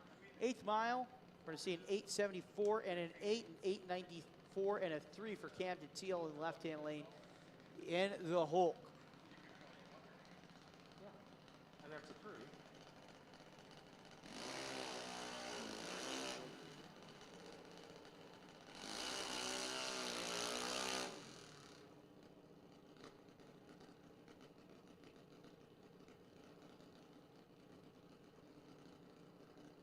How about if I turn that microphone Got to on? turn it on there. It'll work. That's what that red button is? Oh, yeah. Yeah. Cale Moberly left side, Riley Clocker on the right. Great field of juniors. It is too. It's a healthy field of juniors here. The thing is too is a lot of them travel alongside their families. No matter where you're at in the United States and the Midwest here, you're going to see a pretty solid field of juniors. Yeah, it is a good field, and I know we're going to separate them by pro and sportsman coming up. They're time trialing all together right now, which is perfectly fine. The question I started to ask you. Real quick before we Go ahead. 5-0. We need you guys in lanes 5 and 6. 5-0 to 5 and 6, please. Carry on. Ask me. You're a young guy, and I know that coming into as an announcer, you were not a racer before that. You were not, but you were a race fan. Big race fan, yes. So, have you ever had the chance to climb behind the wheel of anything, take it down the drag strip yet? So I've taken a couple cars down the drag strip, but nothing too beefy. I've taken a couple Mustangs down. My friend's Mustang a couple times down there, and he tunes his car quite well. But taking that down, I've taken when I first started working in announcing drag racing. At the time, I was driving a Prius because you can laugh at me all you want, but when you need to get to the Indianapolis Motor Speedway and you're in St. Louis, and you can spend $15 in gas to get out there, that's a good deal, baby, you know?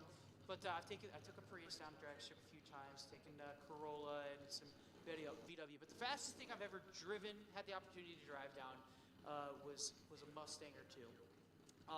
Other things that I've done that aren't specifically drag racing, they had me doing play-by-play while we were in a drift car at one of the Midnight Madnesses at Worldwide Technology. So were you in the passenger seat with a microphone doing the deal? Yeah, my racing helmet on and everything. So, do you want to hop on? Yeah, okay, hop on. And well, let's finish the juniors. You mind? Yeah, there's one or two more pairs. I feel like this is like the midnight hour on the Jerry Lewis telethon when they throw Jerry out and they bring in Jerry Vale or whatever. You had a friend that went to jail. That does not surprise yeah, I was me. gonna say, that doesn't shock me in the slightest.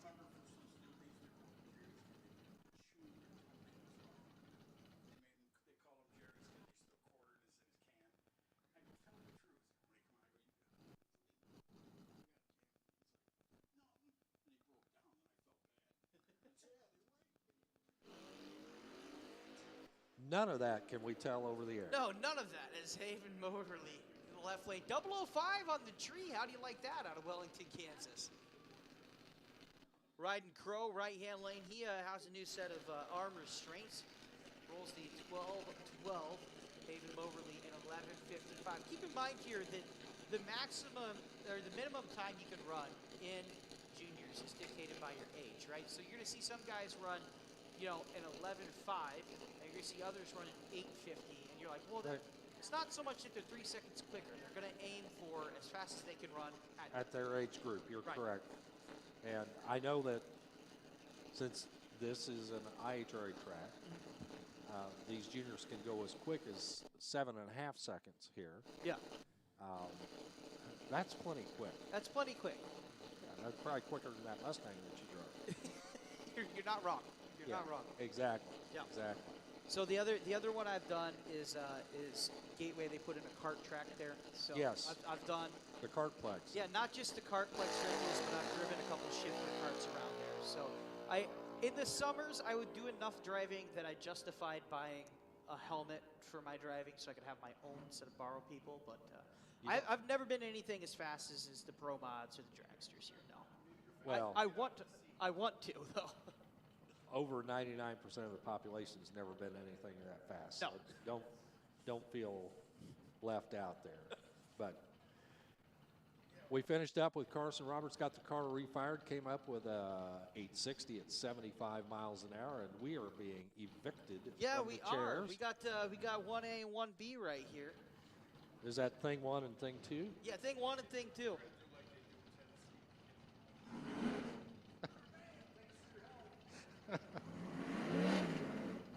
I just Look, okay. There's a book in there somewhere for Al Tucci. We're going to have to sit him down, either put this on video or put him to pen and paper, because there's so much of this that, yes, since we lost Sam Kinison, Al Tucci is the reincarnation. So, Al Tucci.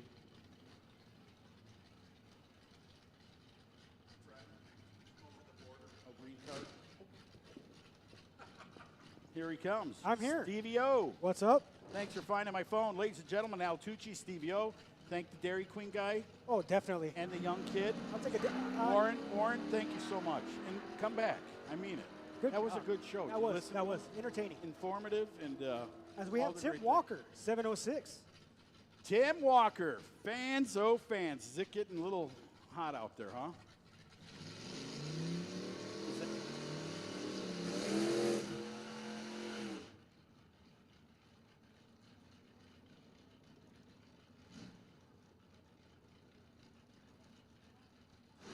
In the basket. Hey, All right, so what do we got? The Anglia, the purple Chevrolet. We're in 7-0.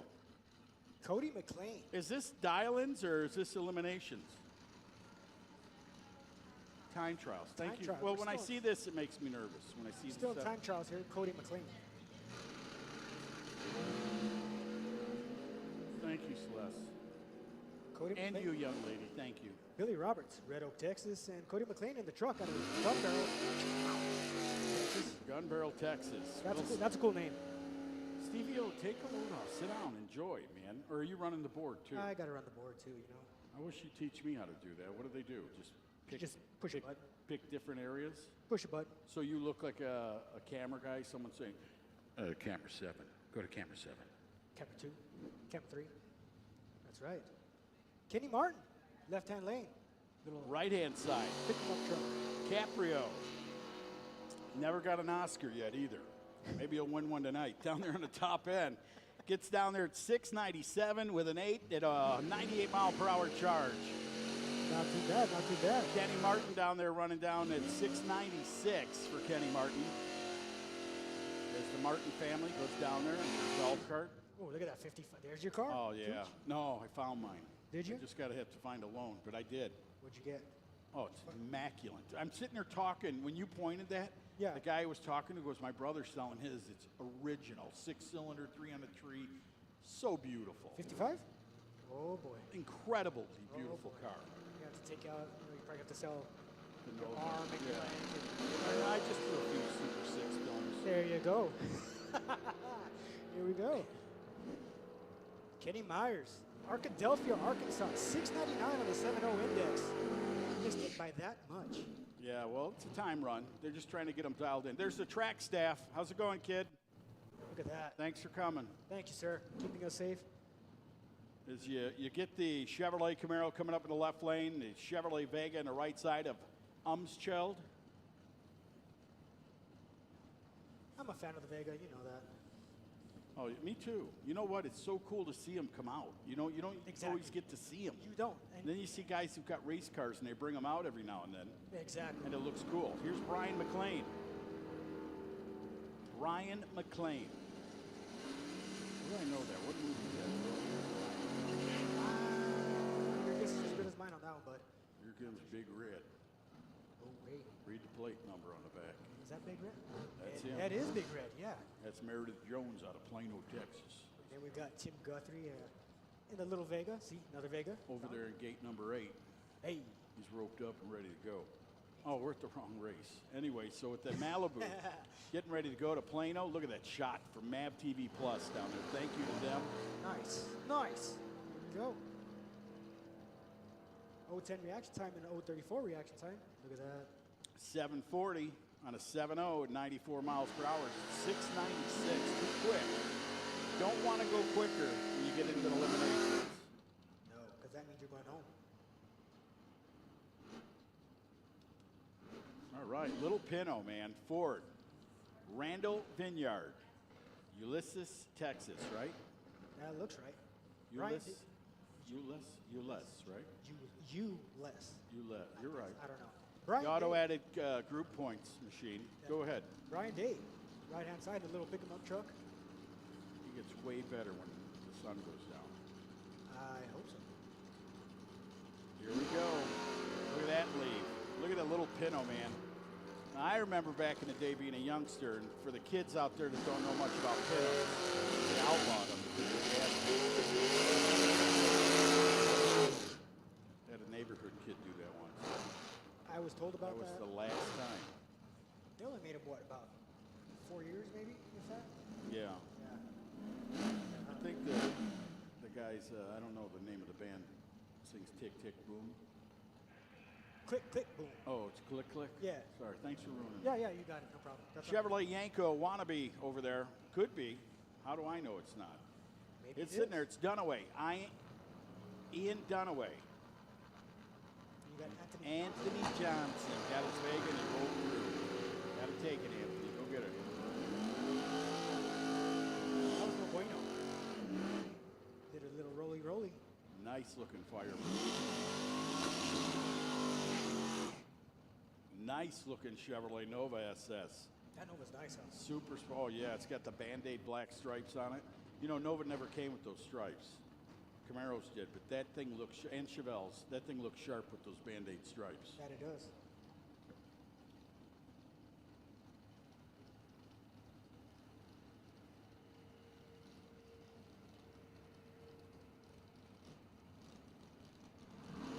Hey, listen up. As these two go down, we're going to get all red down there. How about it? Running down 696, 693, too quick. Would have been better over there if going 7-0 in the right lane. Hey, let's make an announcement, Mikey O, Stevie O. If you are broke in any category, such as Pro Mod, Top Dragster, Top Sportsman, if you're broke and not able to make, please find Ellen with the Midwest Drag Racing Association so she doesn't have to find you later and change ladders and stuff. Please, if you're not able to make first round in those categories, Pro Mod, Top Dragster, Top Sportsman, let Ellen know right away, please. Oh, shoot her a text, call her, whatever. Please let her know, though. Smoke signal. Thank you, young man. That was, what's his name from State Farm? That's is it Jake? It's Jake. It was Jake. Isn't that awesome? I can't believe he's I can't even believe it either, man. Man. Finally got to see him. Whew. He is. Wow. He's a nice kid. He is. Good, you're a good guy, Tooch. That's all I gotta say. Thank you. All right, Well, so. that's the 580 class. Oh, look at this, 580. A little faster, huh? Look at that. You know what Look at Texas- that thing. Look at he put yellow so it would just make the blue bust out of there, huh? You know what? Texas, trucks.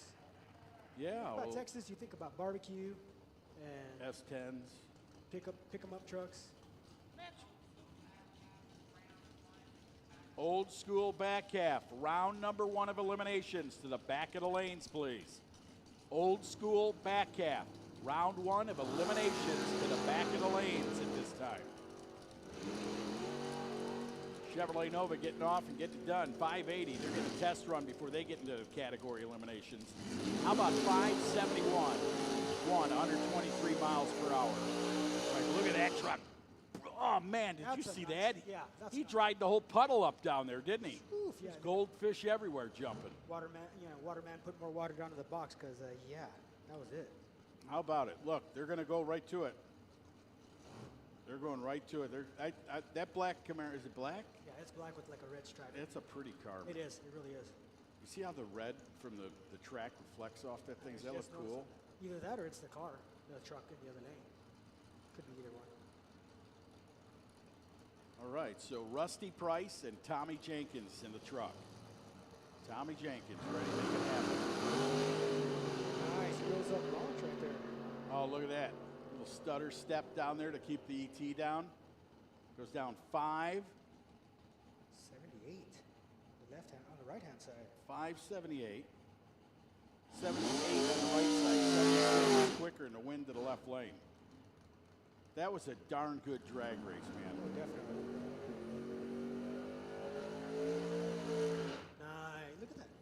Chevy 2 is nice. If I'm not mistaken, that's Jay Casey. You just like it because it's jacked up.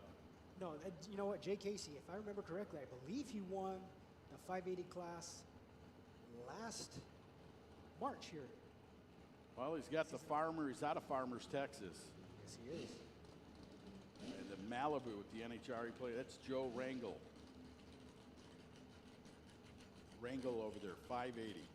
Who you with? I'm going to tell you what. I'm with the white car. I bet you the white car wins. I'm going to pick the white car. I got 20 bucks on the white car. All right. There you go. Oh! Nice wheels up launch here on the right-hand side. 581 on the 580. How do you like that?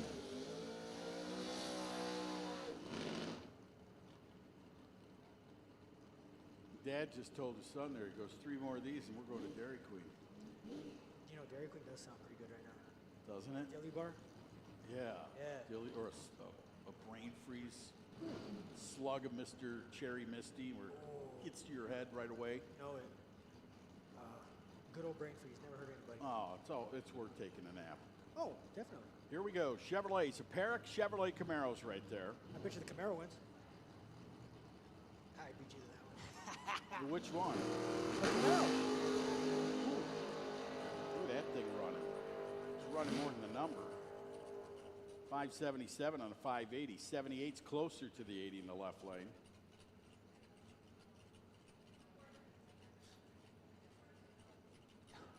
Look at the water box, Tooch. Look what's next.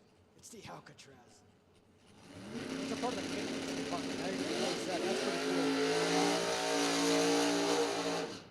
How about it? Old hot rod. Raccoon tails hanging on the back end.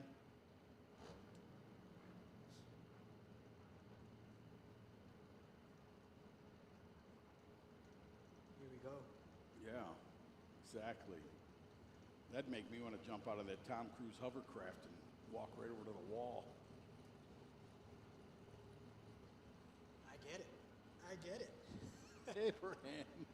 Hello. All right, so with that, the Ford Mustang of Jesse Morton out of Kemp, Texas will be in the right lane. The old coupe.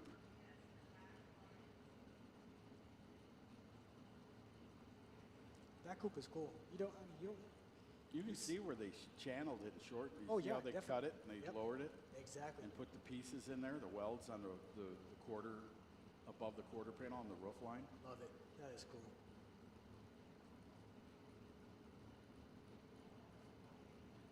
Old school back half cars to the back of the lanes for pairing.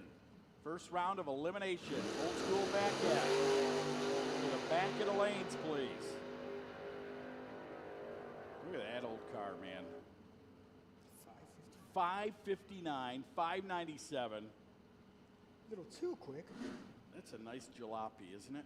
It is cool. I like it. Jalopy, the old coupe. You know, I looked at the inside of it earlier at the business.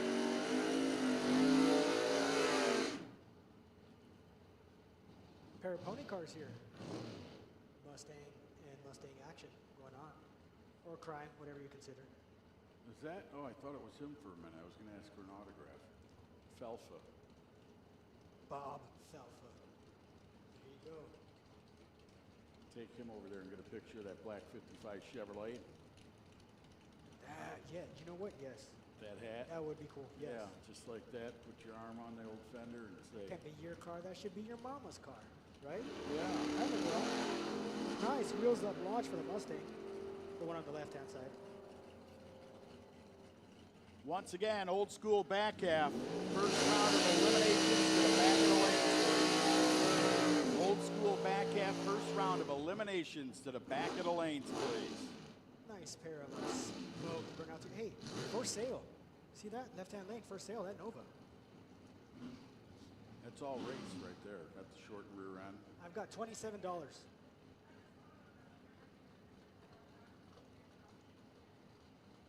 I got 27 bucks in my wallet right now that maybe he could take as a down payment. I don't know.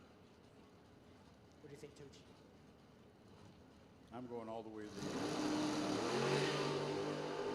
Tire spin off that over there. Look at the catch-up, Camaro. Shoo, there you go. 79, 90 in the left side, 79, 5. car. That is, hey, the Capco boys there. In the right side, that's Scooter Wilkins out of Gatesville, Texas. Who's in the left side? Javier Gonzalez. We can call him Speedy. Speedy Gonzalez. Out of Fort Worth, Texas. That was a good imitation, that was man. good. You're No, good. No, that was all Fort you, Worth, Tooch. Texas, 580s. That was all you, Tooch. Nice. Capco guys know how to get it done, though, don't they? Look at that. Look, 579 and a 578. Look at that. 78 with a 6. Shoo. It's like these guys know what they're doing. You're getting a true win here, but that guy would have won race. Closer to 580, 579. Those are stripe lights coming up.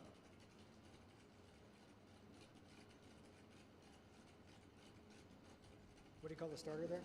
Oh, Hot Rod's getting ready to come out the board.